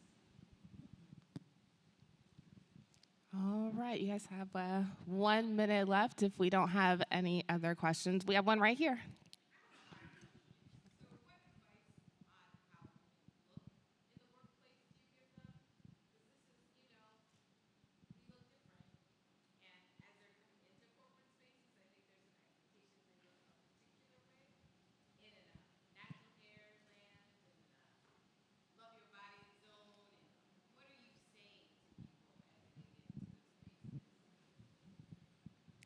There's this book, it's called Empowering Yourself.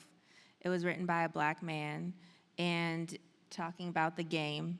He basically was a high potential talent his whole career, got to a point where he wasn't advancing. And he basically wanted to study and write a book about the game that is usually owned by certain people and that look a certain way, right? To the point of how many CEOs do you know with a mustache? I say this to say that there is an archetype or a profile for all of us in leadership positions. Now, we have to edit ourselves potentially more based off of what that profile is.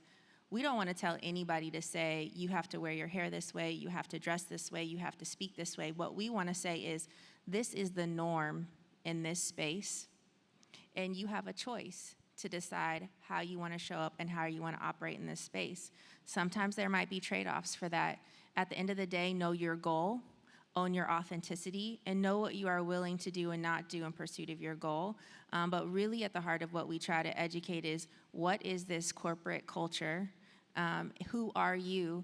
And what are you willing to trade off in pursuit of your goal? Yeah. And I always tell our students that they should have a level of excellence for themselves. It's irregardless of what anyone else around them is doing, saying, wearing, whatever. How do you want to be perceived as an individual? Because you will be perceived as an individual. So I always say to them, what does excellence look like for you? And then you just hold yourself to that standard. So a big part of our leadership curriculum is personal branding. And in the beginning, the first quarter of our curriculum, we go through personal branding with them, and they identify their own core values, so that they know, okay, if I've established these core values for myself, I'm holding myself accountable to that, because I'm representing myself, also the rest of the program. So we're not critiquing anyone. We just say, hey, what does excellence look like for you? And then you hold yourself accountable to that.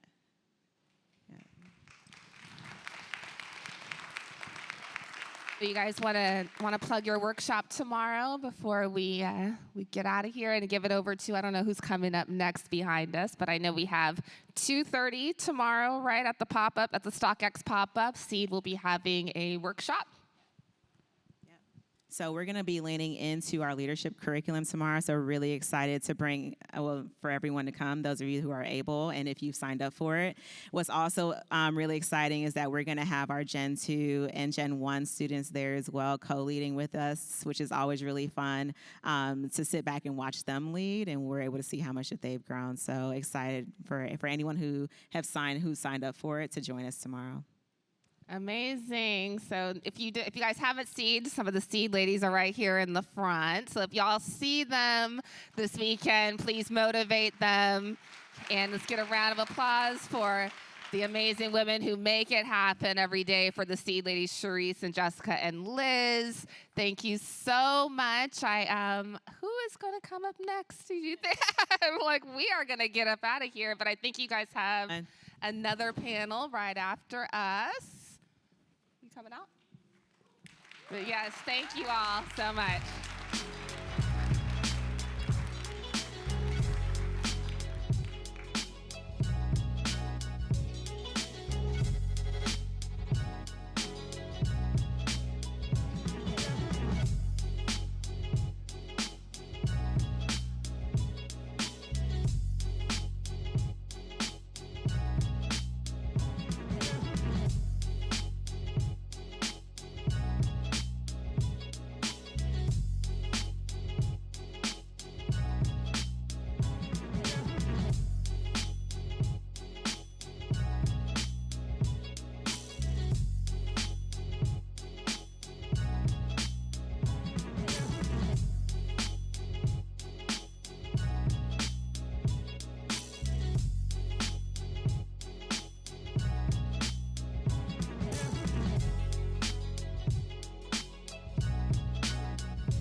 Good afternoon, good afternoon.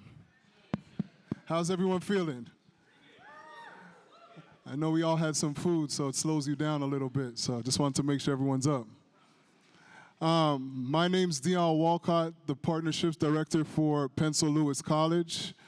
We're gonna get into a conversation today about career pathways. It's called Tapped In. Before we get into it, I'll let everyone introduce themselves, and then we'll rock and roll.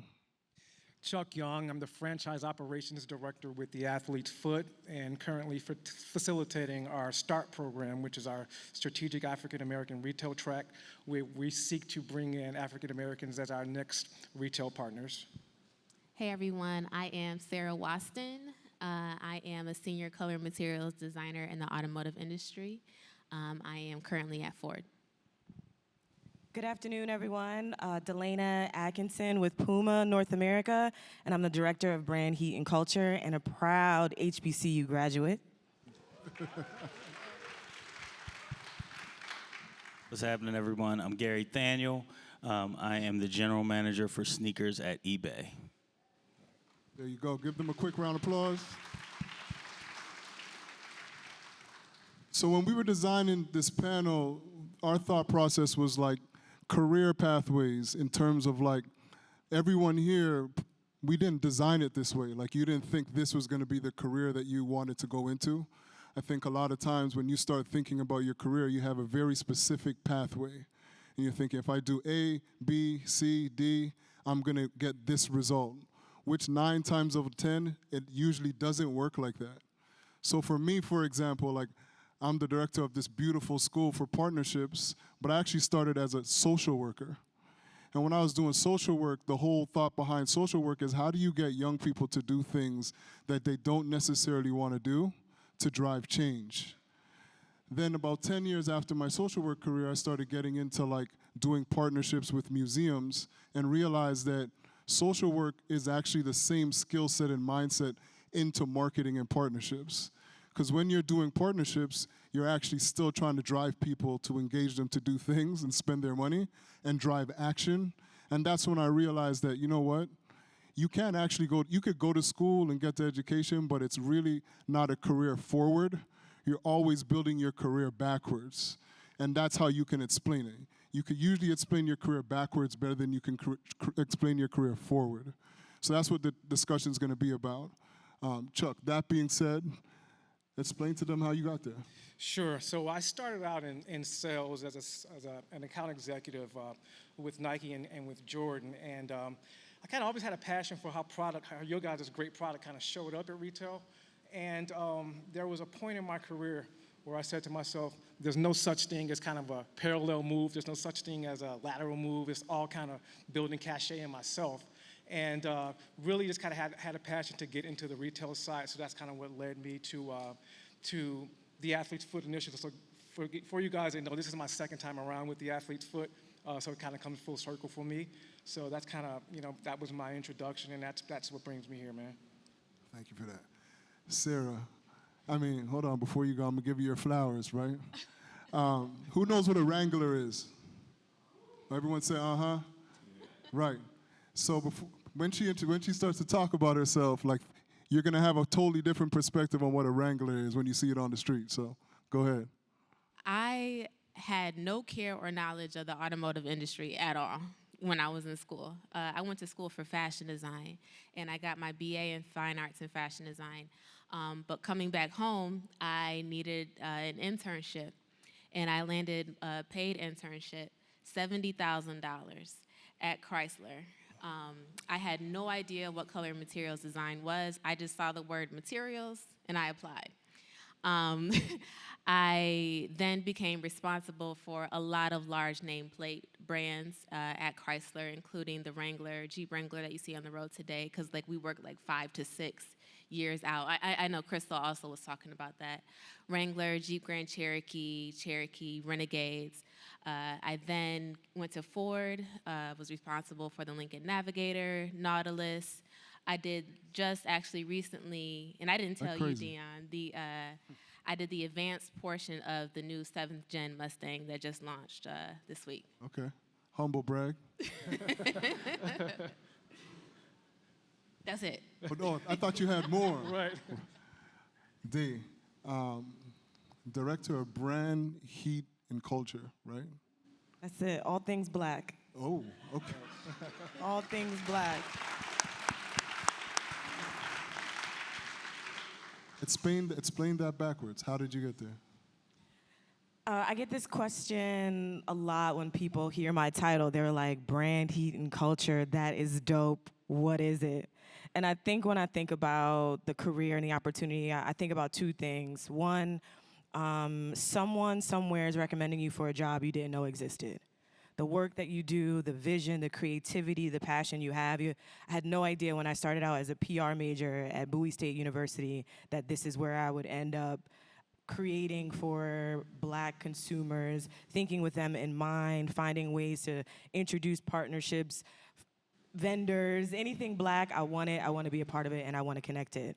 The other thing that I would say is, when you're in your planted season, don't be discouraged, because you will hit your bloom season. And in the planted season is when you're grinding, you're trying to get promoted, you're taking on more work, and you are not moving forward. And you're like, what is happening?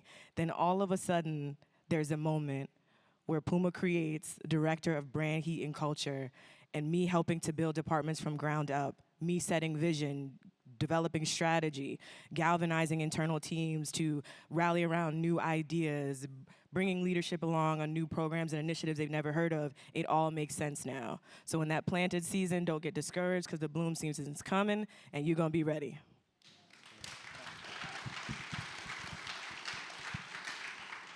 I mean, Gary, you and I, we've chopped it up a couple times, and we talk about GM of sneakers for eBay.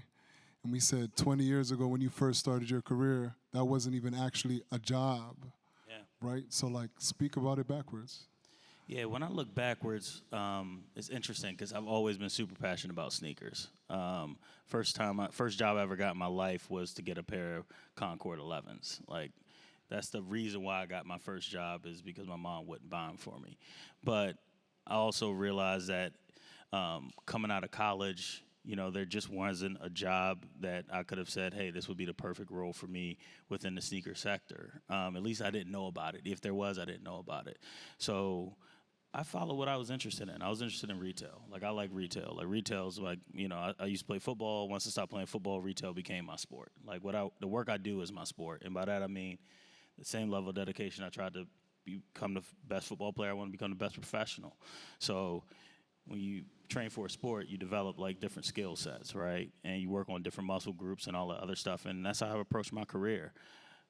Developing my general management skill set, focus on being a better operator, a little HR, some marketing, product development, you know, like, so when I look at my career, I couldn't tell you 5 years ago that I'd be in this role, because this role didn't exist 5 years ago. I'm the first ever GM for sneakers for eBay.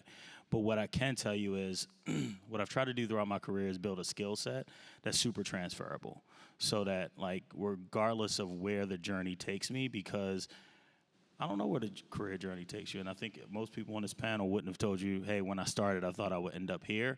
But I'm going to be prepared for it, because I'm invested in a right level of skill building. And I'm also going to give myself a tough look in the mirror and say, hey, you need to get better here. You're pretty strong here, but if you really want to be great, take your strength and make it a superpower, and then improve here at the same time.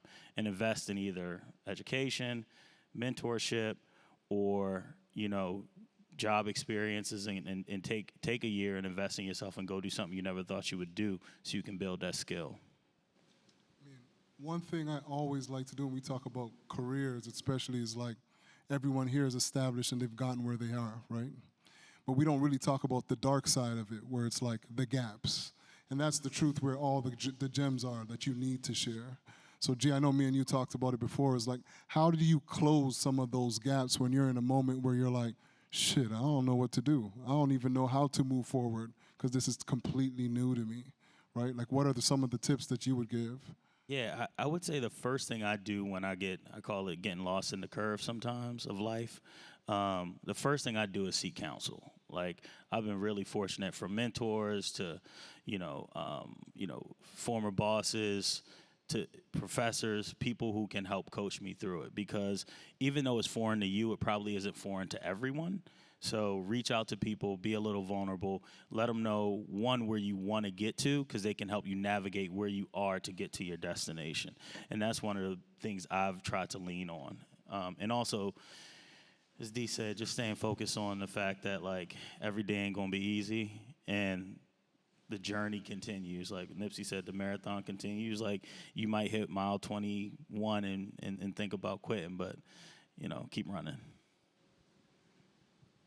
Yeah, I think that those are great points. I think the other thing, one of the things that has always worked for me is just taking the time to reflect. You know, I always think about growing up. My mom would always say, if I did something wrong, she would always say, take your ass in that room and think about what you just did. And my whole career, I've done that, and I've taken time to really kind of reflect. And it's not about reflecting to see what I did wrong. It's really about getting better, right? As I got older, the thing that I realized is that I wasn't the best. And I'm still not, you know, so that's one of the things that really has driven me and has really helped me to kind of connect those dots throughout my career. I also think, like, when it comes to the connecting the dots, like, when you know there's a gap, a lot of people will press pause and pay attention to the gap. Definitely. I always tell young people, like, when the students come, like, forget pressing pause, run directly to the gap and try to figure it out when you're in the mess, because that's usually when you're going to learn the most. When you press pause, it's just going to get wider and wider, and you're just going to get more scared to go solve the problem. So when you see the gap, run it directly into it. That's when you learn the most. Being at oh, you want to go ahead, Dee? Yeah, there's a book that that I read called The Artist's Way, and part of the exercise, if you will, that goes along with it is every morning there are morning pages where you have to just get up and you write. And the author talks about how, as a creative, some of the areas where you're most resistant are where your biggest opportunities are. And so I agree with you, Dion, in terms of that moment where, or those periods where you feel like you're most resistant to something, or you feel like there's fear coming up. Embrace that, because that is where the opportunity is for you to potentially grow, for you to delve deeper into the skill set, to learn something new, to show yourself that you can ultimately do what it is that you're trying to do. I was going to say, a lot of times I've observed that our ego can be our largest downfall. And one of my most favorite quotes that I almost like live to is, the man that knows something knows that he knows nothing at all. So I'm forever a student. I'm always learning. I never let my ego get in the way of thinking that, you know, I met this gap, but like it is somebody else. You know what I mean? I'm learning, or I'm picking up a different discipline that somehow correlates to what my career is, or to where I need to kind of get better at and sharpen at. Even if it's not, you know, directly designing, it's something that helps supplement where I could get better at. And once you get rid of ego and understand that you are still a student, I don't care, VP, GM, it could be whatever, you are forever a student. And that kind of keeps you at an upper echelon, and that gives you the edge 9 times out of 10 times out of 10, I'll say. Sure. Just to ask you another question, just because I know we spoke about Ford a few times, and just thinking of it from transferable skills, because everyone has those. That's something that everybody has. You know, we're at a footwear forum, you work for Ford. So a lot of people be like, how is that connection actually happening, right? So maybe speak about like the transferable skills from like what you do and what people do or want to do in the footwear industry. So I had a funny story with how I interviewed going at Chrysler. I said, I told you guys I came from fashion, right? So they just gave me a at-will project and said, how could you, bring fashion into color and materials design and show us your portfolio? My portfolio were garments. So I came to Chrysler with 3 garments of literally things that I've sewn, and I just told a story.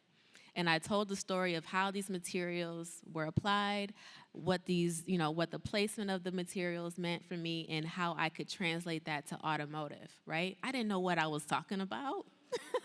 I just wanted that job. Time you don't. And I said, you know what? You said materials, so this is how I fit into your space.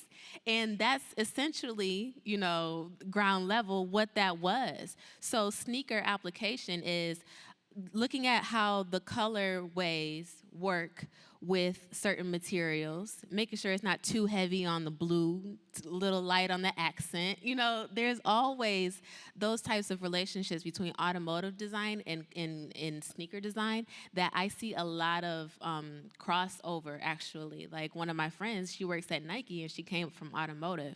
So it's so transferable, but people just don't know that. You know, and I love being that, you know, kind of just that push to be like, yeah, actually, like we're more similar than we are different. I think, absolutely. And D, I know your journey started off not where you're at now, but with Puma. It was more agency. There's a lot of bends and turns, and maybe explain to them how it worked for you transferably. Yeah, I think I've really, like, I would say I mastered the art of the pivot. I started out as a PR major. And my dad was like, what are you doing? You're going to live in poverty. This is really terrible. Don't do this. And so I just wanted to prove him wrong. And I wound up getting an opportunity to work on the red carpet for the BET Awards. And I'll tell you how long ago it was. To know I got the opportunity, I didn't get an email. They mailed me a letter with the BT logo, and I just remember leaving it out on the countertop. I didn't say anything, and my dad saw it, was like, what is this? You're going to work for BET? And I was like, oh, I thought PR majors were broke. And from there, I really just, I stayed focused on Black consumer, Black culture, all things Black.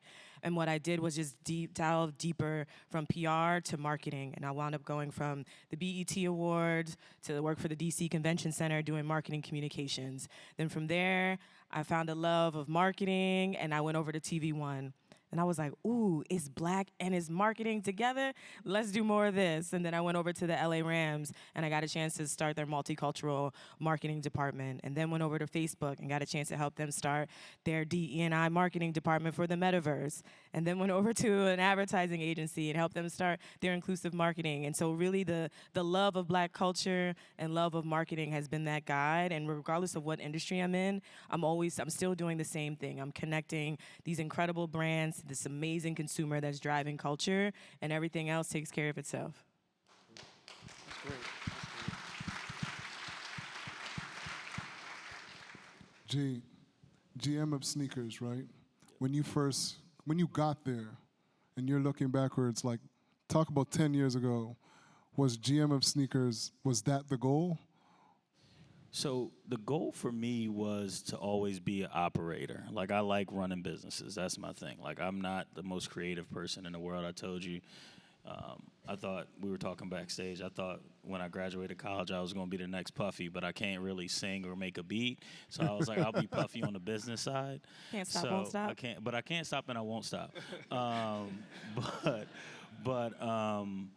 Yeah, I mean, I think for me, it was, I love sneakers. I knew at some point I wanted to play in this sector and operate in this sector. I just didn't know if that was going to be with a company, but I was also prepared, like I was saying, I also was building my toolkit, so if I need to venture off and do it on my own, I'm prepared to take that risk too.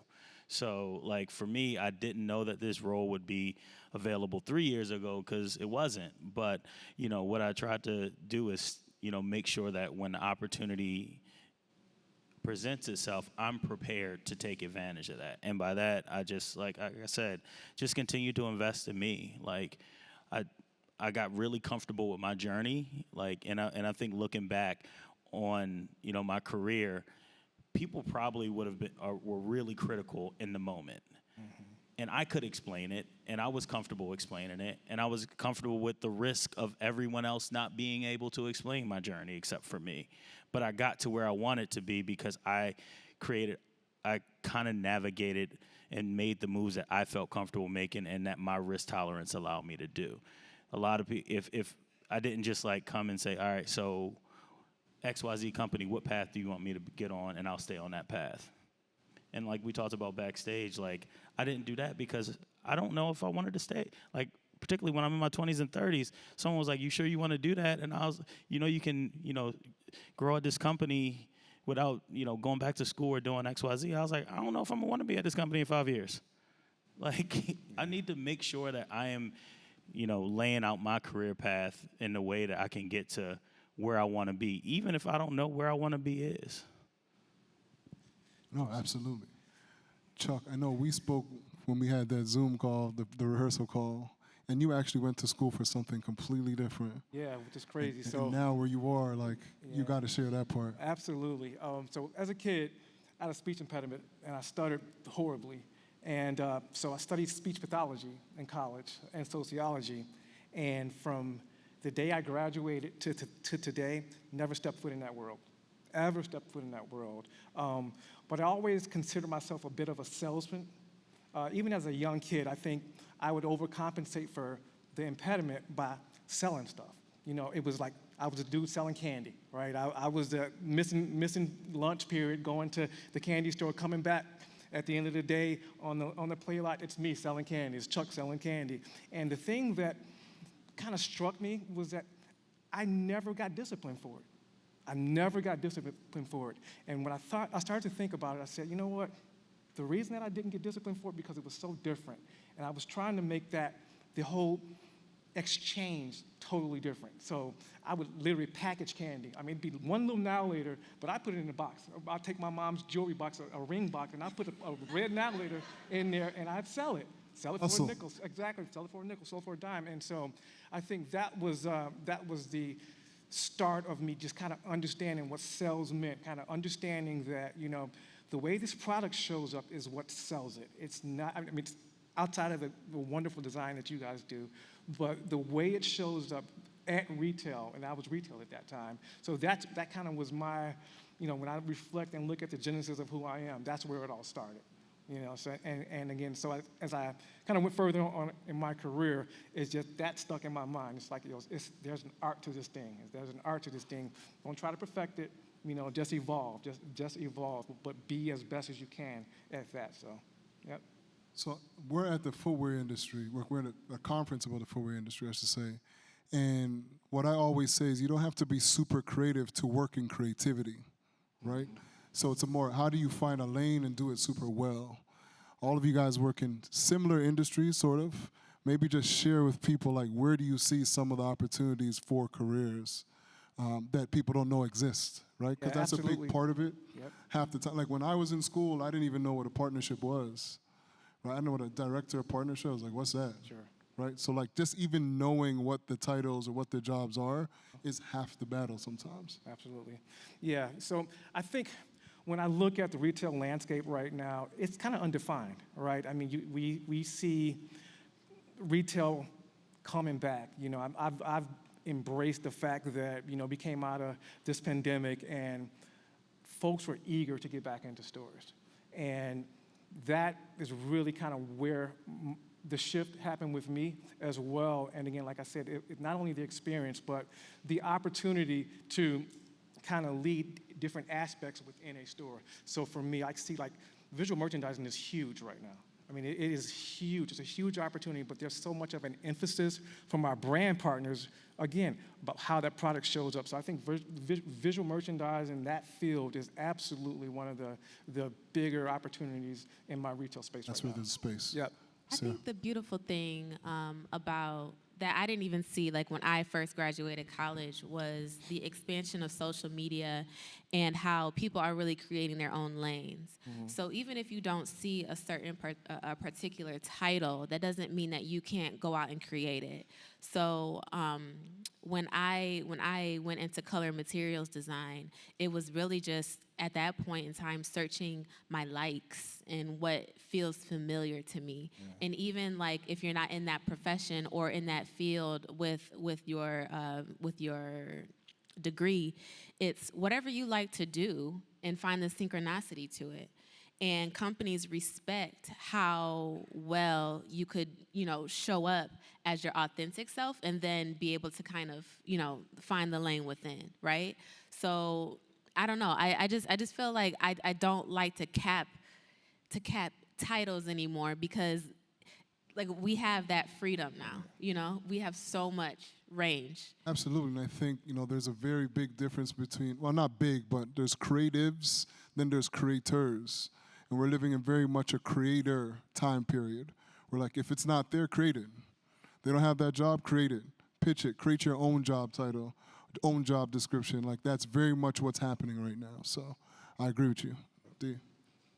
Yeah, I agree with the same sentiments. This director of brand heat and culture did not exist before I joined Puma. My last 4 roles actually didn't exist, but I allowed my passion for Black people. I'm gonna keep telling y'all, I allowed that passion to drive me, and what I did was take the fundamental understanding of marketing and then apply it through our lens, through our filter, with the cultural nuance of who we are, to help brands connect better and make sure that it came across more authentic.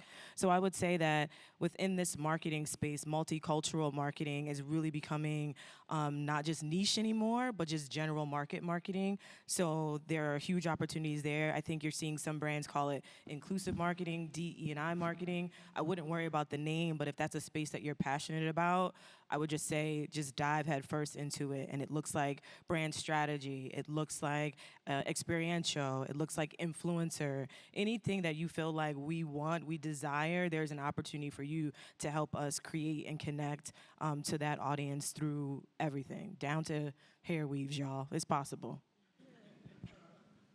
And I think where I see a lot of opportunity, you know, being in the role I'm in, I work cross-functionally quite a bit, right? And candidly, you know, in almost all the meetings, I'm one of, if not very few, I'm one of, not the only black person in those calls. Me too. So it's already, you know, from even in the seat I'm in, there's already very few of us, right? But then I look cross-functionally, and you know, I look at, you know, product, and my product, I'm not talking about sort of like product like I was used to when I started in retail. I'm talking about like the back end, technology, STEM, you know, all the stuff that is like infrastructure for business. Like I talked earlier about saying, you know, how I can continue to add to my skill set. And one of the things I try to do is just learn from like our engineers and like technology folks, because just like I'm not a creative, I'm not, you know, the most technically advanced guy, but I also work for, you know, a marketplace that we need to understand what are the impacts of metaverse, what are the impacts of AI, you know, how can we better serve people, you know, virtually, and how do we drive connectedness, you know, on our marketplace. And a lot of that stuff is a skill set that I don't have internally, right? And it's also a skill set that, you know, I'm gonna have my first kid in a couple months. I'm definitely gonna have her in like STEM classes and everything, because like, just because it's a void for me, it should be a strength for her. You know what I mean? Oh, absolutely. Thank you. Thank you. So we got about 7 more minutes left. I want to open up the floor to some questions. Someone all the way at the top has their hand up. You're going to have the strongest voice in this here. There we go. There you go. Oh. Tell me again. How y'all doing? My name is Jennifer. I'm currently the community marketing manager for Foot Locker in Detroit. And I too have a degree that I don't think I really use, but my question is for me, we interact with a lot of people from the city of Detroit. I'm born and raised in the city that may have not had the opportunity to go to college or go to school. And I know all of you guys kind of speak on doing something different from your degree. Sorry, I get nervous.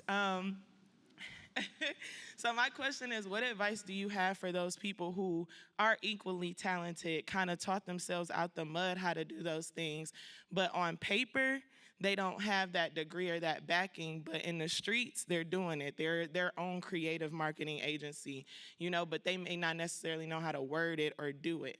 That's my first question. And then 2, I know you spoke, Gary, about having a mentor or, you know, talking to people. Again, to that point, to those people who only know the people in their hood or in their neighborhood that do the same things, how do you find those mentors and people that will take you seriously when you just come into them? Because a lot of people be like, oh, that's dope. Yeah, I got you. But you're not following up with me. And I think we come in contact with a lot of people that are like that, and it's like they're equally as dope. So how do they get that mentorship where when they're in this one pocket of, you know, the city or wherever they're from? Sorry, I know it was 2 parts. I'll answer the first one 2 ways. The simple answer, sign up to Pencil Lewis College. We'll teach you how to do it.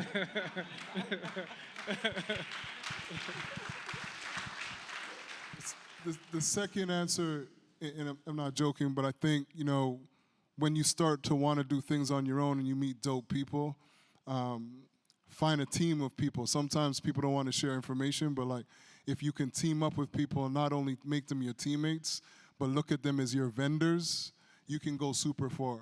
And what I mean by that is like, if Gary's a photographer, Dee's a videographer, you know how to put on the set, you're the salesperson, we're a team all of a sudden. And we could be vendors versus just teammates.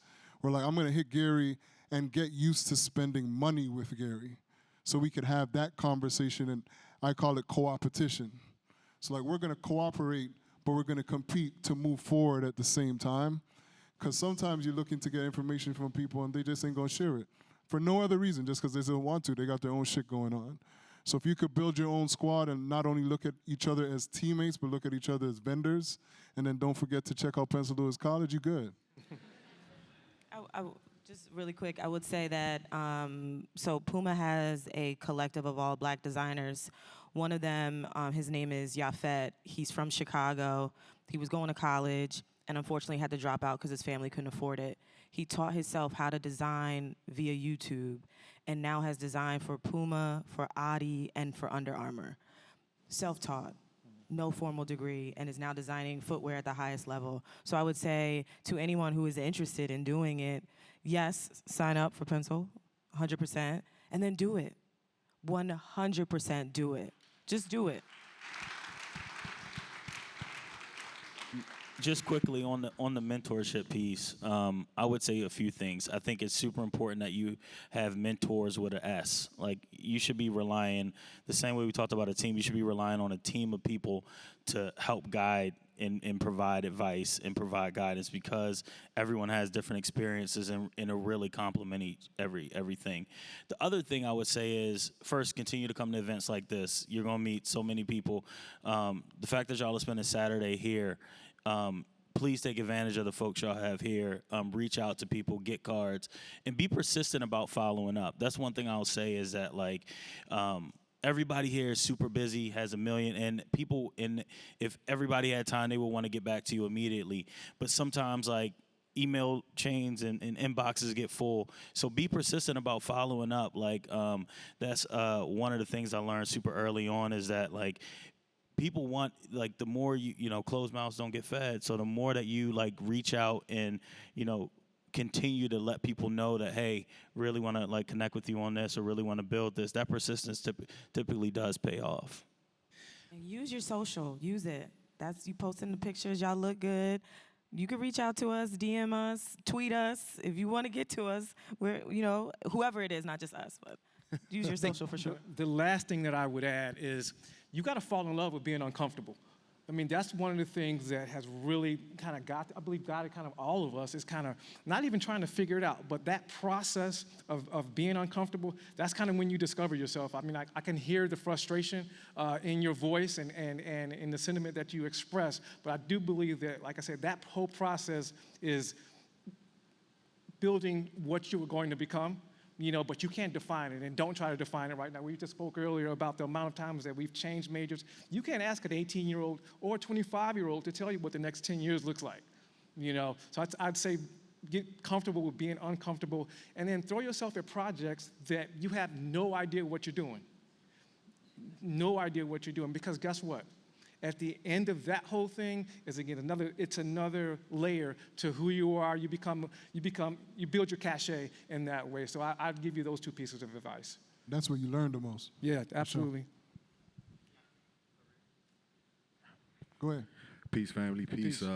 Everybody on the panel. Certainly appreciate the wealth of knowledge that y'all have shared while you're on the panel. I'm MJ Randall. I've spoken a couple of times. I'm a journalist. People probably know that by now. You have to speak louder. Yeah, okay, I can do that too. It was sounding smooth, but it go loud now. Your Rakim voice. I can do that. I'm trying not to yell, so okay, I can use my big boy voice.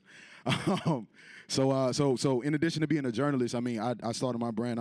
I refer to myself as a footwear A&R.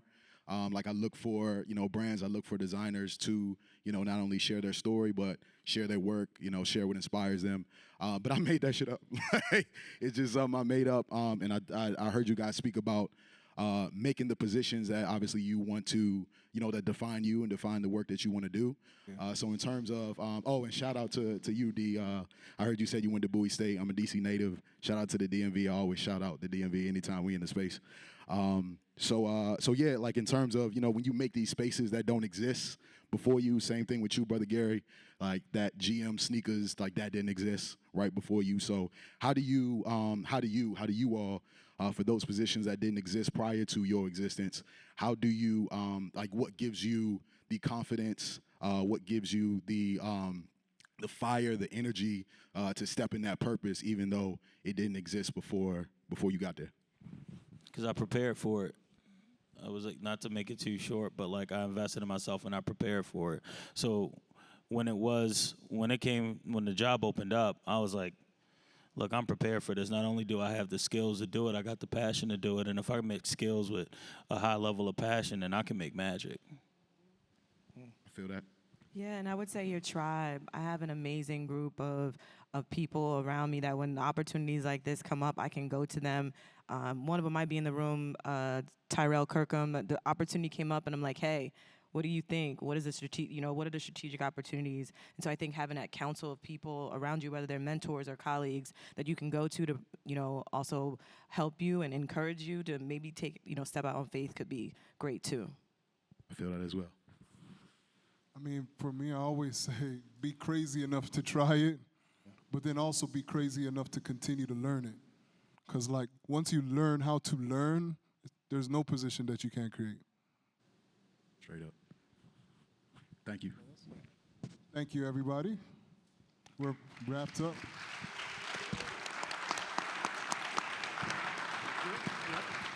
Go this way. Go up this way.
All right, how you guys feeling?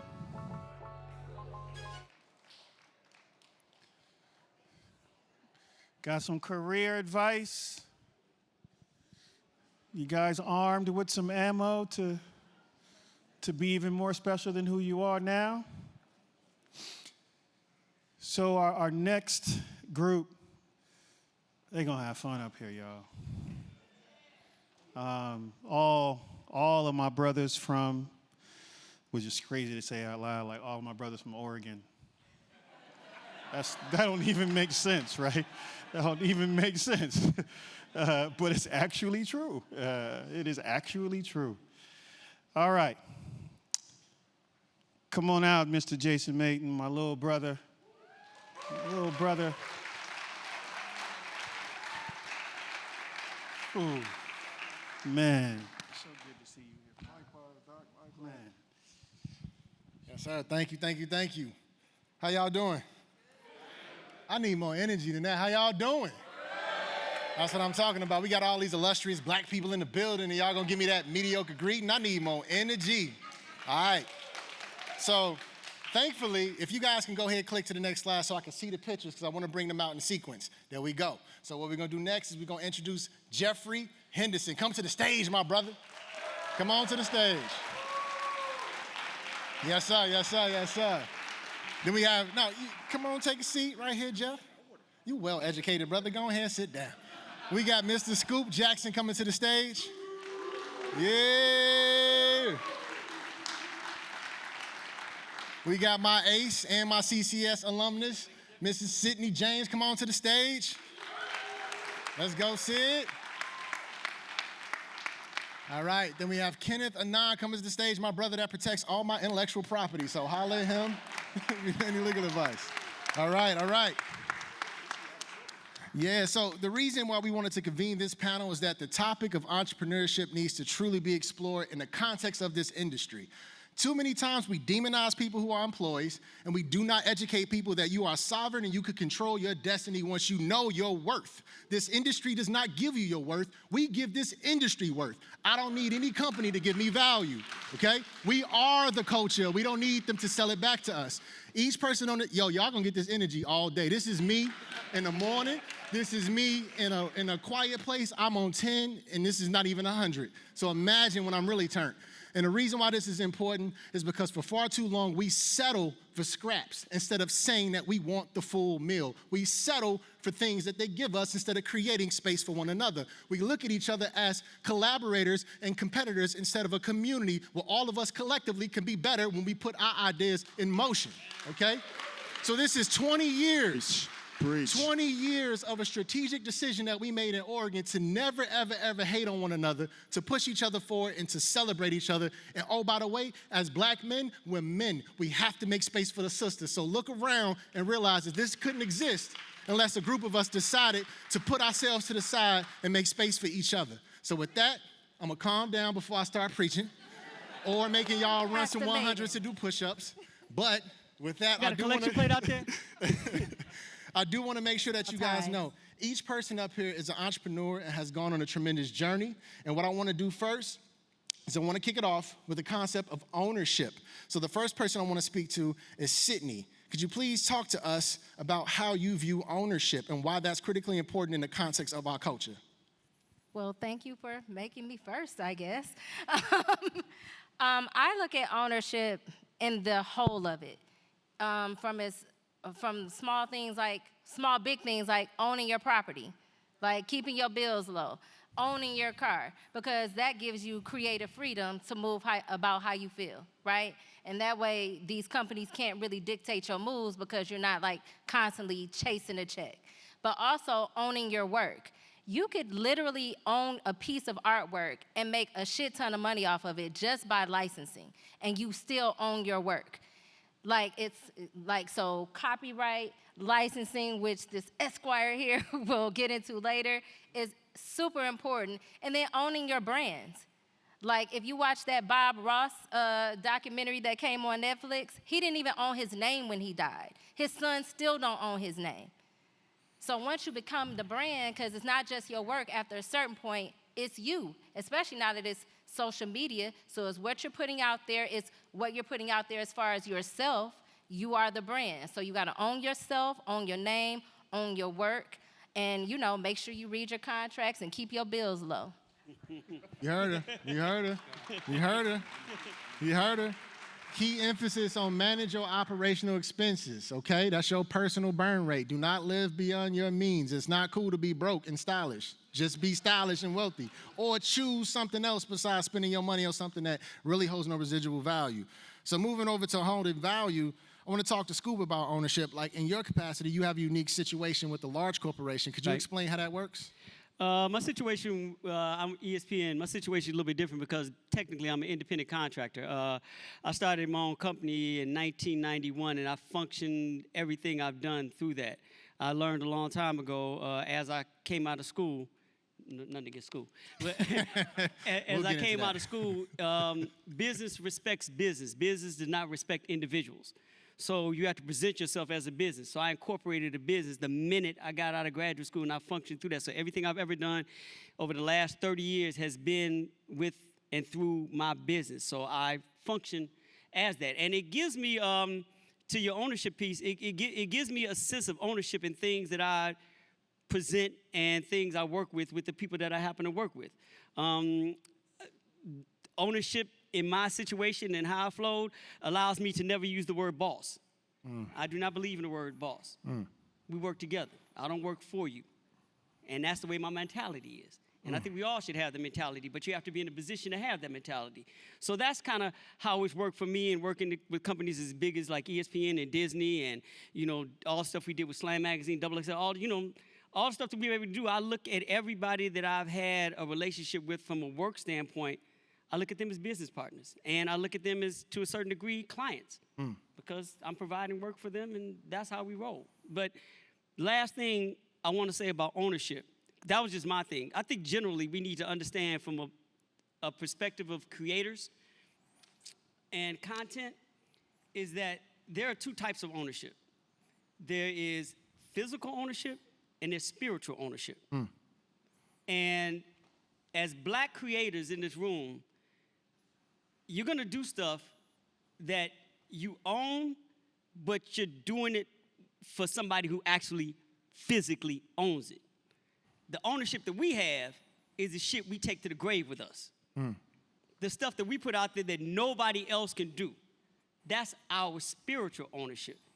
So while we talk about ownership, understand in my situation and in my mind, it works two ways. And we have to find a way to make sure we deal with one, that physical. But what the ownership of the creativity we take to the grave, nobody else can replicate that. And that's what we put out to the world. Facts, facts, facts. So know your worth. Know your worth. Know your worth. Now, I do have to apologize to this brother because he's the king of wabi-sabi and symmetry. So we were supposed to come out and order these pictures. And so he's upset we didn't come out in the right order. But Ain't in order. We ain't in order. the beautiful thing about Jeff is while we're talking about entrepreneurship, some of us are wondering, well, how do I get a start? I don't have the competency. I don't have the revenue. I don't have the network. I don't have the resources. But there is another version called intrapreneurship, finding opportunities within a large organization and then taking advantage of those gaps. This gentleman right here, Jeff, could you talk about what you've done in this industry, specifically during our time at the Swoosh, how you carved out a totally new lane for yourself? Very much so, very much so. So I started at Nike back in the late 1900s, had a great job. We are That's of the not funny. 1900s. It was a while ago. I was playing a cassette tape in my car. What's a car? I wasn't really good at my job when I got in design when I started. So I was not really owning my craft. I had to get better. I had to learn. Once I got better at my craft, then I had this expectation that the whole world would come to me. Oh, we'll give you the projects. We'll take what projects you do. It'll all be good. That didn't happen. I was frustrated. I spent 3 years in a job that really wasn't working for me. But after a year of it, I went to, and if you don't know Ray Butts, please find Ray Butts, the godfather of black design in Nike. Like, he's the one who made sure things happened for us. When I went to him to complain, and as people come to me and complaining about, this job ain't really working for me, he said, go find some other shit to do. And so Sharice, when she said she went to the Black Employee Network, and she got other opportunities in terms of leadership, in terms of building something. What happens is, even in a corporation, because what I don't want people to get into the mindset of is that, oh, I want to own something, I'm going to have an LLC, I'm going to own my own thing. You can own something even while you work for somebody else, because what happens is they have other money to spend. And they give other people opportunities, and you can be those other people. You just have to deliver a business plan for them. So the thing that I brought was, strangely enough, an art outreach program. They were already giving money to people on Nike campus, designers, to go speak to people. And I was like, I'll take some of that money. We'll go to SEI in Northeast Portland. And I was lucky enough to have people like Jason Maiden, E. Scott Morris, Dwayne Edwards come with me. And that's how we spent their money helping kids in Northeast Portland see what these opportunities were. So even if you are at a company, you can still be entrepreneurial. You can still find other ways to own things. Yes, yes. Clap for that, because I don't want nobody in here that works for a company feeling bad, right? Because I'm just going to be frank with you guys.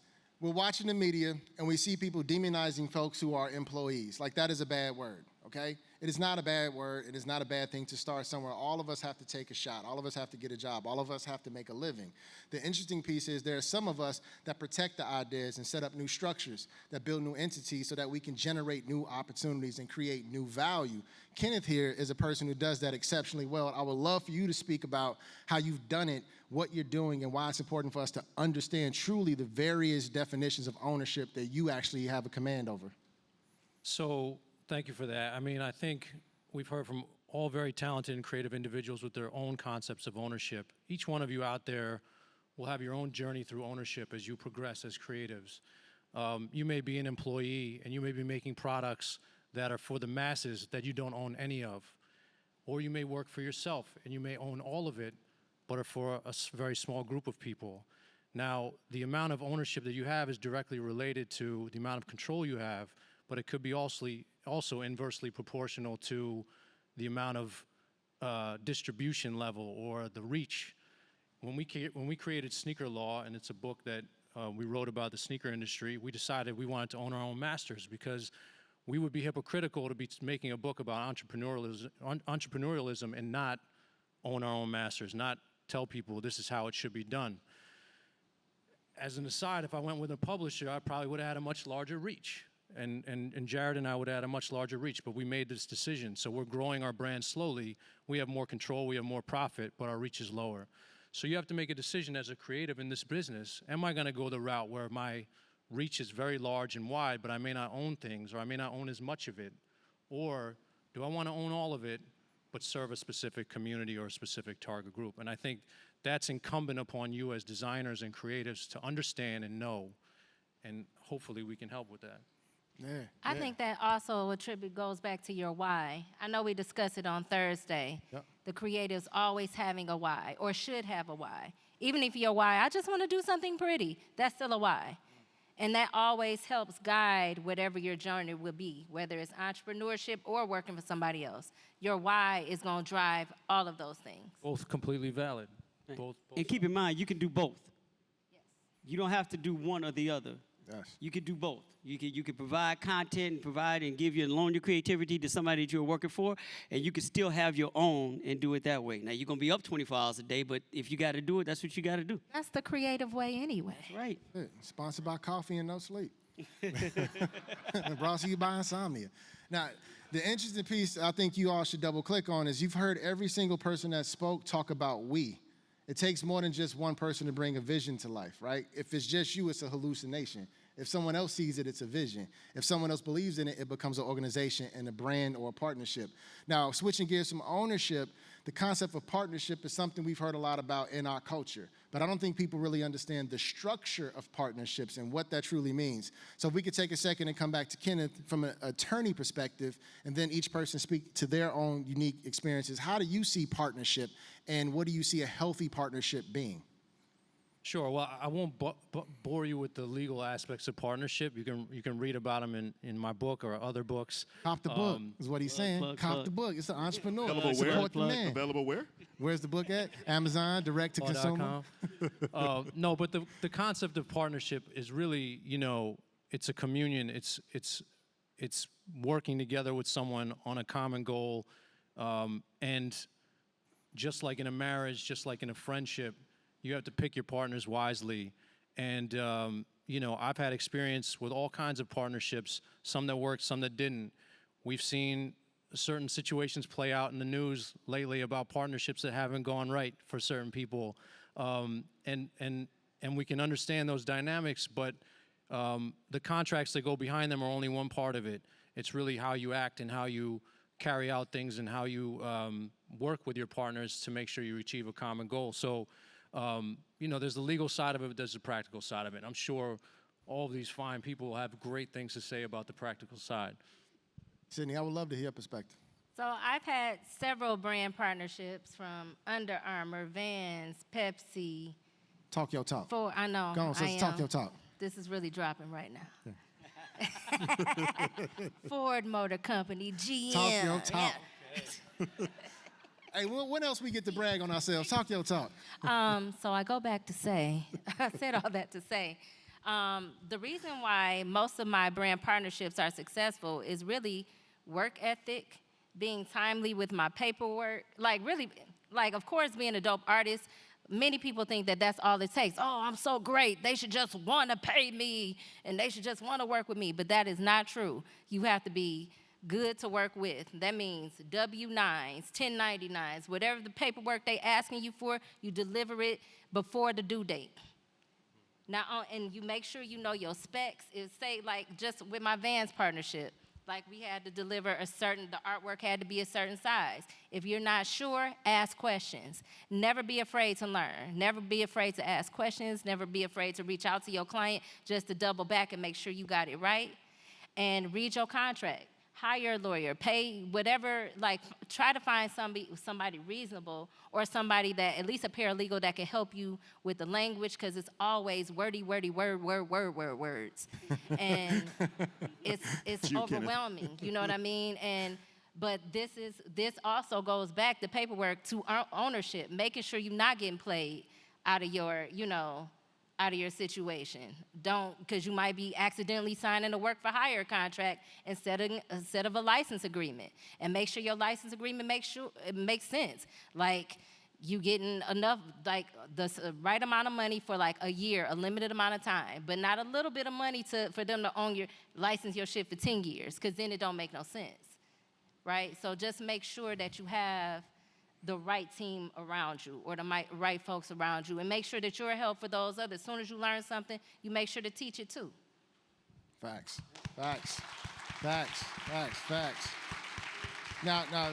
Now shifting to Scoop, in your world, in journalism, how do you see healthy partnerships manifesting? What does that look like?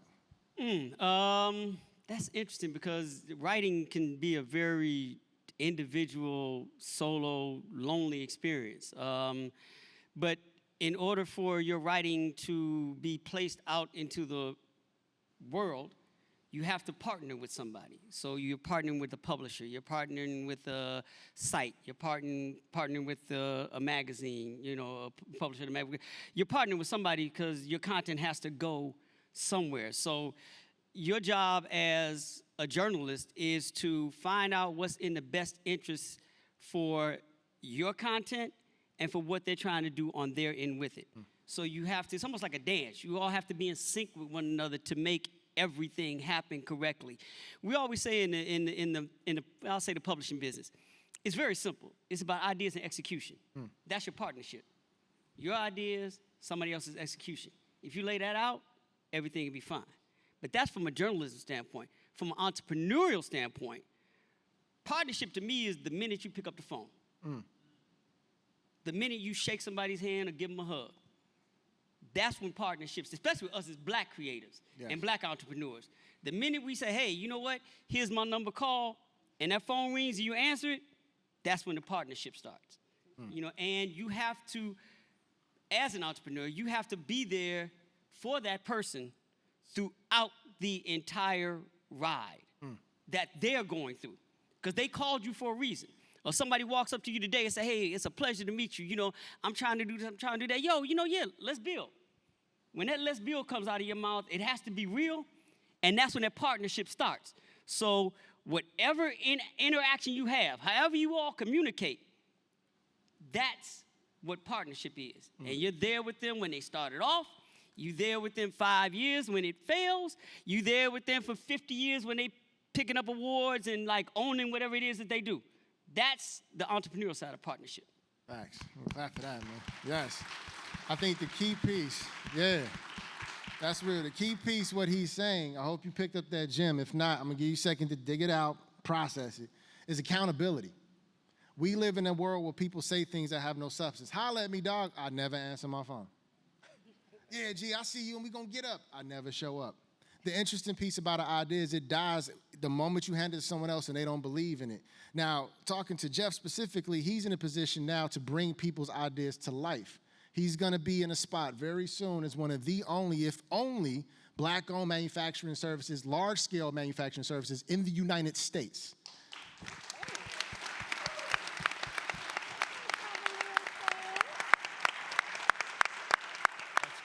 What's important about that is the moment we pick up the phone and say, I want to make something, this brother is now focusing on the value chain and the supply chain. We hear about the supply chain, individual actors in a sequence to allow something to come to market. Then there's the value chain, each person that benefits from that activity. Jeff is building both. So in that case, how do you see partnership, both being a designer, but now on the other side where you're responsible to bring other people's ideas to life?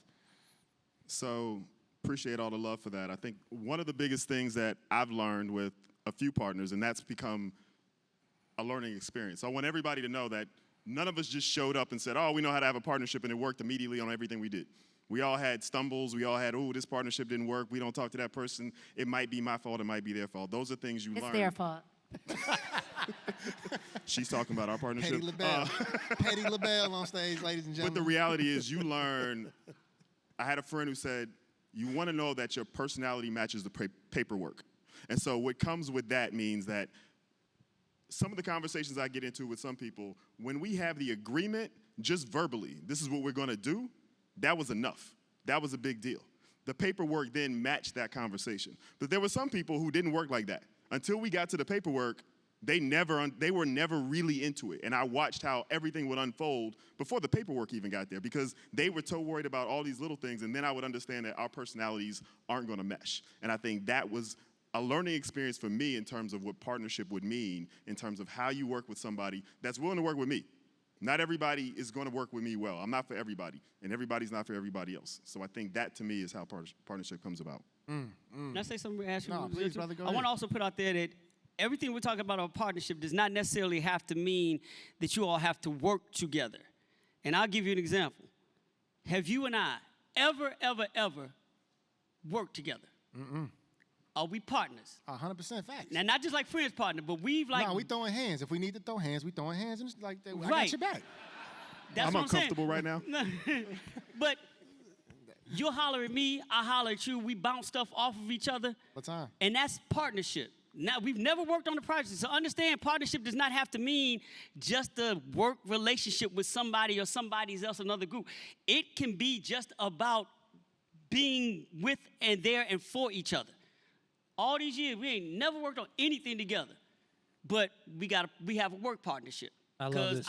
I apply some stuff that he's given me, he's applied some stuff that I've given him, and it's helped us out with our careers and our lives. So keep in mind that what we're talking about is not just relegated to just a one-on-one and work shit. It's very human, not legal at all. I respect that.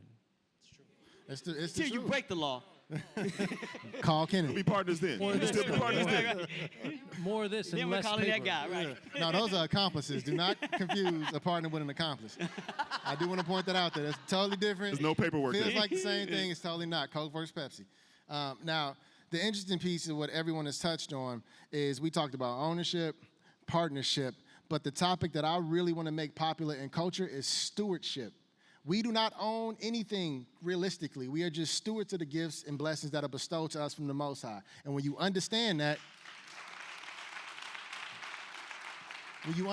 concept of stewardship, you don't mind picking up the phone to give somebody free advice because you know that this is not something that's happening for you, it's happening in front of you and you want to give it. So I do want everybody to kind of touch on how are you being a good steward, or what is an example of good stewardship that you've seen in your journey? Anyone can jump in because I do think it's important that we have privilege and how do we use it? Because we talk about our disadvantages, but we got a lot of privilege too that we need to talk about and how we steward that. Yeah, I'll start. I mean, for me, my sole and higher purpose in life is to help creative people get out their dreams. Like that, I believe that's what I was put on the planet for. And I've worked with all kinds of creatives. I grew up in a creative household, and I realized that I was better at supporting creatives than being one myself. And so through Sneaker Law, through my work with creatives in a legal capacity, through my work as a creative advisor, all I want to do is help support creatives.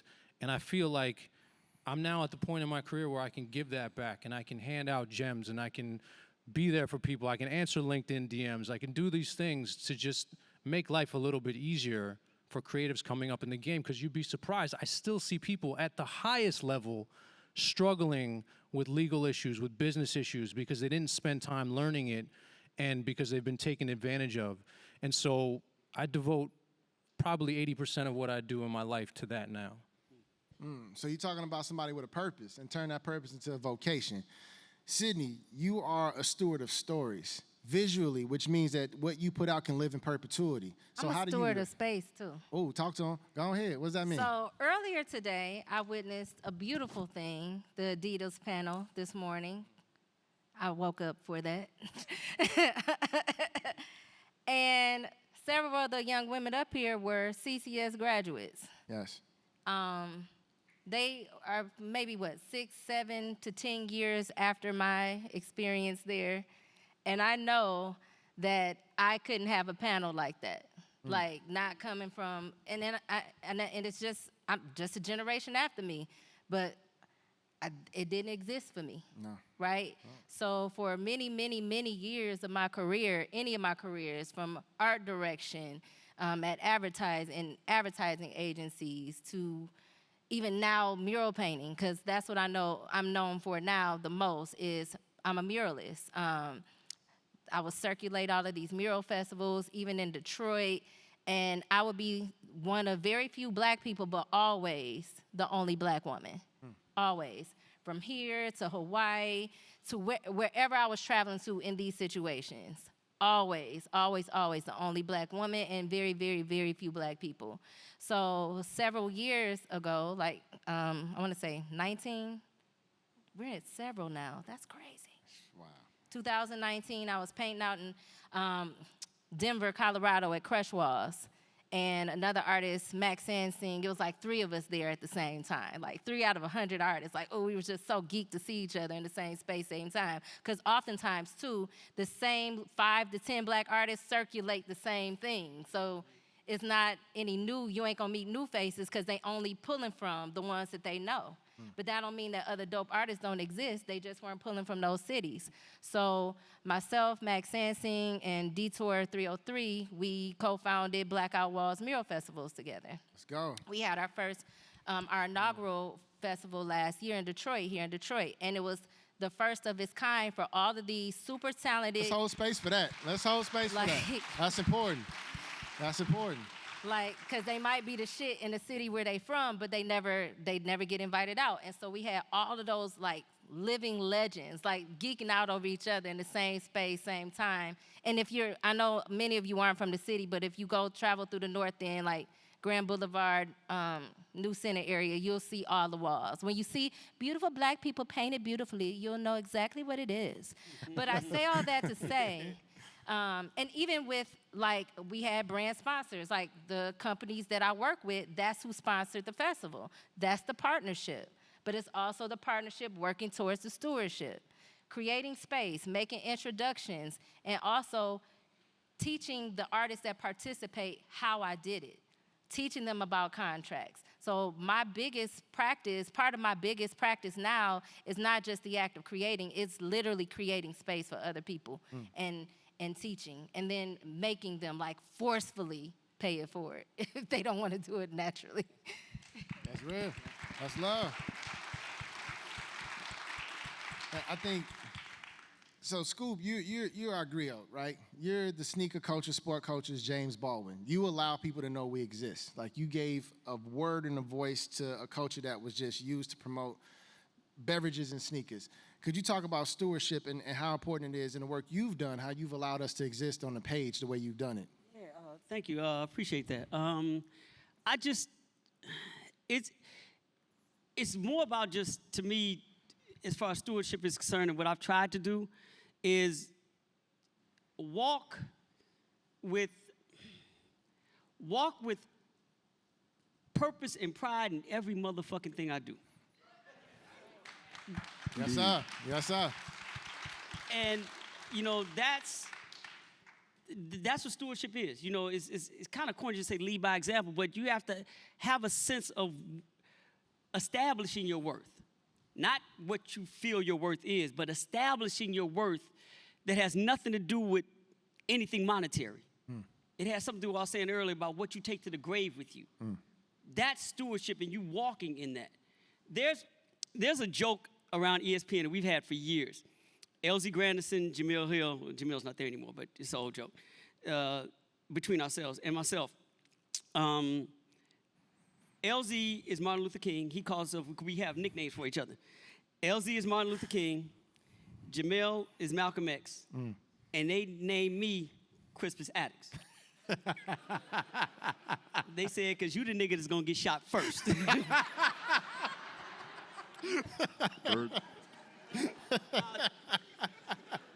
Seriously.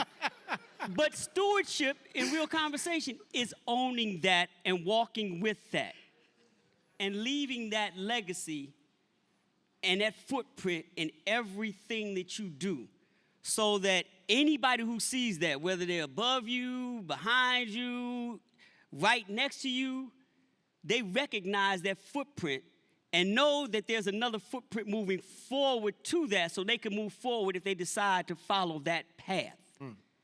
That's stewardship, and that's always been my experience. And, you know, even though it's a running joke that we have amongst each other, it's something I've taken pride in and tried to live by and make sure that as I'm moving forward, even if I get shot and killed. You better not. No, it might happen. That's cool. I said you better not. It might happen. You know, It might happen. But if it does happen, I'll know that there is. It ain't gonna happen. It's all good. You know, if it does happen, saying I know that I can rest well with a sense of knowing that I left something, and that leaving something is that stewardship that you talked about. Amen. I don't have to be here for it to move forward. If I continue to make every step I take purposeful and do it with a sense of pride, especially black pride, then I'm good. That's it, man. That's it. That's it. That's it. Now, it's transitioning to you, Jeff. In your capacity, you've been an engineer, designer, entrepreneur, educator, dad, educational advocate. But more importantly, the thing that you've done personally in my life is you've always talked to me as the person I'm becoming next, not the person I am. When you first talked to me, you'd be like, superstar, superstar. You drilled into my brain what I thought I couldn't be. So talk about how the power of words has played out in your life in stewardship, because you do a great job of speaking life over people naturally without knowing it, in my experience. So how do you see yourself as a steward in this industry with that, that information? So thank you for that. I think one of the big things that happened for me is that I didn't really have an appreciation for what I was stepping into when I got to Nike. I had no idea. I didn't know I was going to be third black designer. Like, I just went to draw shoes. And I think a lot of people have talked about stepping into these occupations, stepping into this industry, and knowing that you're carrying culture with you. Yo, that was too heavy for me on some days. Like, some days I just want to go and draw a shoe. That, to me, knowing that somebody's coming in to be able to do what they want to do, if they're carrying all that weight, just telling them, yo, just come in and draw a shoe. Like, today, you don't have to worry about it. You will be the superstar that you're going to become because you're going to do the work.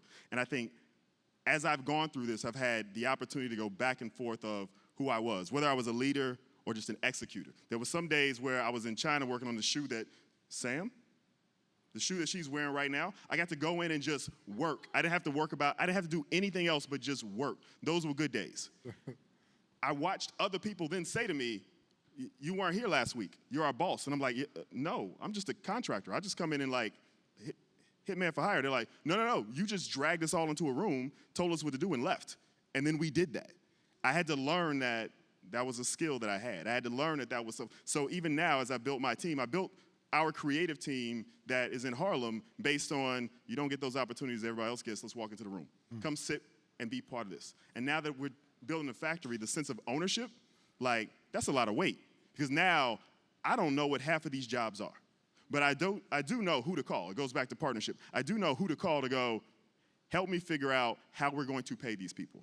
Not just pay them in money, but in benefits. Make sure they get an education. Make sure they're actually out of this factory job in 3 years because they've come here. They've met all you people. And you've said, oh, you worked at that factory? That means you know what happened to Pencil. That means you know what you've met these people. Come now, go do this other thing. That becomes a bigger role. And that's one that I'm taking on now, but it comes with a lot of responsibility that I have to know that other people are going to be there with me. Absolutely. Absolutely. Absolutely. Amen. Amen. Amen. So y'all have heard a whole bunch of information. So in summary, I'm an educator, so I'm going to give you a couple key points. You heard different concepts of ownership, okay? You understand the structures. We talked about partnerships and why it's important to have a team and other people you can share with.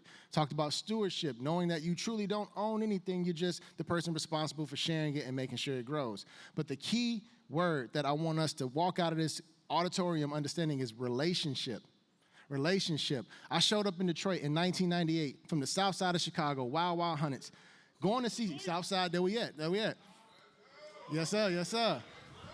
I showed up here in 1998. Oh, dude, we might get shot, man. Chicago in the building, man. And I wanted to design sneakers at CCS, but I was the person that was told constantly, no one does that for a job. It was people like Sydney and Tanisha, and I can go on and on with these cats from CCS, like Clifton, and oh my gosh, like so many folks who brought me in and said, we see who you are. Because it wasn't really that many black people for real, but he can make you think like it's more if he wants. Nah, it was like 12 of us. We can split one pizza. That's how many of us was in the room. That's how many black people were there. And so for me to sit here and to show up as a lone person wanting to design sneakers with no one telling me I could do it. Now we have a whole school that looks like the person that they said I couldn't become. Yeah. Imagine that. Yeah. Imagine that. A whole school. That only can happen That only can happen through relationships. And so with these last few minutes left, we want to open this up for any questions because we do want to build relationships with each of you so that this doesn't stop when we leave here. This is not a feel-good moment. This is a call to action. I don't want to hear people talking about these problems when we are the solution. So if you have questions, make sure that you hold yourself accountable. And where I come from, stand on your square. Don't back down from what you mean. Don't stare at the ground. Look people in the eye and ask for what you want. And if they don't give it to you, take it. So ask your questions and know that we're going to hold you accountable and so you can follow through. So anybody that wants to speak, please raise your hands. We got the first gentleman right here, then we'll bounce around the room. Microphone up there. Back here? Okay, we're going to go up here to the mic and we'll come back to you, brother. Make sure we get the sisters too. Go ahead, brother. How you doing? I'm Ready Rick. I own my own brand called Rich Young. My question was for Jeff. I heard about the manufacturer company, so I was trying to see, are you manufacturing clothes or just shoes? And if so, I'm definitely interested in working with you if you're doing clothes, even shoes too. But I've been in this game since 2013. I done worked with a lot of Caucasian manufacturer, and they just don't get the style and the time I put into it. They always tell me they can't do it because it'd be too much. So I'm looking more now to work with more black manufacturers and more black people that do the stuff that I like to do, and that got the time and got the style and got the energy to produce it. Appreciate that. The question was, how can you get into manufacturing? What am I actually working on? So what I'm focused on is footwear manufacturing at a large scale. That is not something that, right now, people are doing customization, people are doing small scale. And so for my personality, what I really want to do in order to provide more jobs, more opportunities, and actually run a business that works, is I'm going super, super, super large scale, focused on sustainability, bringing it to the US because those are the partners that I have. When I was going to China every 3 months, when I was going to Vietnam every 3 months and trying to figure out what was going on, to me, that was one of those things that I was absorbing. Apparel, maybe next on the list. Find me. We'll have that conversation. I'm more of a footwear person, but I've had other conversations today that were like, are you going to do apparel? So now I have to think about it because it's meaningful. Thank you. Facts. All right, next question. I'm not sure who has the mic. Right here? Okay. There you go, bro. Hello. This question is for Scoop. So basically, from the beginning, you said business respects business, right? So my question is, once you got out of school, how was you able to like demand that respect from a business, even though you technically were an individual, but you were just presenting it as a business, you know? Yeah, I hear exactly what you're saying. The first thing I did was I was kind of forced into it. Graduated from school, started freelance writing, which a lot of journalists do, you know, once you get out of school. Basically, it's journalistic prostitution. You just writing for anybody who's gonna give you a check because you're just trying to establish yourself, right? And I learned very early that a few things happen in that. Sometimes you don't get that check. Sometimes the work you give them never looks like the work that you gave them. And other times, both things happen at the same time. Your work doesn't show up and you don't get a check.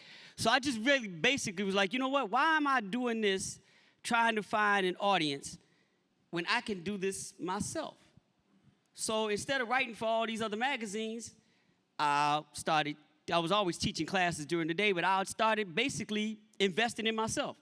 So I took the money I was making for teaching classes during the day and started my own company. I just went and articles of incorporation, registered Strong Island Media as a company, and started my own magazine. Started off with One Page Magazine, which was a newsletter, put it in black-owned businesses in Chicago.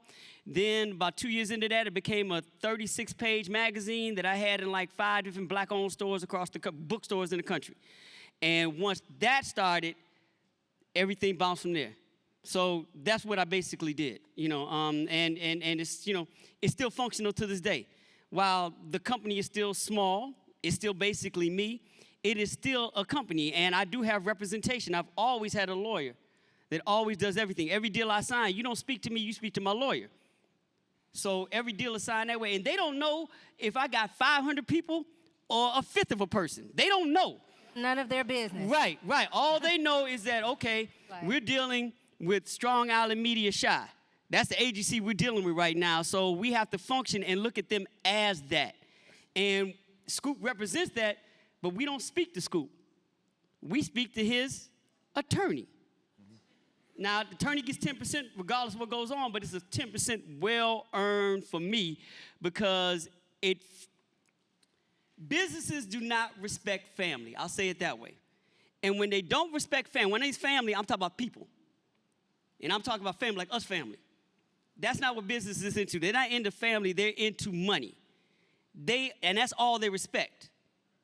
So knowing that business does not respect family, which means they don't respect you, you have to position yourself to deal with them with what they do respect. And they respect business. So I'm up here speaking to you as Scoop Jackson. That's cool. But when I'm out there in the workforce, there is no Scoop Jackson. There's Strong Island Media Shy. That's who you all got to fuck with, not with me. All right. Let me get the sister in the back right here with a hand raised. I want to make sure we at least get one sister the question. You with the green and white, if I can see correctly. I got smudges on my glasses, so apologies. Hi, so my question is for Jeffrey and Kenneth.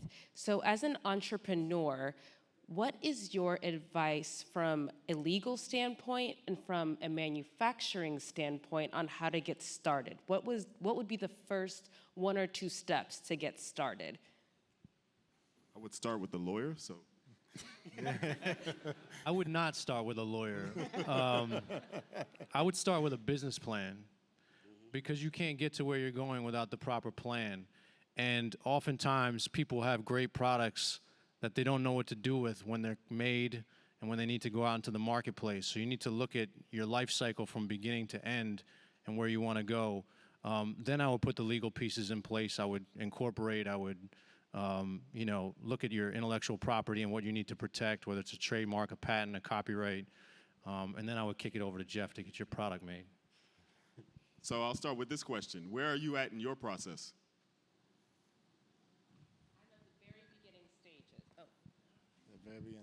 I'm at the very beginning stages, so I'm at the idea.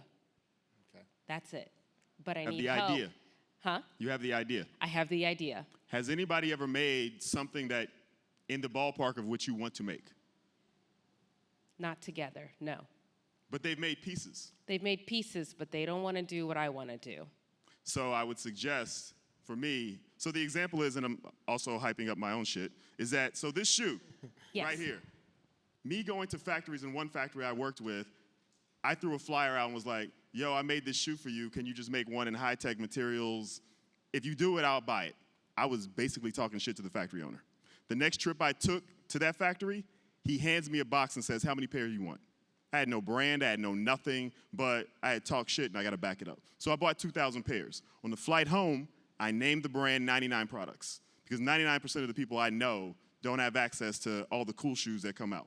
They're not, they just don't have access, whether they can afford it or whether they can get to the accounts that buy, but that sell them. And so I had to learn how to actually then manufacture my own shoe. I'd done it for a whole bunch of other people, but I didn't know. And so just practicing, and one of the things I'd say to all my teammates, whoever, practice with other people's money. Practice their ideas with their money and learn how all those things work, don't work, and then when you get your opportunity. So the reason I was able to make my own shoe, make it in the colors I wanted, put it in a box, put it in a warehouse, and sell it, because I'd already done it for other people using their money. So now when I'm doing it with my money, I'm not practicing, I'm not making it up. So if you get the opportunity, that's why I ask, if there's somebody doing something close to what you want to do, start there. Help them with their ideas in the places that you're not quite sure. They will make sure, if they know what they're doing, that you're not going to mess theirs up, but you will learn how to then execute against your own project. That's it. I think on that we're going to conclude. Appreciate Thank that. you guys for listening. Appreciate y'all, man. Thank you all. Thank you all. Thank you all.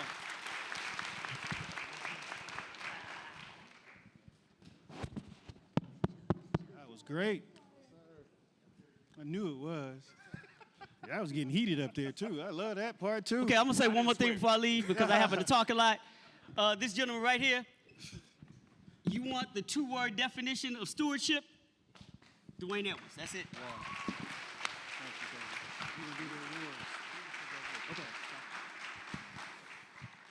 Ooh, that was powerful. Hope y'all got pages left in y'all notebook. Couple more? Okay.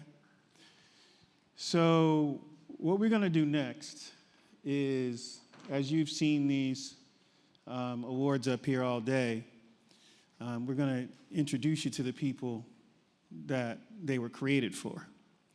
And so what we'll do is introduce the presenters, and then they will introduce the honorees. I will start first. I first want to recognize this brother named Rick Williams. Give it for Rick.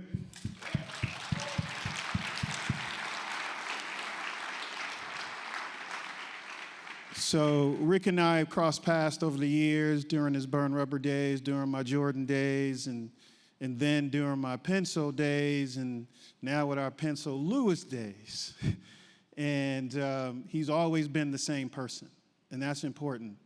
Whenever you meet people, look for consistency. Consistency. And he was consistent. And his passion for helping out the next generation, helping out the students. He was one of the first speakers at the college. But his passion for his craft, his diversity of his craft, and his love for the city of Detroit is why I want to create the Rick Williams Community Icon Award for you, sir.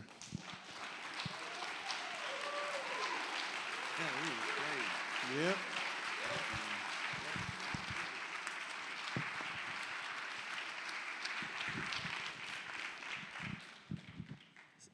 Thank you, guys. This means a lot. You know, I've worked a lot. I've worked a long time doing what I do. And a lot of times you're just looking to the next thing because it's a hustle. You know, this is how I live. This is how I eat.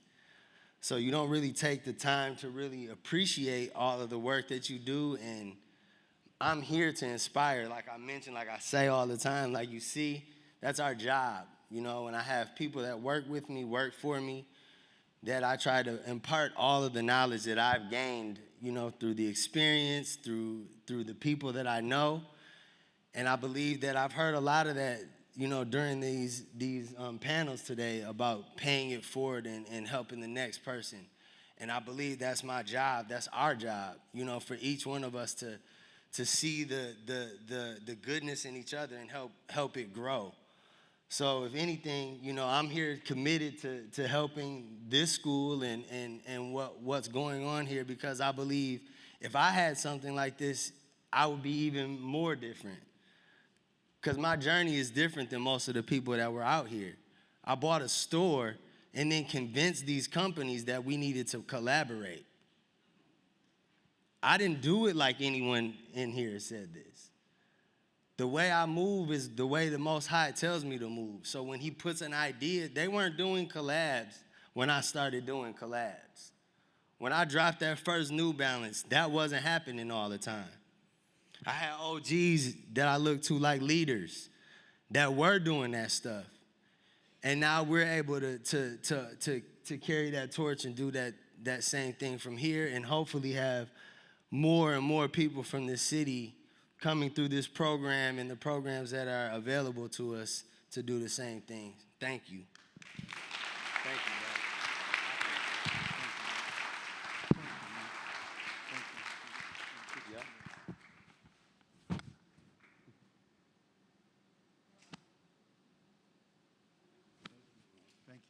Thank you.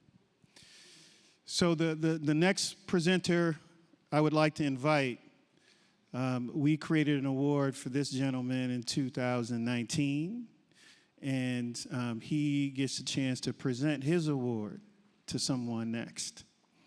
So Mr. Scoop Jackson, come on out, bro.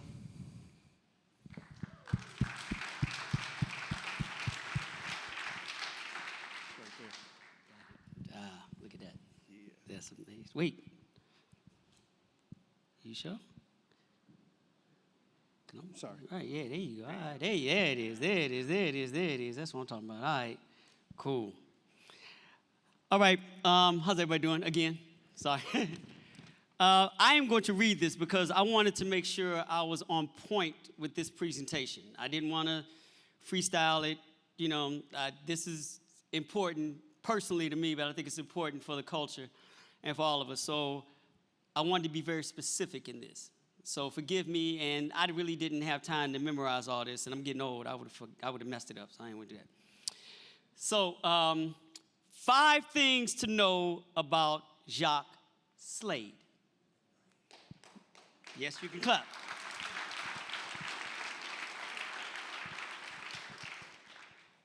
One, he doesn't sleep.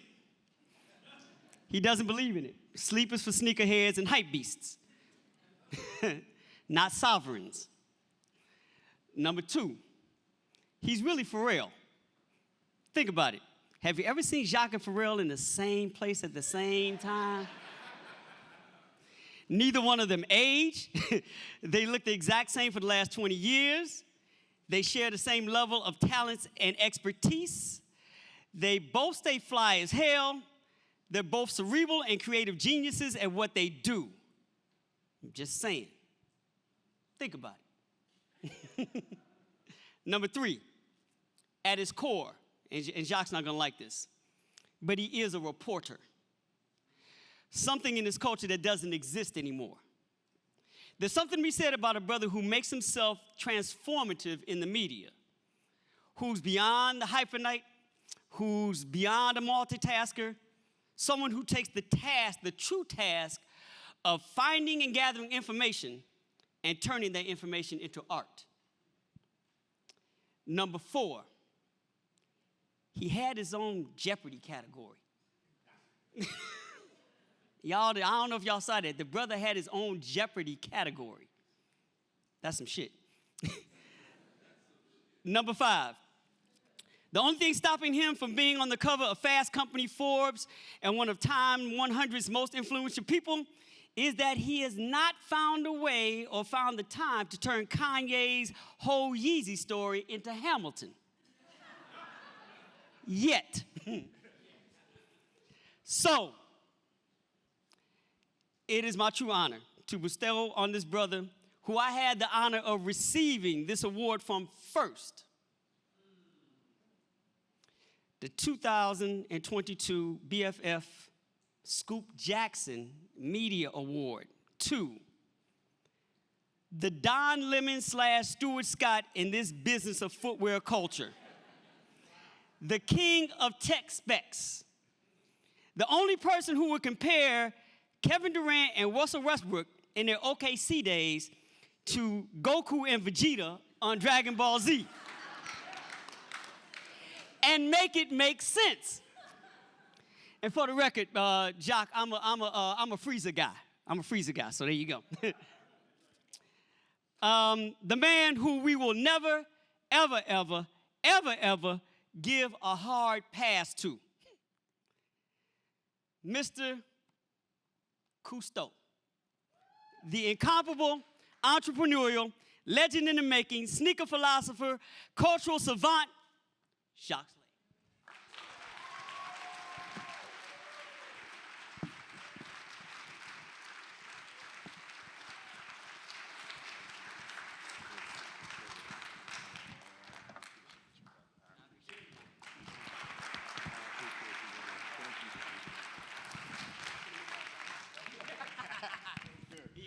Do your thing, man. Thank you. I'm gonna put this down because I wrote down some stuff that I wanted to say because, like Scoop, I'm getting old and I can't remember all this stuff. So first, I want to say thank you to Scoop. Scoop, you are my giant. I stand upon your shoulders in the same way I stand upon Jason's, the same way I stand upon Dwayne's and all the others that came before you guys. So I say truly thank you. I appreciate you guys. I wouldn't be what I'm doing today without you guys. So thank you. Thank you, thank you, thank you. I want to say thank you to my family, their incredible support. I would not be able to stand here without their patience. When I was fired from Nice Kicks back in 2013, it could have been very easy for my wife to hit me with a, don't be mad, UPS is hiring, but she didn't. she gave me the grace and she gave me the freedom to set up a green screen, some lights from Target, and a point and shoot camera in our garage and start making content and putting it up on YouTube. So I am forever grateful for that. Thank you, wherever you are. I know you're here somewhere. Thank you for that. For those that are around me, you know, I take what I do very seriously. I see that what I do, I take it as an honor. I take it as a privilege to be in the position that I'm in. I've said it before, and I say it again. That doesn't make me special, but I work hard.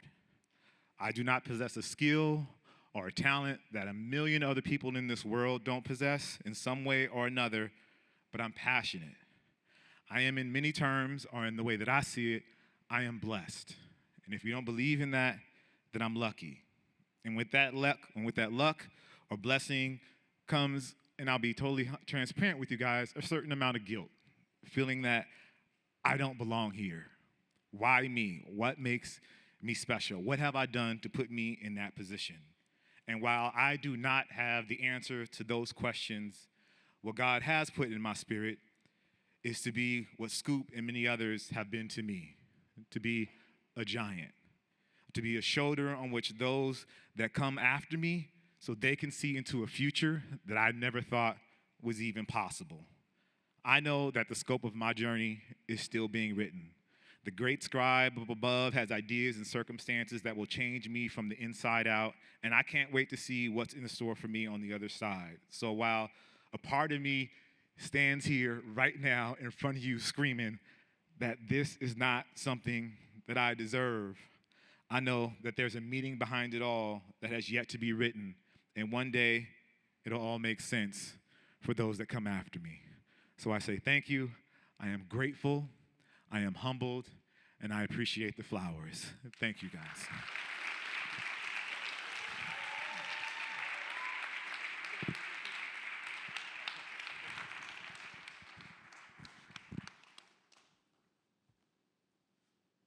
You're not gonna take my name off that and give it to him, are you? Like, it's not gonna be the Jacques Slade Award. This is not my last time here. Okay.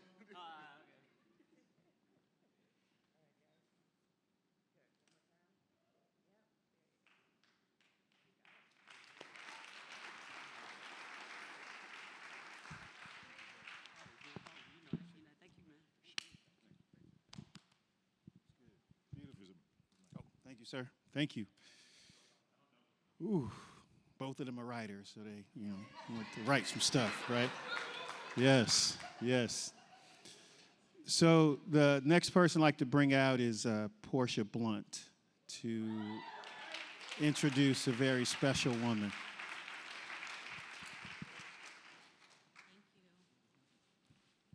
All right, y'all, I need my glasses for this one. I had to pull out the glasses. I got tissue in my pocket. So just so you all know, I've been waiting in the back with this phenomenal woman. And we were just chatting and catching up, and she shared a story with me, and she started crying. I was like, hold those tears. What you do? You haven't even got the award yet. Hold on. So I'm going to share a couple of things with you. First and foremost, I am beyond humbled to present this award to such a phenomenal human and a phenomenal woman, and who has meant so much to us in this industry, in particular to Black women in this industry. So some of you may know her as a creator. Some of you may know her as an innovator. Some of you may even know her as a fierce, badass influencer. Some of you even may even know her as Seven and Zion's mom. Yeah, right. But I know her as my friend, right? So I'm gonna have Jazz come on out here really quickly.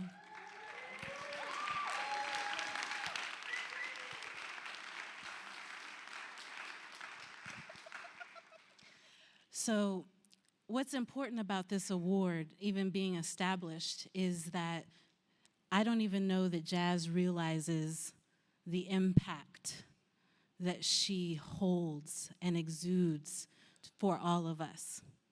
So I'm going to let her take some time as she listens and accepts the flowers today. And I want her to smell the flowers today. I want her to hold and wear the flowers today.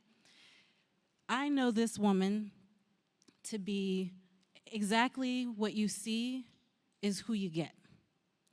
She will fight fearlessly in any battlefield to make sure our stories are heard, that we have a space. She's a master connector. She connects the dots so that you don't even know that are there.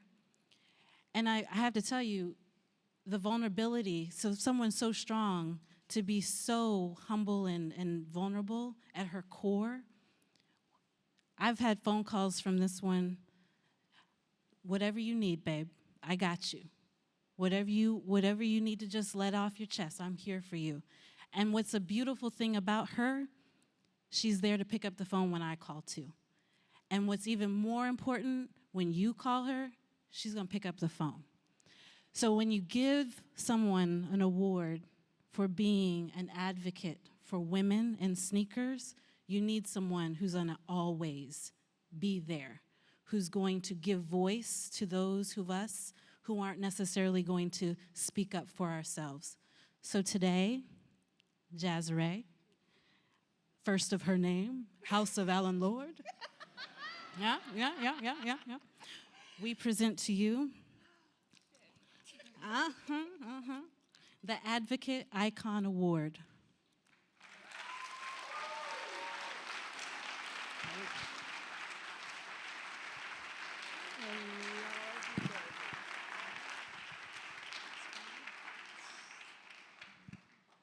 It's the Jazrae Allen Lord Advocate Icon Award. Give me a minute because I wrote something like Jock. I'm not going to wing it today. I think I definitely understand the gravity of this moment, and I stand here representing thousands of women who came before me, who also, like me, were forged in the fire, but they never made it through the flames to see today. And I am them. We are them. And we are fucking here, period. They called us crazy. They called us dangerous. They called us risky. But when white men do it, they call it innovative. They call it disruptive. They call it iconic. And tonight I stand before you as your icon. My father never taught me the word advocacy because in our community, I think more is caught than taught. So he taught me through his actions. He marched with us alongside him for veterans' rights and prison reform. My mother taught me through the power of faith. She gave me God and the space for him to find me and work through me. And my children, Zion and Seven, as Portia mentioned, my greatest teachers who always believed that their mama was magic and could make wishes come true by throwing pennies in fountains before anyone in here or in the world ever knew my name. I started all of this for them, but as a lot of my babies know here, especially in the front row, I do it every day for y'all. And to the young women here who I have mentored, led, worked with, worked for, learned from, y'all are truly my icons. I kept going only for you. I spoke up only for you. I advocated only for fucking you. And I'm gonna keep going for you. You know, I hope one day when people ask me, they say, like, when will you know that you're done? When I can sit down and everybody in the room looks like me and there's no reason for my work. I think I have to constantly remember that I was forged in the fire. And after being forged in the fire, you become the flame. Today, I am the flame. Today, we are the wildfire that will burn these systems down and light this bitch on flame. So, can I say that, Dr. Dwayne? We are the ones we've been waiting for. We said that in Obama's time, but I think we really mean it today. Dr. Dwayne has told us that they've left the door cracked, and if we don't kick it open, it's on us. So I really, really employ all of you to stand up, to speak out, to live loud, to never, ever forget who you are, to stand in your truth, regardless of who it makes uncomfortable. Not everybody's gonna like you, but all you need is one believer. And I'm so, so thankful to my believers today that are here. Shake, my day one. Janae, Jacques, my fucking day one, for real. Like, thank you. And thank you, Dr. Dwayne, for everything that you do. If there was no Dr. Dwayne, there would be no us in this room.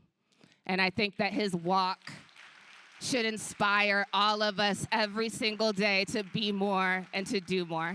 Thank you.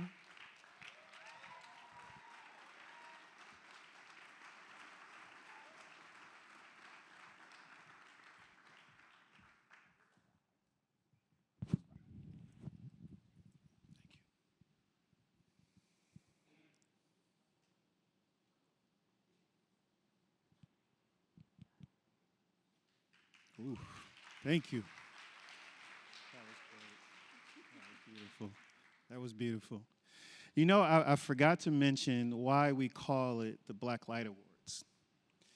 And we call it the Black Light Awards is because when we were going through the process of reopening Pencil Lewis College, we wanted to come up with a nickname for the college. We didn't want to be an animal. We didn't want to be a tiger or a lion or anything like that. And what we settled on was a black light. How many of you have ever seen a black light, something written in black light form? Well, when you see it, it actually doesn't exist until you shine a light on it, and then it illuminates. All of these people are that light.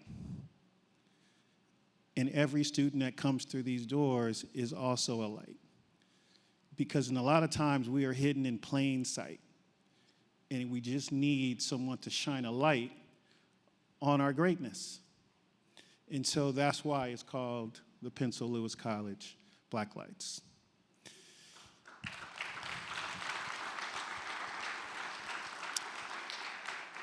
So the next gentleman I want to bring up is Mr. Chris Wright to introduce another dynamic brother. Man, y'all getting emotional up here, boy. Okay. All right, don't do it, Chris. Don't do it. Don't do it. Don't do what? Oh, you know what? I forgot to tell you I'm from New York.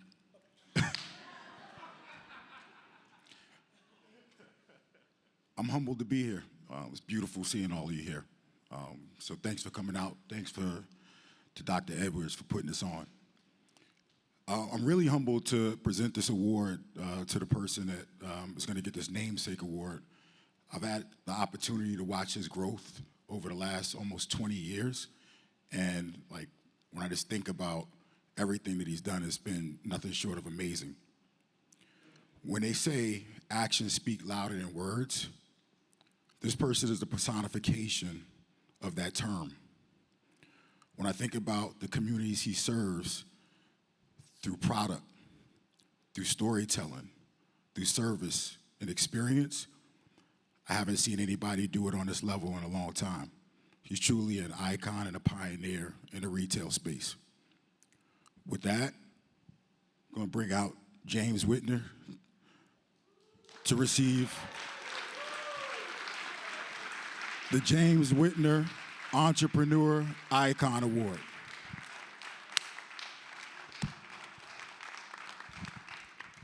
Yo,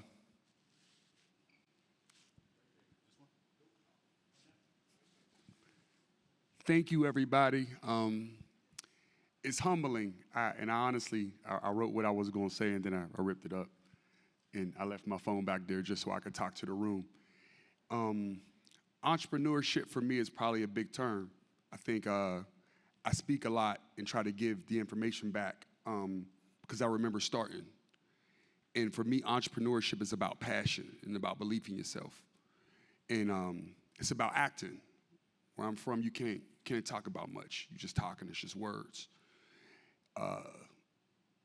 20 years ago today, I walked myself into FC Alvaredo and started my bid. And most of y'all be like, damn, that's tough. But I never when I walked in, I was never shook, like not scared in that way. I was never worried about my future. I was supposed to be going back to finish my senior year of college, but I was going to go start a 4-year sentence. And I never thought like some of my classmates and professors was thinking like, here's this dude that had such a bright future and he threw it all away. And I was thinking to myself like, no, this is the kind of start of my future. And I didn't think about this until I tore up the speech that I wrote, because I think the thing that we have to remember is we make our own table. I asked a question earlier today when I hear, and I respect the entrepreneurial and the employment journey, but I knew early on where I was from that I could never work for someone because I understood the box that it kind of put my thinking in. And I tried, and I tried, and I tried, and I tried, right? And I respect leaders and people in the institution that employment creates for us, but I knew that I was an underdog. I was a felon, right? So in the world terms, I failed. It was over for me. The world would never accept me. At 21 years old, my life meant nothing. Nah, I wasn't gonna let that be my story. So I say that to say, this is our table. This is our story. This is our opportunity. Like all of this is ours. Nobody can take anything from us. We get to create our seats at the table, build the table, it's our table. And I appreciate Dwayne.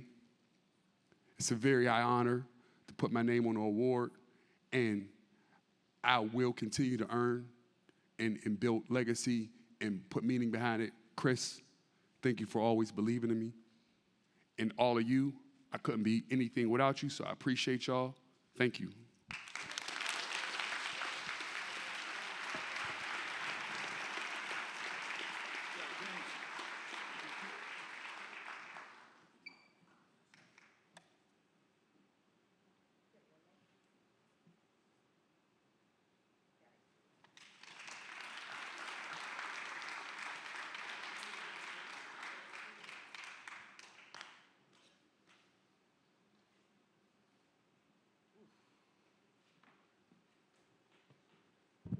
Okay, 2 more left.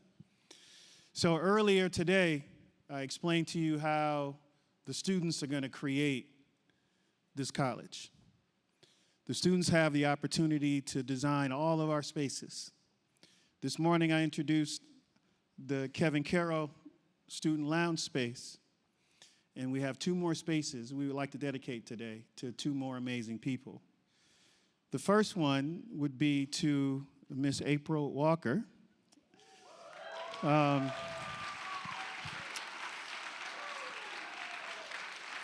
Legend upon legend upon legend. We go back several decades, always on the footwear space, killing it in the apparel space, and just the entrepreneur space. You are a motivation to women. You're a motivation to men. You're a motivation to designers. And I'm honored to present to you your own studio at Pencil Lewis called the April Walker Apparel Design Studio.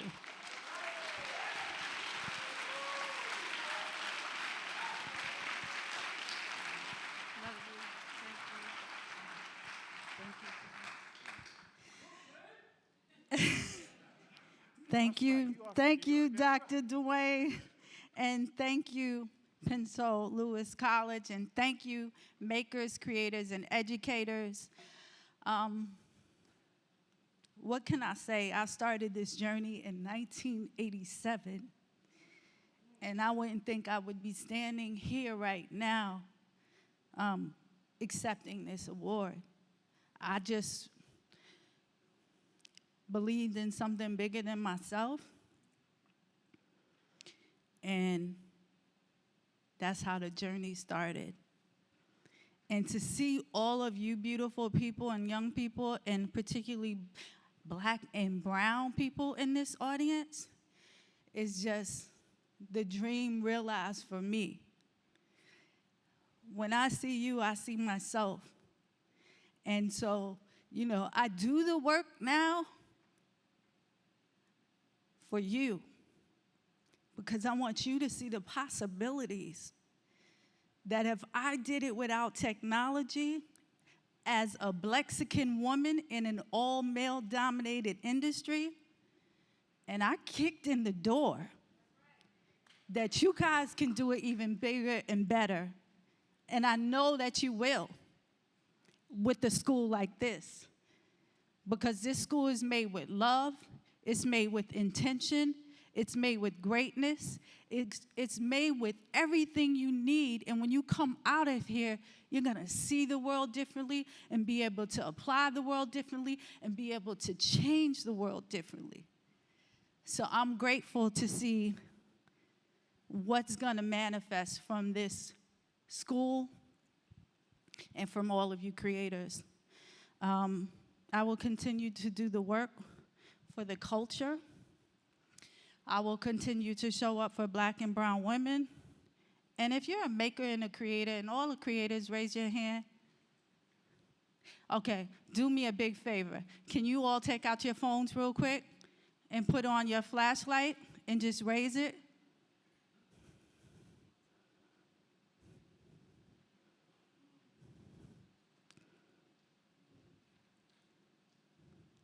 You see how we can all shine bright together?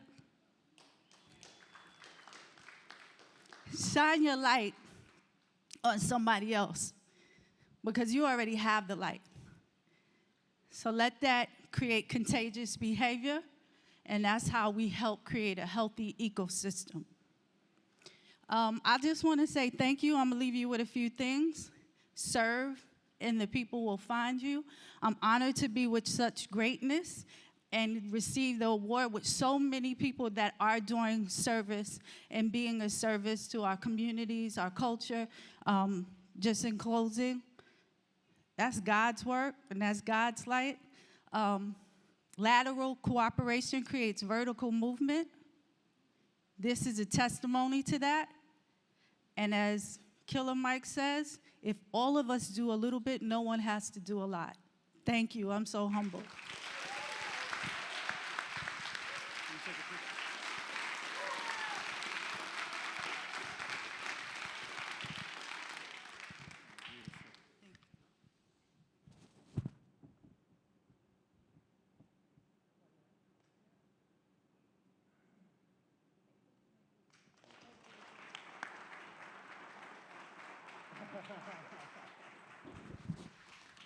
Ooh, that was beautiful.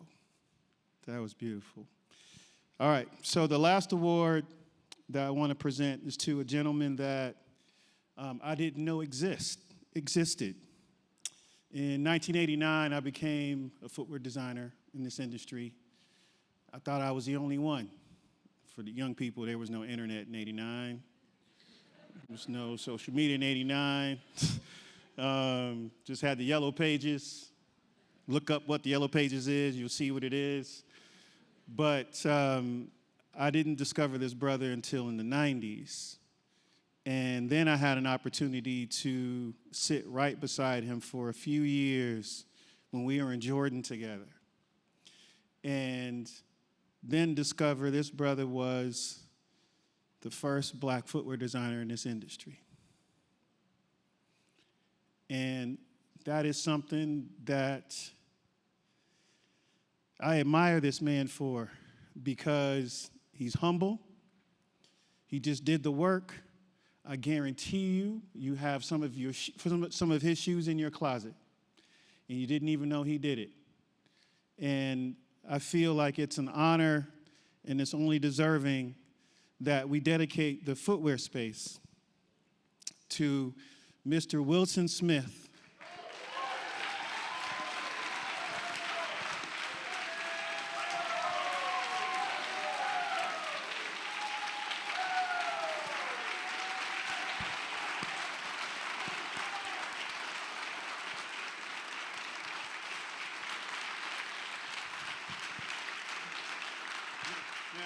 Now, Wilson actually started in the early 1900s, not Jeff. Wilson did, actually. Right. It's hilarious. Well, Brother Dr. Dwayne Edwards. Dr. Dwayne. First, I want, the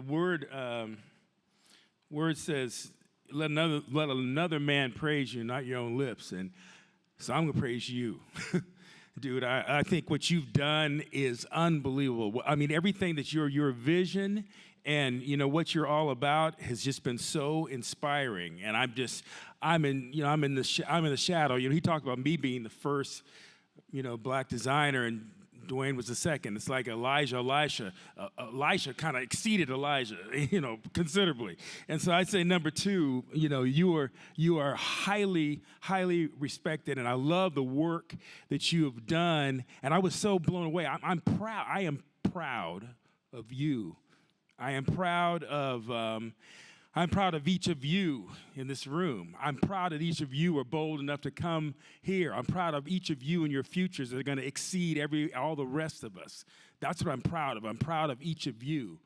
I'm proud of some of the creatives that I worked with that I was very inspired, been so inspired by today, and I'm proud that they have helped to put this place together, bring people along with us. One thing I've been thinking about, and I'm so reminded of now in this part of my career or whatever, is that we as black and brown people, we may be doing our own thing, but it's about others. It's as horizontal as it is vertical. It's going all directions all the time, and we got to lift another one up as well as whatever we're doing, whatever we're involved in. And each person that I know, that the creatives that I've been with over the years, a lot of them are part of this, and they're the ones who have been intentional about reaching out to the sides. I'm thinking about people like Sharice Thornhill Goldstone and Ashley Como and Precious Hannah and Elia Jackson, who I heard earlier today, who I loved hearing all their stories and hearing how they are making a way for others as well as their own selves. And then, of course, brothers, these are just the creatives. The rooms, it's been filled with amazing people all day. But I'm just thinking about some of the creatives that I worked with. Thinking about Jeff Henderson, about Jason Maiden, E. Scott Morris, Kevin Carroll, Scoop Jackson, Sean Williams, everybody who have been doing amazing work that's going this way as well as whatever the work they're doing. So everything that you do, be intentional about it. And I'm just proud of you. So that's my first feeling, because being the first black, I did not expect to see a room full, and this room is full, and it's going to be even fuller. I mean, everything keeps getting bigger and bigger, and it's exciting. It is so exciting, and so that's amazing. And then I'd say, for myself, just my current journey, I'm all about the next generation. That's my passion, is to really now, I'm still inside of the company, but my heart is all about the next gen, about making a way, about creative ways of connecting. So I'm, wilson.smith@nike.com. Let's have a relationship. I want to try to make a way, as you're moving in your careers and things. And I was so honored recently, and this is another brother who's thinking about himself outside of he's thinking about others outside of himself. This brother, a brother named Wade Ray at Nike, who was a marketing guy at Nike, he wanted to create a shoe that told my story, which is like crazy. And I'm like going, what? And it's amazing. And it's online right now. And I was thinking about him because actually he asked me for a quote to put in the shoe. And the quote I gave was a quote that was actually in Philippians. It says, "In humility, count others more significant than yourselves." And I just think that's one of those things. And I just see that. I get that vibe here from everyone. I get that vibe that we're all like, it's about, the best way for it to be about you is for it not to be about you, really. And the best way to really make an opportunity is to really try to make an opportunity for someone else. And so that's what I see is beautiful about this place, about each one of you, and I'm so honored to be a part of that journey as well. If my life was what I dreamed it would be, it wouldn't be as interesting as it is. And that's just a quote from Big Pun, but Big Sean. But it's just the whole idea is that it's much bigger than anything we could think of at this point. I mean, right now you may be looking up a mountain, but trust me, it's going to be even bigger than that. And I really believe that we can get that way with the right spirit and the right focus. And so that's some of the main stuff I was thinking about. The other thing I was just saying is, and Dwayne and others have mentioned it, it's more about, to me, the notion of humility is a huge thing. And that's something that I try to keep in check, because I'm extremely fortunate. I tell you, when I kind of backed into the footwear industry, there weren't really shoes being designed, and they were getting ready. I thought they were going to lay me off, and they said, "How would you like to design shoes?" I was like, "Oh, I always want to do that. I just want to keep a job. I'm going to pay the rent." I always wanted to pay the rent.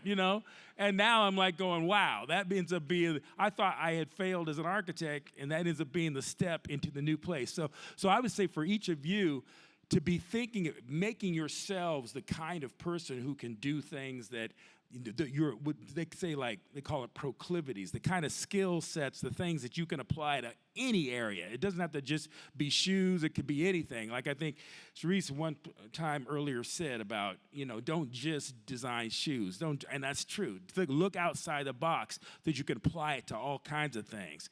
So I think that's real important. I think it's, be yourself, find yourself, be yourself. Number 2, be adaptable. Be adaptable with those amazing skills you got. And number 3, I would say, is just to be grateful. I mean, just be grateful. I'm grateful. I'm so fucking grateful right now. I'm so fucking grateful right now.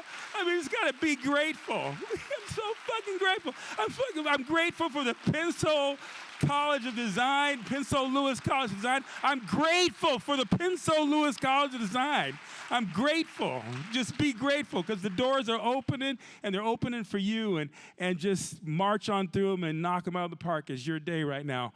Love you, buddy.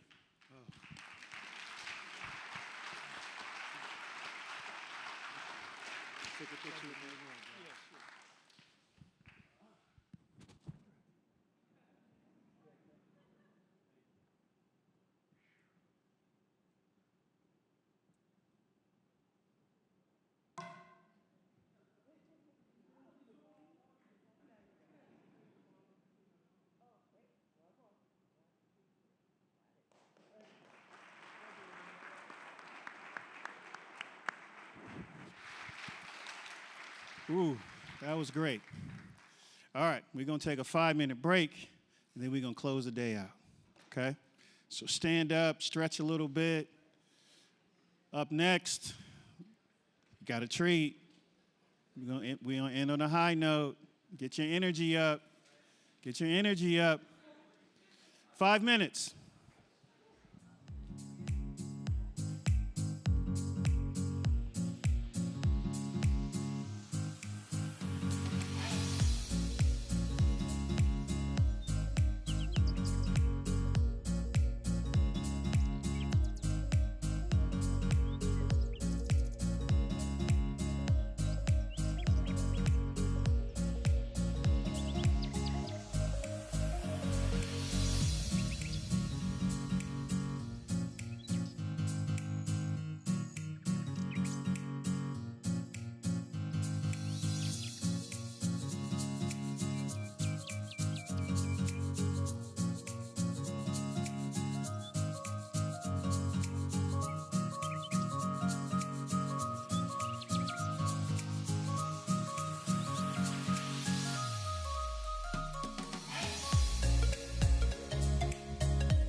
Attention, everybody that can hear my voice.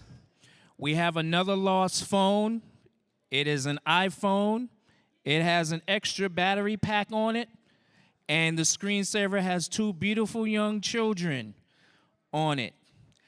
Please meet me by the front desk where we registered to retrieve your phone. Thank you.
All right, all right.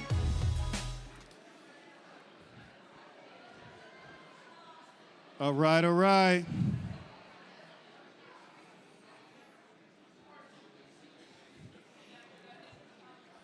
Huh? I can't hear you. God, what? Oh. Well, I'm always got a call and response. Always. Always. That's my whole life. All right. Anybody want to share a gem or two that you heard? Yeah? One? Just share one.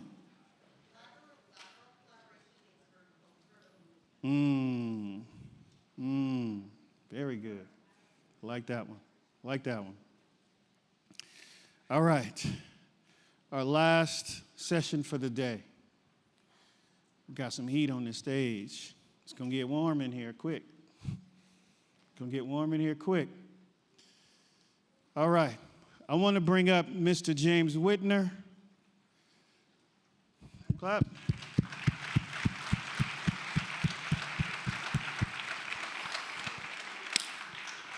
Wow. I want to bring up Miss April Walker.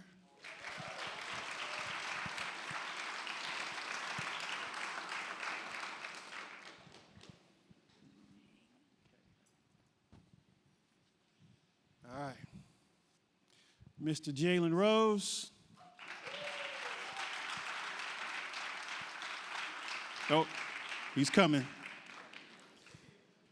But you can introduce the session, explain to them what is going on and what they're about to experience. So I was divided by Dwayne to do something that we do often every month. We call it free game. In my experiences over the years, there's no handbook for what we do. You kind of just go out there and you figure it out. And the thing that I've learned was, after being on this journey for so long and just talking to April in the back, like, you want to give the information back. So free game is a platform that we do now monthly, sometimes more frequent.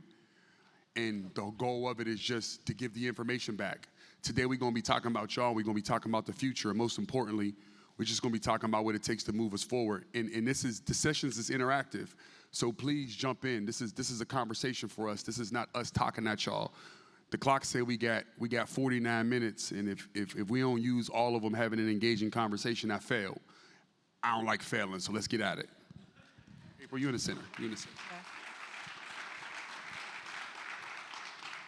Yeah, so I'm gonna kick it off because we was in the back, and April said something to me that was important, and we just busted it up. I just met Jalen for the first time today, and April same, but we started talking about the idea of being played. And it's something that we don't talk about openly. I've been played a million times. It's failure, right?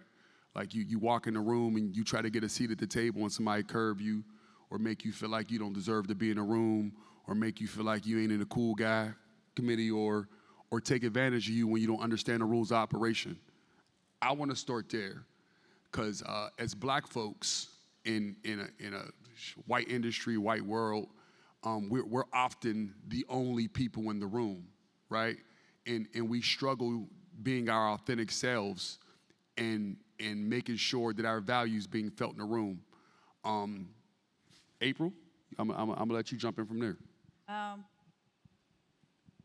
gonna start by saying I'm gonna go into that conversation we had backstage, if you don't mind me repeating. Jalen was like, when I walked in, he said, I'm gonna repeat what I said when you got on the stage, and that is that I got played in the industry. And it's all perception. I understood what Jalen was saying truly.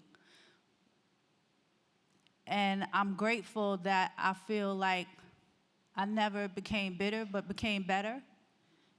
And I was telling them that I didn't come in this for the fashion industry. I was following my North Star, which was hip hop, the culture. So I never, once I saw what the fashion industry was, I'm being real frank with you guys right now, it's full of whiteness. And it's a very elitist industry. it's a broken system on purpose. So I never expected them to quantify my potential or validate my dopeness. It was up to me to do that, right? Where I was telling them, I felt like the Lone Ranger is I was the first woman, Blexican woman, the first woman, and then Blexican on top of that. I came in at 21, I started.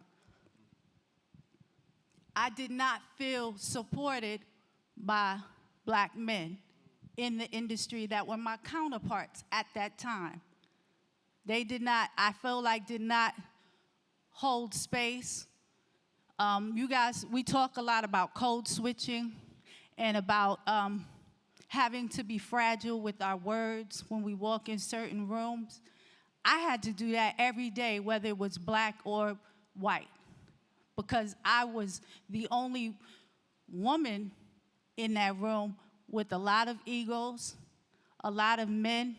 And just imagine, hip-hop was exploding. It was a different time, so picture that, like way different. You know, the early 90s, we were young, we were just getting it. No one understood what this was gonna be at that point, but it was more about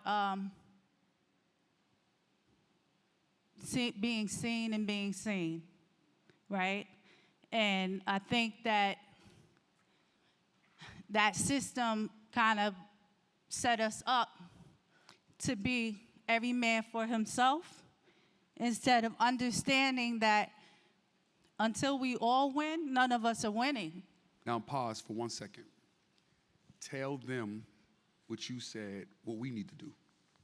I need you to stand up for me. I need you to be here for me. I need you to make sure that doesn't happen again, because I represent so many women that have come before me and had this same situation. And while things are changing, they're not changing fast enough for women, especially black and brown women. If we're honest, those opportunities still aren't the same in the fashion industry. And that's why I'm a big, big proponent of IP holders.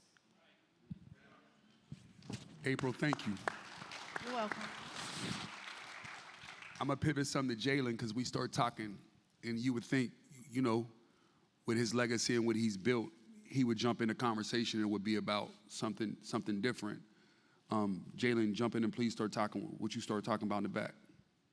First, I'm really honored to be here. I'm honored that this is happening. I grew up on the northwest side of Detroit, and I believe it was off Myers. Literally, Lewis College of Business was right around the corner from where I used to live and grew up. It was right down the street from Northwest Activity Center. So I used to play there, I used to be there, I used to see it. And the sad thing, I didn't realize that it was a HBCU. And I didn't realize that it was one of the first ones about business in Detroit. That just shows you how the awareness didn't exist. I didn't know you guys were coming back. And so a couple of things I want to acknowledge. First off, you're a legend. Please give it up for her. And the thing is, I've always, and when I talked about like how the industry took her for granted and basically played her, I wasn't only talking about her. I got played by the industry too. And I was just looking at the internet the other day, and I saw that Nike's gonna re-release the Huarache shoe for the third time. We wore that shoe in 1992, right? Imagine me starting a school 11 years ago, reaching out to that company, asking them to support our sports teams, and getting told no. You see what I mean? And so when I see a couple of people riding with Kanye, but when he shows Adidas, like reselling his shoe or undermarking his shoe, I'm not sure exactly what happened, and then a couple of public figures come and ride with him, I'm thinking, dog, what was y'all since 1992? You see what I mean? And it's refreshing that we can communicate, that we can build together. And what you just said reminded me of something. In that early 90s, I remember going to the hip hop shop and rocking Maurice Malone. I remember Carl Kanai, that's my brother. I remember repping his stuff and doing what I can to support. I remember getting to the league, and this woman made sure I had boxes of gear to wear. Made sure. I've always been conscious of that. Like, this is fear of God I'm wearing. I do it on TV. And a lot of times, that's an opportunity for us as black people, inner city young people, to support our own. I know I'm on the stage. So I'm like, yo, Rich Fresh, I need you to give me a suit. Because instead of me wearing a Dolce & Gabbana suit, they ain't gonna show me no love. They don't care. Literally. Like, I don't know them. Like, I actually know him. He's a living, breathing human being. And he's black. So I'm gonna ride for my people. And for so long, I remember like being one of the people that was ostracized by mainstream America because I was too black and too outspoken. And so it's crazy for me. I saw it happen to Muhammad Ali. I saw it happen to like a lot of outspoken black people who put on for their culture and put on for their community.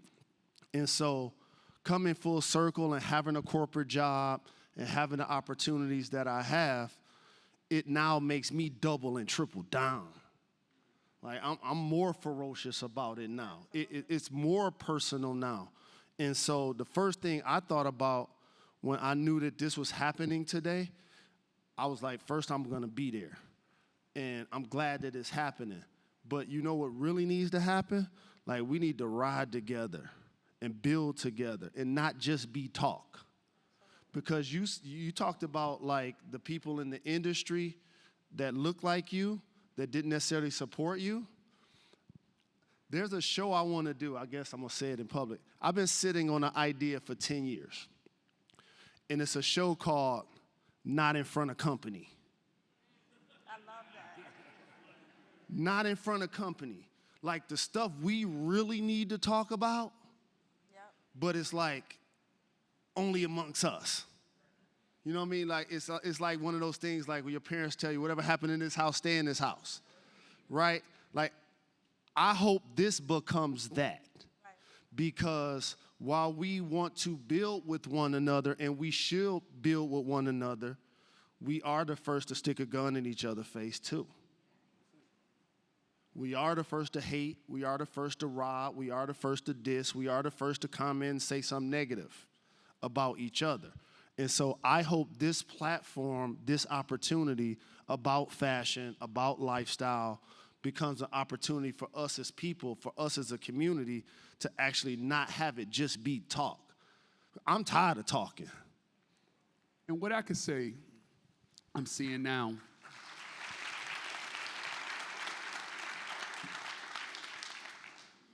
what I could say I'm seeing now is, and we talked about this in the back too, I think with the last 3 or 4 years, we started to see that we all had a window, right?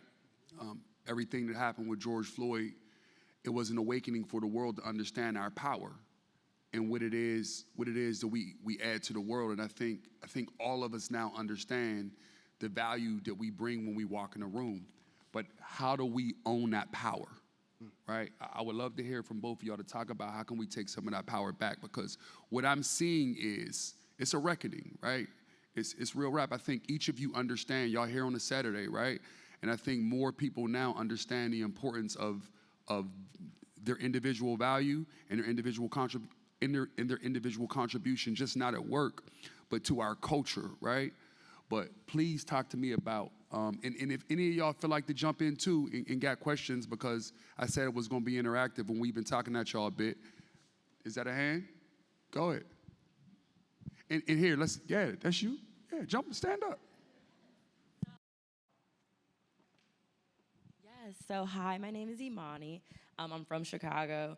And so I know you're mentioning IP and ownership of that. And I feel like as a creative, the hardest part for me is maintaining ownership of my ideas because they're not tangible. So how do you as a creative like make sure when you're reading these contracts, like they have you sign away your intellectual property and they can use it in whatever ways they want to for however long they can? So how do you as a creative protect your intellectual property? Is that, oh, I'll answer even though it may not have been directed at me. The first thing is, when you're new to the game, you're new to the game, right? So let me level set the conversation, right? It's about black excellence, right? In the United States, there's 12% of us, right? So the other 88% ain't us.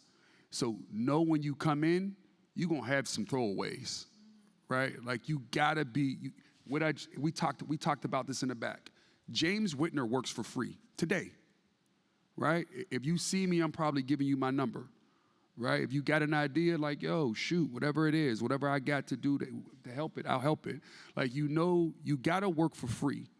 So before you get to a point where you can protect something on a contract, you gotta make sure that there's real value, right? Because you can't fight for all the things, right? Like April said it, like from her journey, I learned, right?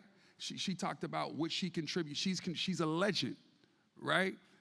And the thing that we have to understand is like, yo, check, protect your IP. Don't let nobody have anything forever. I think there was a brother here earlier. I forgot his name. He was up here with J-Man and Scoop. IP, like, find him, get his card, and learn a bit. He's sitting right behind you. Find him, get his card, and build with him.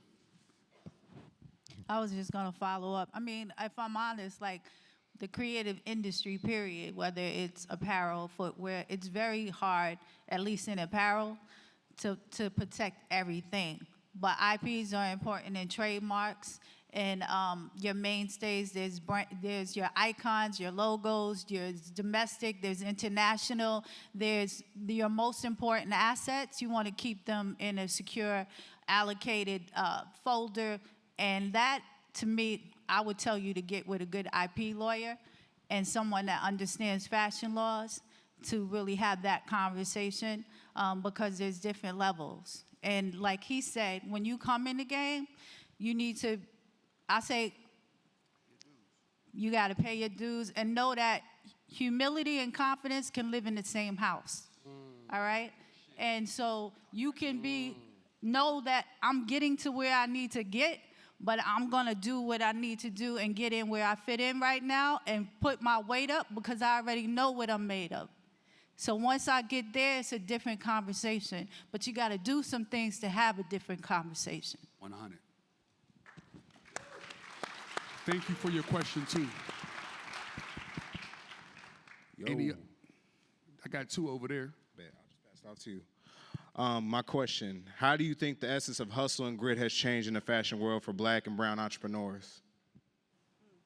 That's for everybody. I don't think it has. I think we've been hustling since day one. I think the results of the hustle has changed, right? Scoop Jackson exists. I got the scoop because J-May hit me out of the clear blue like, yo, bro, there's somebody you should meet. Good people, built with him. J-May, he talked earlier today. Me and J-May might have talked for 5 minutes. Got introduced to him from Chris Wright. J-May would call me every Friday, text me every Friday and say, I don't know what's going on in your mind, but I'm praying for you. And you got the ability and the power to get through all of it. That's the type of shit that, like hustle and grit, I think that's always been us. I think now we own the results different, right? To the young lady's point, I think to the young lady's point, now we got people in a room that can make sure we're not getting played, right? Now we understand that the opportunity is ours and we can ring fence it and scale it, right? And so I think April hustled harder than me. She's a black woman in the industry, so she had to hustle harder than me. I can't take nothing away from her hustle. I just think the world now understands a little, they can't play us. Or they can't play us as visibly as they would have in the past.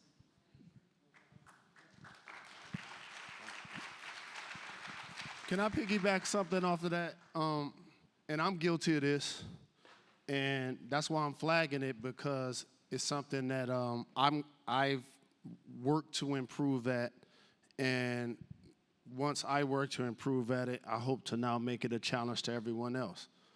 The black dollar is stronger now. We making more bread. I remember just recently, like thinking about sports and thinking about rap. And I remember a time where the rappers wasn't living in the suburbs. They weren't making the bread that they're making now, right?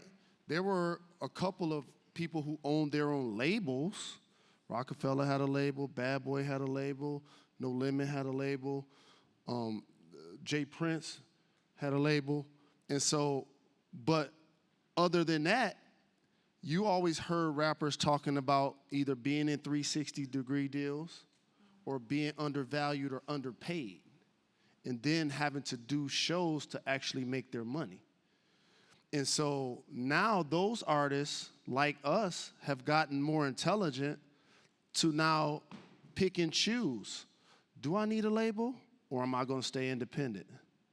But either way, it's more money in the game.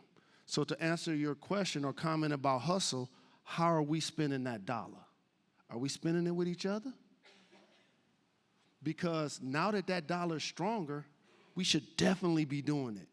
And we ain't doing it. We ain't doing it. Like, I remember in Detroit, we didn't root for Michael Jordan because I'm a Bad Boys fan. And so I remember when the Jordans came out, and I'm like, hold on. They released 50 pairs of shoes. There's 5,000 people in the line. That don't add up. People literally shooting and killing each other for the shoes, and they know it. That's a setup. That's literally designed. It's almost like if you, an artist that can have a venue of 10,000 fans, but you purposely do a show for 2,500 fans.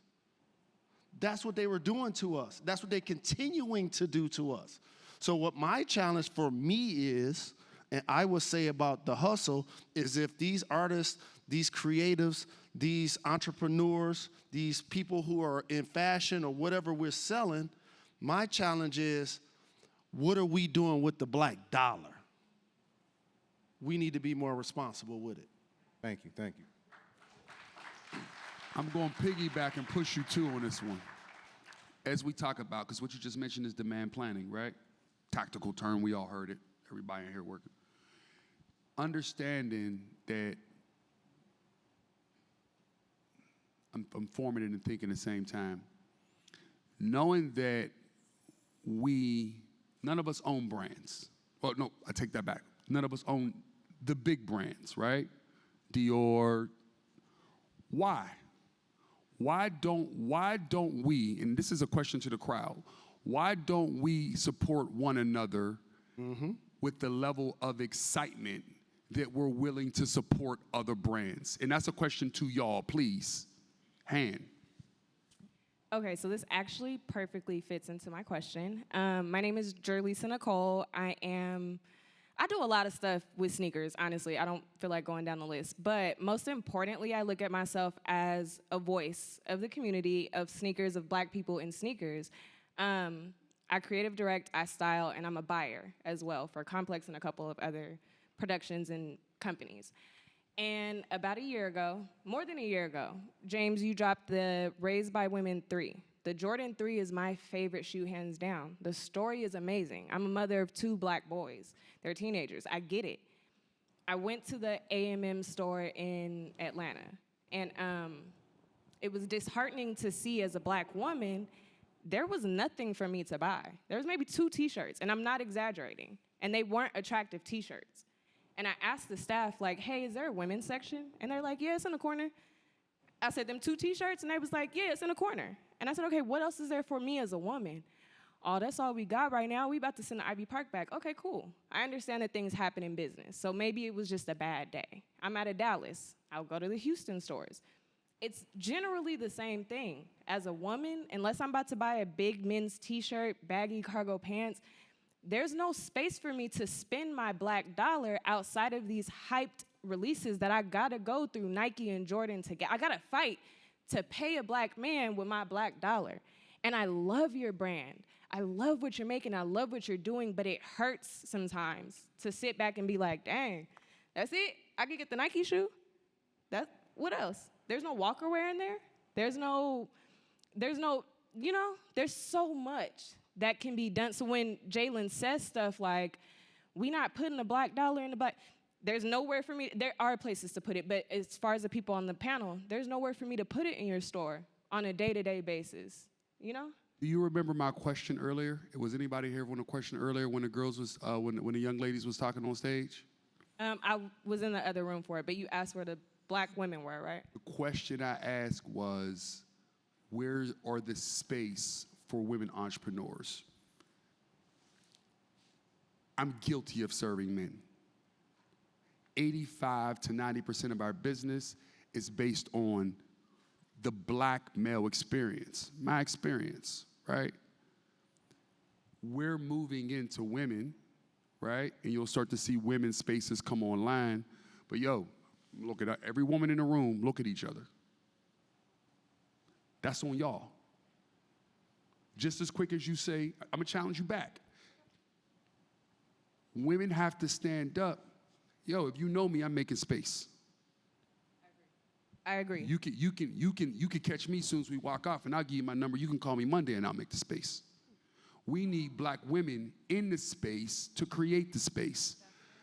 I can do the best that I can do, right? But that's what I need y'all to do, what y'all gonna do, and I can leverage the resources I got to help you. Does that make sense? And then part two of the question is, to Jalen's point, and I started to go there, but I wasn't gonna go there, but you're about to make me go there. Demand planning is demand planning. If you don't know it, I'm gonna help you with it. If there's 1 million in demand, do you make 1 million to sell 1 million? No, that ain't the name of the game. You gotta stay in business, right? So access is a different conversation. I think through all of our launches, there's a way for women to get access, right? Yes. Everybody know that, right? And I pride myself on it. So if they had conversations about women, we could have a conversation. But as is in our current men's spaces, you're going to see very small selection for women. But next year, get at me. You see what we're going to do.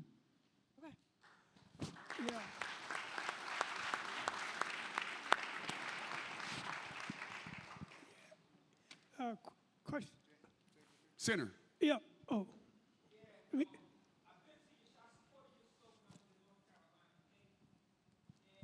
Can we get him 1 second? Can we get him a mic?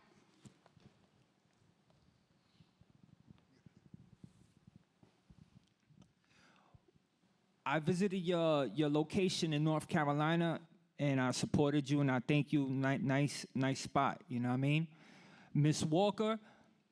Your outfit is fantastic. It's beautiful.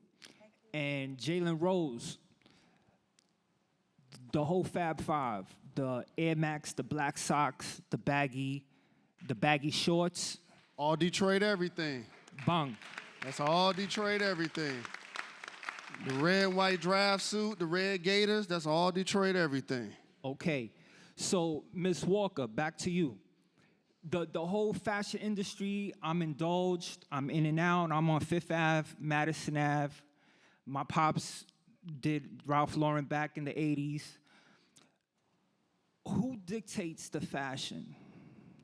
Because Jordan gets credited for the baggy shorts, and that's what everyone is wearing now in the NBA. You know what I'm saying? So you used to have the hockey jerseys, XX, extra large. You know, I'm not here to mock people or disrespect their style with tight jeans, but even jazz singers used to have baggy suits. You know what I'm saying? If you have a style, why change your style? You know what I'm saying? Who dictates what's on the market and what's not on the market? That's a good question. I think style is innate, and I think that who dictates what's on the market, I don't think that part has really changed in terms of, if you go to every hood, I'm gonna be honest, there's a hood star. That hood star is who these celebrities look to because they the game changers. Like in New York, it's Vinnie Styles, it's Bed-Stuy Fly. Certain shops you go to, your shop. You know, you go places and you shop.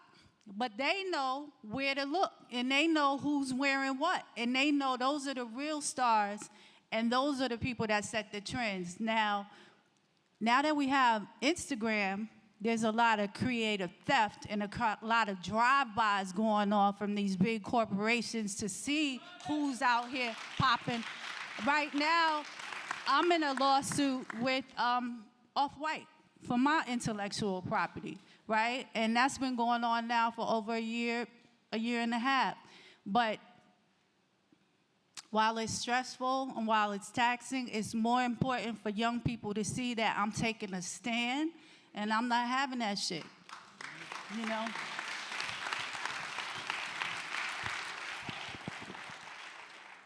I got a 2-word answer to it. We do. Like, we own what we do.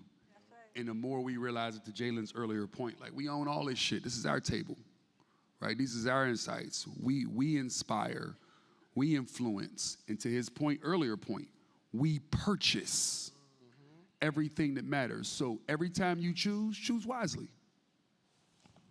Can I just say that if we spent 10 cents of every dollar, we could employ every man and child in this room all the day. We could change our communities. We would be so rich from the inside and the out.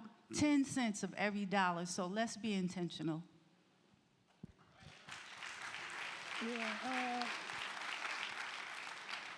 And we were talking earlier about being underrepresented in the fashion space. I think one of the things I want to add to your question as an answer is we're severely underrepresented in the multimedia space as well.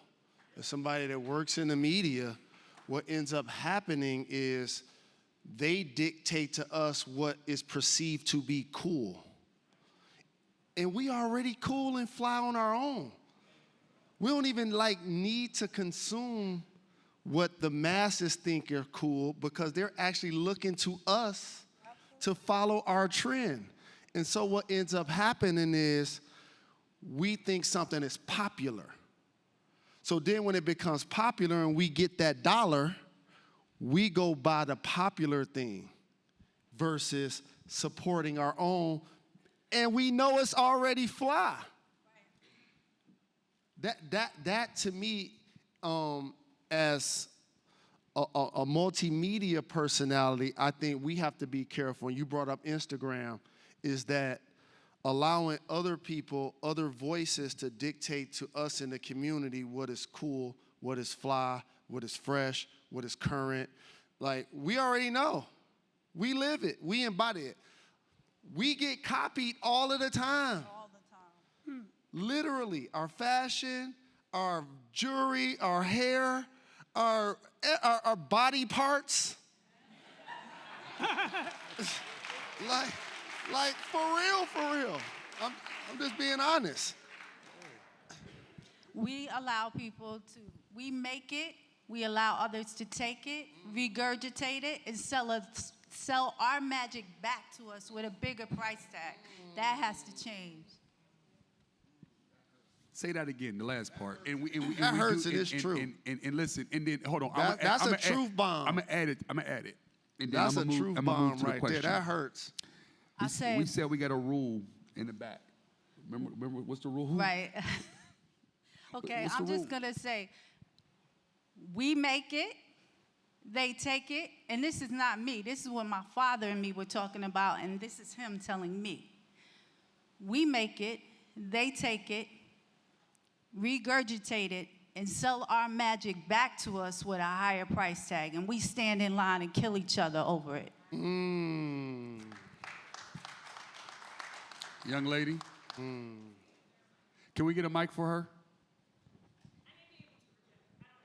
It's coming. And start with your name, too.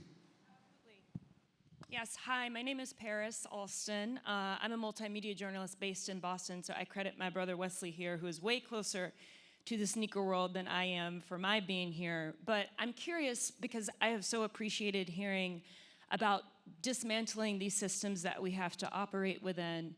And I'm curious, is there a point at which we begin to move away from capitalism as a model for what we are all trying to do? And if so, what does that look like? Oh, I could jump into that. You just hit my sweet spot. It's about creating ecosystem, and really it's more social capitalism is the way I see it, right? Because capitalism on its face isn't bad if done well, right? It's the balance of socialism and capitalism and how we pay back in, right? And it's exactly, it's just what we, damn, I don't want to keep picking on us, but it's us. Can y'all turn the cameras off?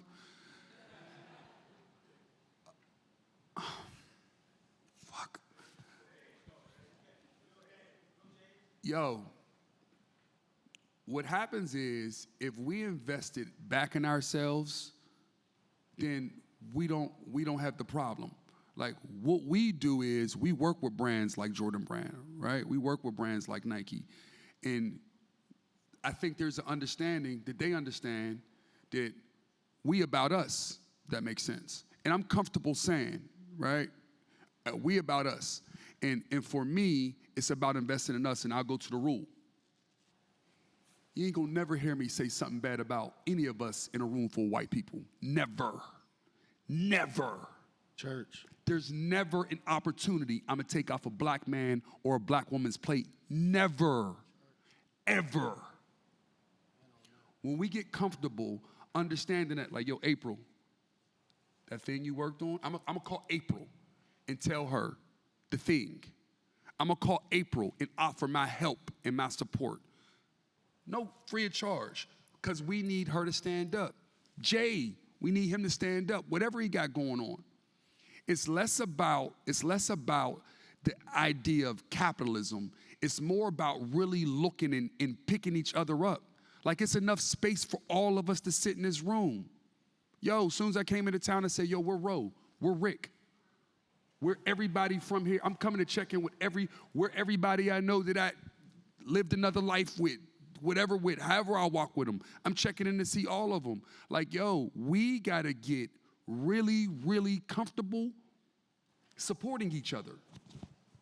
Strangers, be warm to each other, right? This idea of just tearing each other down for your own personal gain because you think you can beat them. Yo, April, is it possible you can help me with that? You know what I'm saying? I'm working on this thing. That's easy.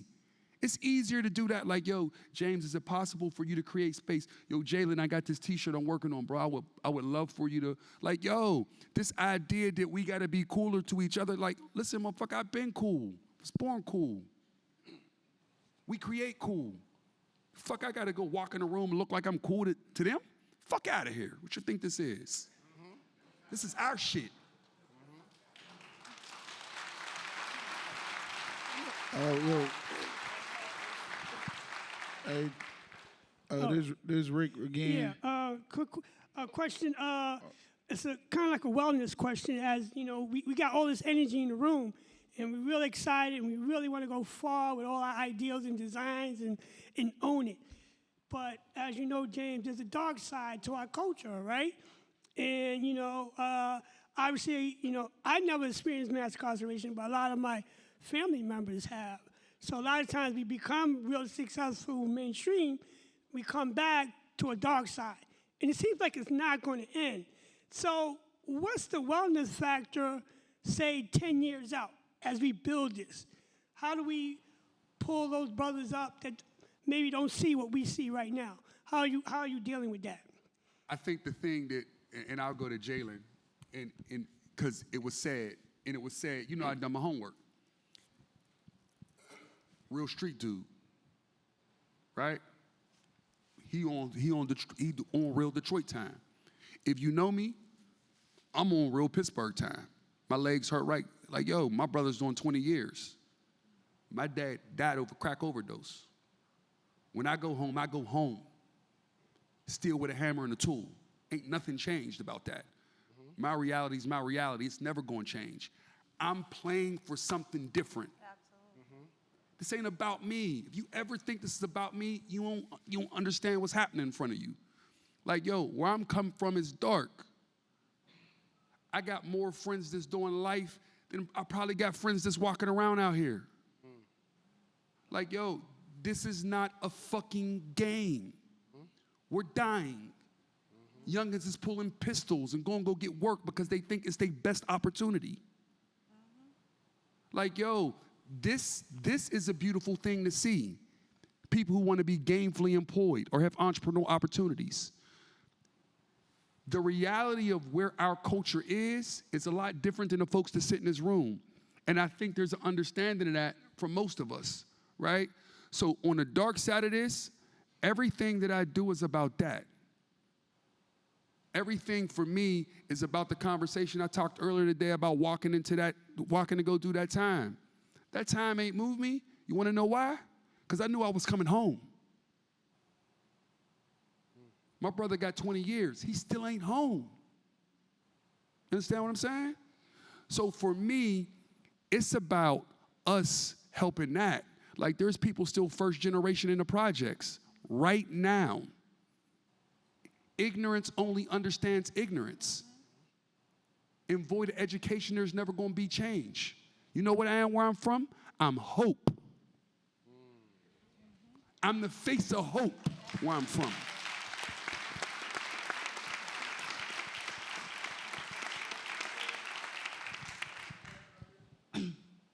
It's always gonna be light and dark, I think, right, in my lifetime, at least.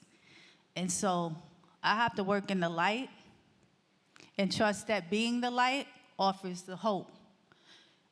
Same thing, I'm from Brooklyn when Brooklyn wasn't gentrified Brooklyn, and we have a lot of the same stories. So I know what that looks like, but that's why I do the work.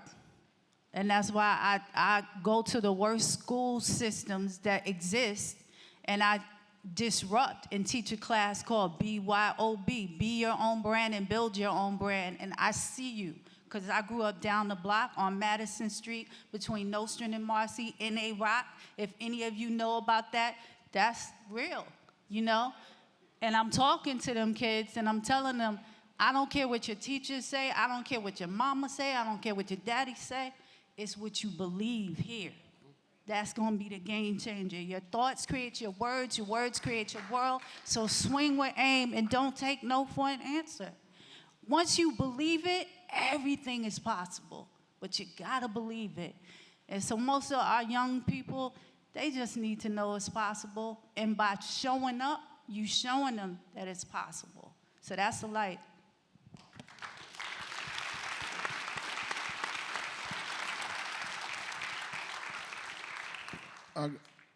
This is Rick. I had to answer y'all original question about how black people support more higher end brands, and then when they don't want to come spend a black dollar, I'm a victim of that because I got my own brand, and when people try to come support me, they always want a discount or they always want to tell me I'm overcharging, but they'd be talking to me with $1,200 shoes on, and they'd be like, oh, I can't pay $250 for your hoodie because, oh, I know you, or I need a discount, or let me get it on the hookup, bro. Let me do this. I got this. Like, no, bro, you don't go in Saks Fifth, you don't go in Gucci, you don't ask them for a discount, you don't ask them for none of that. You just go pay your $1,200 and walk out of there happy. So I feel like us as black people, we don't even show, like, we don't show the other smaller brands and black minorities that they stuff matter just as much, or we don't got as much faith in them, or we don't feel like they product is good enough like a higher end brand. And I can tell you like this, my shit be better than the higher end brand. I spend top dollar to get stuff made. So it's just like, I feel like people don't even like show that like interest, or they feel like, you know what I'm saying, like you ain't worthy, you feel me? And I be feeling like black people need to start showing each other we worthy enough, you feel me? That's so to answer y'all original question. Stand up. This is brand. Rich Out Young, that's the shirt, the pants. Y'all said y'all wanted to support the Black Dollar. You know, What's the brand called? My brand is called Rich Young. Where you from? I'm from the west side of Detroit, 7 Mile. Yo, stay here. I'll make sure I get you. Hey, I was about to tell you my cell phone number. I got you. I'll find you. Come find me. What's your website? Our website is Rich.young.com. It better be fire too. So, and it's in me, not on me. I just want to say this because I felt your pain. I felt everything you said. And I would suggest to Dr. Edwards, Dr. Dwayne, I say this all the time because I'm on a thread with nothing but black excellence, a lot of black women entrepreneurs, and we always have this discussion. Some, because I'm generalizing, but some black consumers are the worst and we're the hardest on our own people in terms of black brands, black businesses, and we expect way more. I'm not meeting you on the corner to go give you a delivery.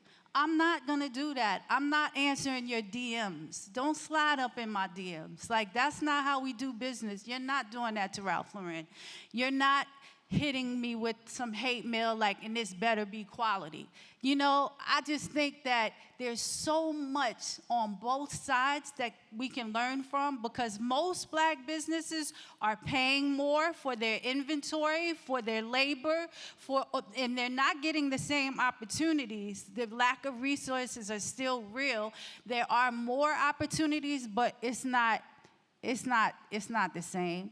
So we have to educate the consumers on our side, and as well, you've got to be willing to be more patient to bring our community. Now, that doesn't mean compromise black excellence. You should want the best, and you should want the best experience, and you should want the best quality, but you've got to be willing to give a little bit more in order for us all to grow as a community and to flourish, because if we don't, there's no other way. Something I'll add on to that, and I see you in a minute, I'll see you on the side. Don't be patient. I think April just said that. Be patient with us. Right? There's a lot of brands that have been around for a long time, and people were patient with their T-shirts. There's brands that people didn't care about. Brands were patient with them brands. They didn't rush them. They kept coming back to them over and over and over again. As an audience, be patient with us. Yo, allow us to make mistakes. We make mistakes. Don't tear us down. In the comment section, yo, stand up for each other, yo. Real rap. Like, yo, if we don't stand up for ourselves, we ain't gonna have opportunities. Remember, it ain't us versus us. This is all ours. Comment in the center. Okay, I want to piggyback off of his question, if that's okay, because I want to give you some encouragement. That ain't just in fashion. That's in any industry. Right now, I could get a job at Target. People in my phone that are my friends and family, yo, what's the discount?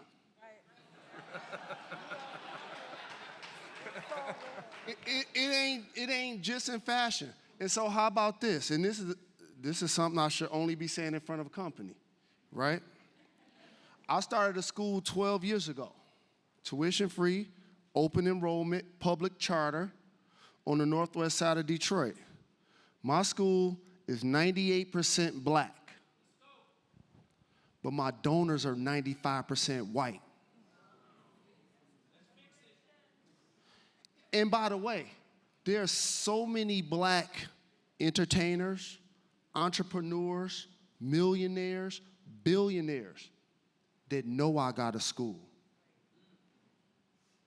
that I rub elbows with, that I shake hands with, that I see on social media talking about they stand up for the culture. How you think that make me feel? But I stay encouraged. And 12 years in, I stopped cursing 20 years ago, but every now and then I do it for effect. Right? I do it for effect, almost like a stand-up show, almost like being a rapper. I'm like, fuck them. Dead serious. Because if I don't do what I need to do in order to what I call exercise the Robin Hood theory, because that's what it is. Take this math. I'm going to give it to you again. My school is 98% black. My donors are 95% white. My people ain't standing up for me. But stay encouraged, brother. And like you said, it takes time. You continue to do your thing. You continue to do it because you're passionate about it, you love it, because you care about it, and build it will come. Build it, brother, will come. All right.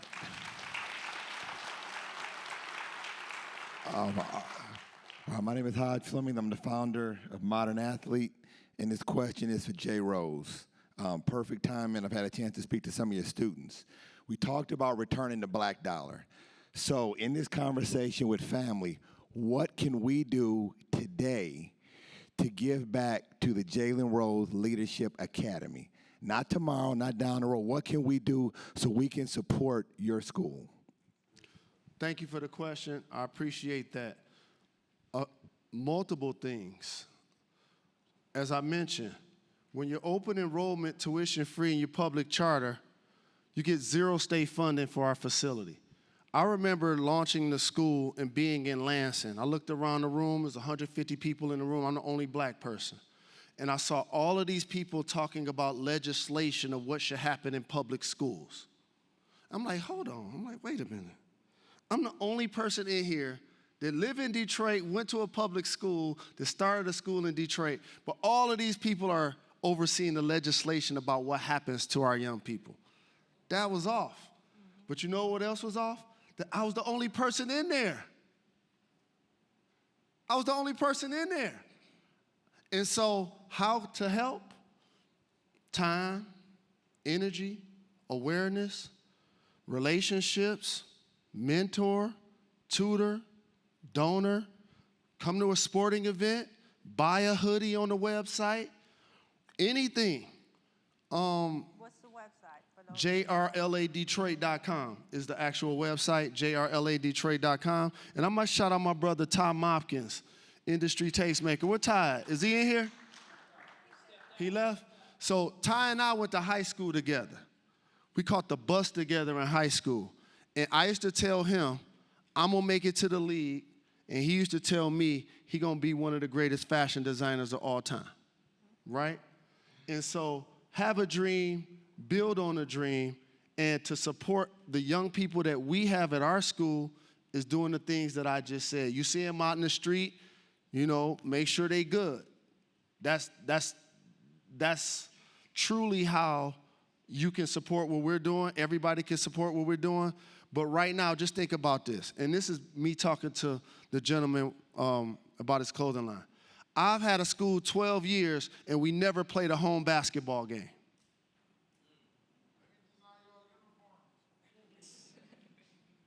I had a school 12 years, and we never played a home basketball game. I could get uniforms. I need $12 million for a gym. That's what I need. And here's what people do when they come to Detroit. Parachute in, zoom, downtown, Eastern Market, what's popping, what's happening. But that ain't the charity to make it to the hood. And so to help what we're doing, it's the time, it's the energy, it's the support, and it's the awareness. Thank you.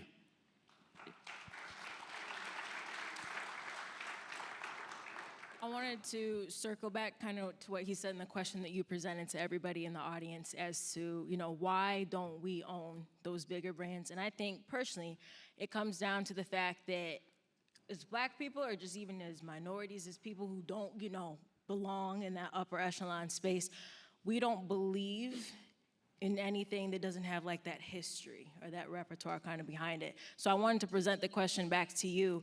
What do you guys think the individuals can do to kind of build that community support, make people believe in an individual or believe in their mission, believe in their brand? What needs to be done to make that happen? We're doing it. This is it. This is what it looks like. Like the work is the work. Like every day you take a step. Every day there's an action. How April walked up to me before I could even look up. her hand was already on my shoulder and said, "It's a pleasure meeting you." That reaction, she already set the tone for our relationship. Scoop said it earlier. Jay said it earlier. Pick up the phone. Not the fake bullshit. Yeah, I'm going to give you my number. I think I gave my number out 3 times. They're going to be shocked when they text me. If I don't answer, I'm going to text them back. Like, yo, answer the phone. Follow up. This is what it takes. It takes believing in us. It takes standing up for us. It takes making space for us. It takes not being so quick to just shoot us down and talk shit because you didn't get the response you want. I text Jalen, he didn't hit me back for 3 days. The man got a schedule. He may not hit me back at all, but just because he don't assume the worst. Right? Like, yo, give us all space and grace. And built with positivity and love and real positive energy. Not just because that's some shit to post on Instagram, but because we truly got to make space for each other to be better. Like, real rap, I'm going to say it again. You ain't going to never hear me hate on another person that look like us. Never, ever, never. You can't. There ain't enough of us. Does that make sense?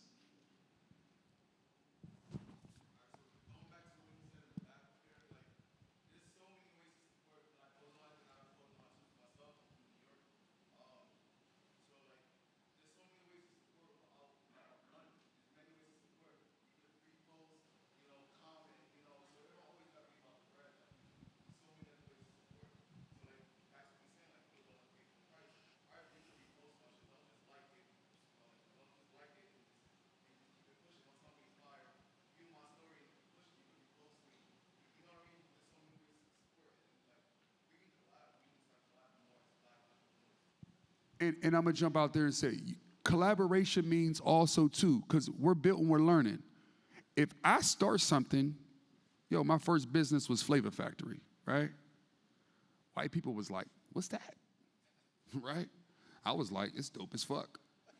You know what I'm saying? And I've been on a journey from that point on, learning, right? If you send me your stuff, and I don't like it, you know what I'm gonna give you? Advice. I can't even see that far, bro. These eyes is fucked up. Lights in my eye too. I'm gonna give you advice, right? Like, yo, feedback, positive, constructive feedback. Be willing to take it and build each other up in a positive way, yo. And you ain't gotta shit on somebody in the comments. Hit them with the DM with the advice. You know what I'm saying? Like, be meaningfully try to pick each other up. I ain't gonna go long-winded because we gonna get some more questions. And Jay, you about to say something? Absolutely, but two things. One, this is a lesson that you learn as an athlete, and you learn it a long time. You learn it really young. Sometimes your critics are right. Sometimes your critics are right. And what happens is, to your point, if I'm not buying something that you make or I'm not supporting something, that doesn't mean I don't like you. Or it may not mean that I don't support my people, to your point, but am I in a position, is everybody in here in position? See, you've earned the autonomy, she's earned the autonomy to give that person advice. What about the person who probably isn't supported because they don't like it? You know what I mean? They don't give you advice. So what I'll say is something that's important to me that I've adopted that you can consider doing. You talked about it. Number one, be patient. But number two, and this costs nothing, just be kind. Like, so many times, like, everybody talk about what they want to be in life.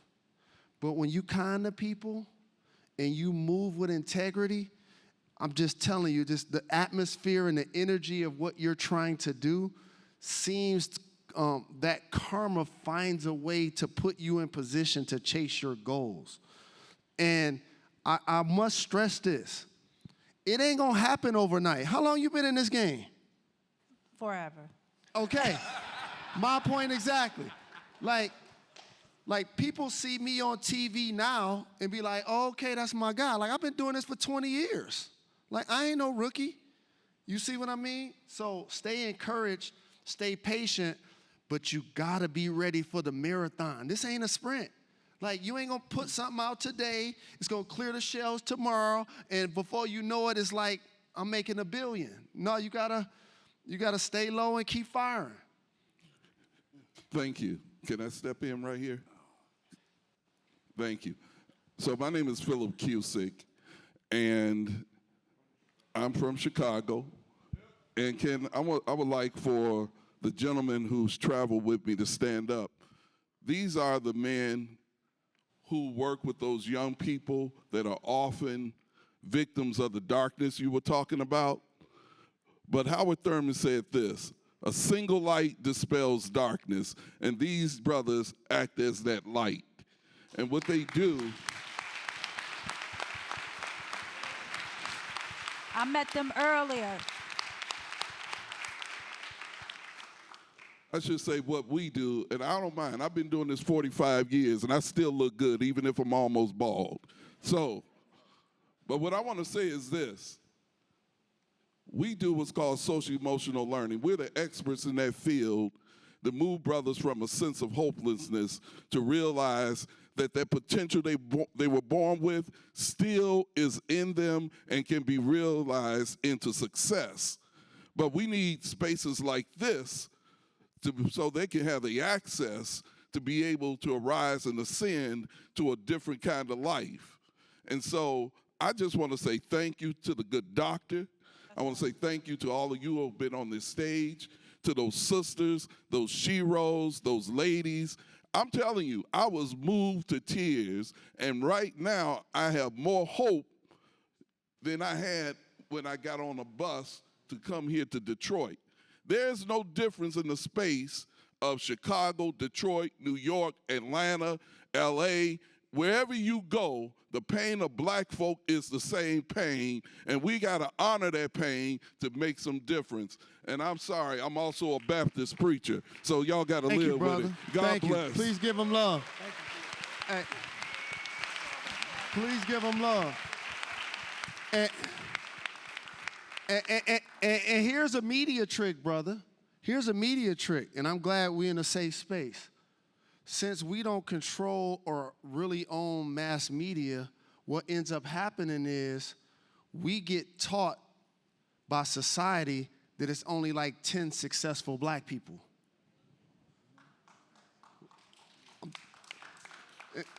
And so what ends up happening is like, y'all got Denzel, y'all got Jay-Z, it's like 10 of y'all. Everybody else like, who is you? Like, you ain't did nothing. Thank you, brother. I appreciate you. But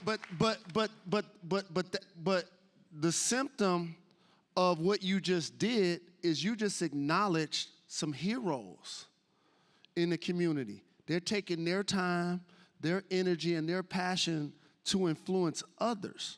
So it's great that we get a chance to celebrate them. And I'll say this again, don't be discouraged, brothers, when society as a whole doesn't celebrate you the way you should, because that same multimedia trains all of us, and black people, we feed into it, that it's like only 10 successful black people. And we dismiss, and what have you done? Like, we do that quick. You know what I'm saying? And so be conscious of that. So thank you, brother.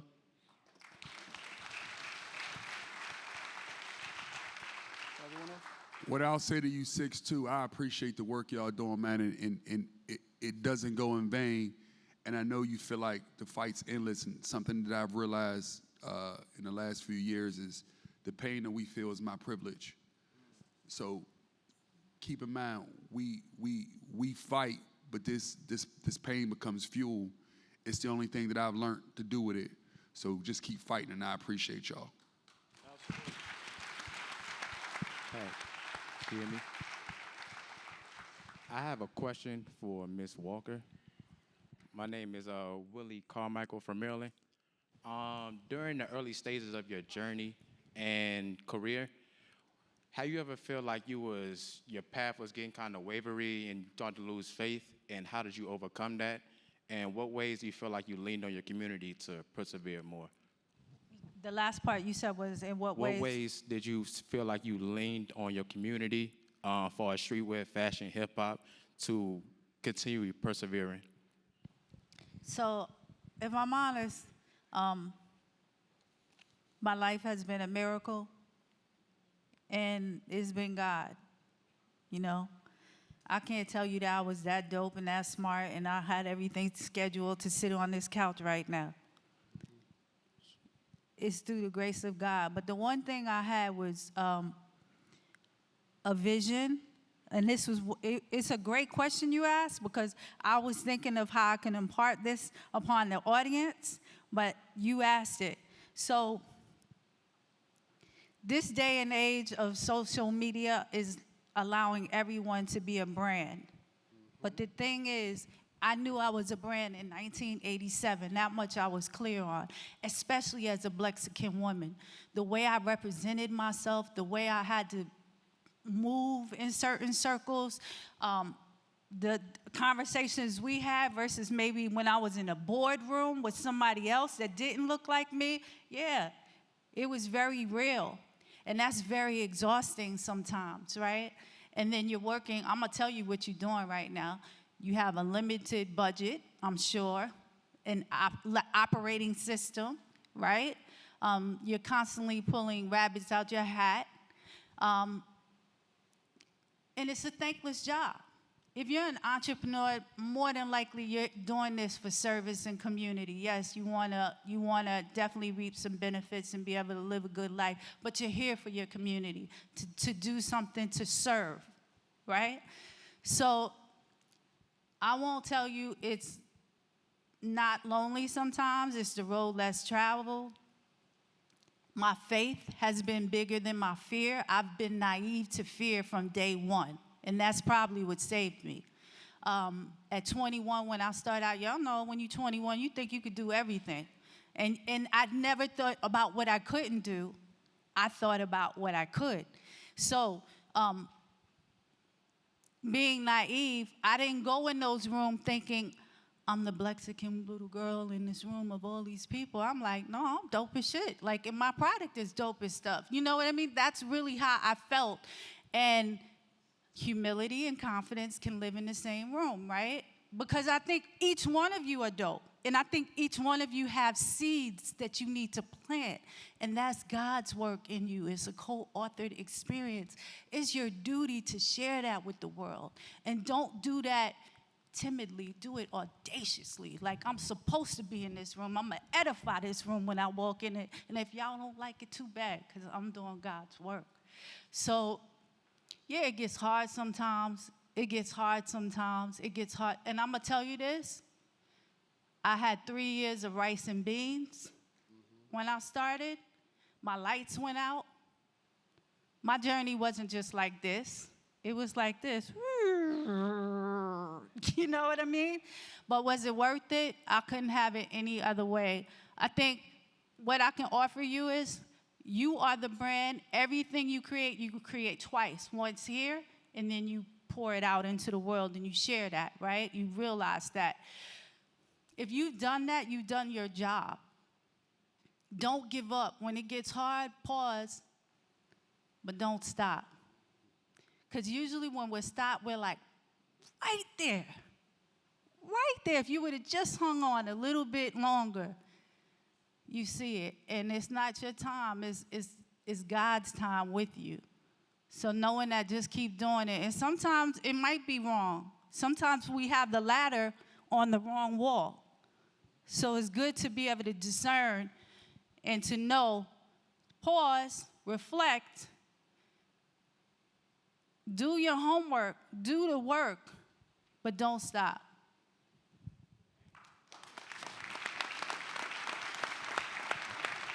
Yo. So, I just wanted to make one statement. First of all, I've really been enjoying this panel. Thank y'all for the knowledge y'all pouring on us. Listening to the panel discussions today, a lot of things have been bubbling up, and I've been seeing some connectivity around education and the technical knowledge that we have within this room and how that's opened doors for us and how we've been building together. But one of the things that we've realized in our city is that it's really the youth that have less access or no access at all to the technical knowledge that would empower them, right? And so it's really like you were saying earlier, April, the culture is really what we own. That's our magic. That's our magic, and everybody wants that magic, but we're not teaching each other how to own that magic from the get and how to support it, right? And so with the youth, in Columbus, Ohio, for those that don't know, Columbus, Ohio is the third largest fashion city in the country. And a lot of people don't know that. And so we found that out, and we said, we got to do something about that because we knew the value of our culture in the fashion industry. And so if we lead that culture and we live in the third largest fashion capital, we should have access to that knowledge. And so we started a nonprofit, and that nonprofit teaches the industry to the youth, taught by black people in the industry. And so there's probably, examples of that in other industries in every city, around here in the Midwest. But I think when you think about solutions and playing the long game, like you said, I think we need to start taking a lot of the things that we've learned and find ways to systemize that, to take it down to the youth who have no idea what they want to do outside of what they see, which is sports and entertainment or the streets. But this technical knowledge, we need to start bringing it down. James, you were a part of our program this past summer. Thank you for that. And April, I would love to have you be a part of our program too. But I think what I'm hearing, I feel like there is a chance for us to really start to look at solutions starting younger and starting to teach them that what that magic is, and they see it in themselves, but then give them the skills to own that culture, own that magic for Absolutely. themselves, and pour it into each other. Can I just say this? On the heels of what you said, you asked about capitalism earlier. Someone asked a question about capitalism. I think the socialism times capitalism, that is my thinking. Like, it's about collective responsibility, cooperative economics. And at this point, to young people, I challenge you, because the one thing I know that I love most about millennials is the accountability factor now with brands, with people. Like, how are you serving the world bigger than yourself with your brand? How are you giving back? What is your brand about? I get those questions. I'm seeing that. And it's fair, because look at our planet. Look at what we're dealing with, the complex issues of this world. So I challenge all of these makers and creators and all of these great minds in this room with access to technology. When you're thinking about creating something today, think about 10 years from now, because if you're not, you're already late. And so I want y'all to think about making it bigger than you and just your IP. Make sure your IP is representing the culture in some way, to be solution-driven. It can be a give back in some kind of way, because we have so many pain points. And when you address a pain point, that's longevity.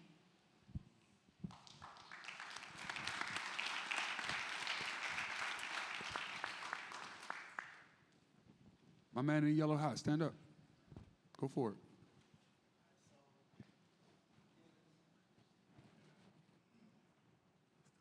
I'm Mike Collins out of Chicago, South Side.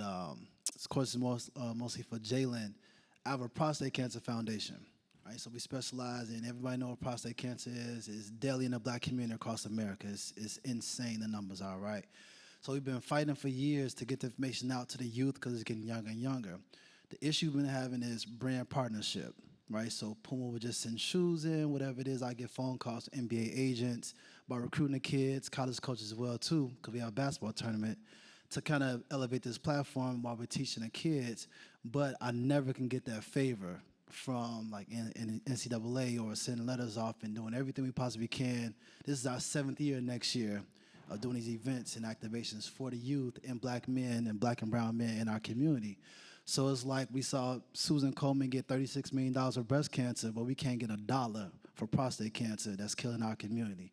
So it's like, what's your advice on getting like brand partnership involved? Because it get frustrating at times, because we know we need that extra step, even like for media purpose, for elevation for our community.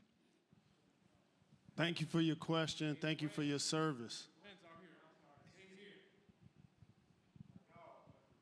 What did he say? Oh, Thank you for your question. Thank you for your service. Uniquely at our school, I'm the founder of the school, I'm the president of the board, and I'm the chief fundraiser. And I just said to you that I've had the school 12 years, and we never played a home basketball game. And I'm as visible as any person. I'm on ESPN doing shows. I write a column for the New York Post. I do a show on Amazon Amp Radio. And the thing about nurturing those partnerships and nurturing those relationships, it takes time. And the thing I'm saying to you is that I didn't want to go over people's heads. My school is 98% black, but my donors are 95% white. So what does that mean for you? That means that you're breaking down barriers, you're nurturing and fostering relationships, and then ultimately that becomes a donation. The first handful of years we had the school, we didn't have uniforms. You definitely promised to do some uniforms too. All right, love. And there was a period of time that me as a public figure, a former basketball player, I'm on the phone begging brands to give us shoes for the team. In particular, one brand that I helped make billions of dollars for. You see what I'm saying? So what I'll say to you is stay encouraged, stay positive, and stay patient. Because a lot of the pockets that you're trying to get into don't even look like you. Don't even look like you. And for the people that you're trying to get to support you, that look like you challenge them to double down. Don't just talk about, oh, you got love for me, oh, you cool, it's great what you're doing. All right, cool, well, show up then. And so thank you for what you're doing, but again, be patient. It's not gonna happen overnight. They'll tell you, like trying to get a donor, trying to get a sponsor, like these relationships get fostered and nurtured for years. So don't hit James and get mad when he don't give you a check for your idea tomorrow. It takes time to nurture relationships in order to get people to reach in their pocket to give you their hard-earned time, energy, or money. So stay encouraged, my brother. Appreciate your hard work. And it's always tough to do this, but we got to wrap up this episode of Free Game. We do sessions monthly, Zoom, hit any of our IG feeds. I'm on your social status, APB or Prosper. Before we close, I think April has a few things that she wants to say. I think we said it all, but just I'll say what everyone else said. In the IPs, as we discuss IPs and protection is very important. Again, thinking about lateral cooperation, creating vertical movement. I also want you guys to know that the only thing that can stand in our way is our egos. So we could put them in our back pocket and be less concerned about who owns an idea versus change and what that looks like for our future. We can Voltron and do some serious damage and empower our communities and change and create a healthy ecosystem.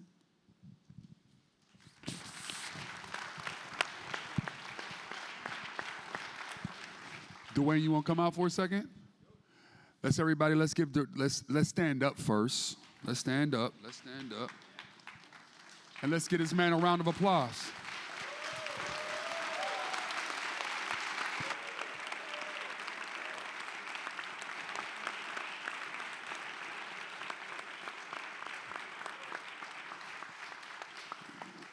Community don't exist without a space, and spaces don't exist without voices. So I appreciate each and every last one of you spending your time and lending your voice, and bigger than that, being kind and supporting and committing to yourself to just flat out be better, and if not just for yourself, for the rest of us. Thank you.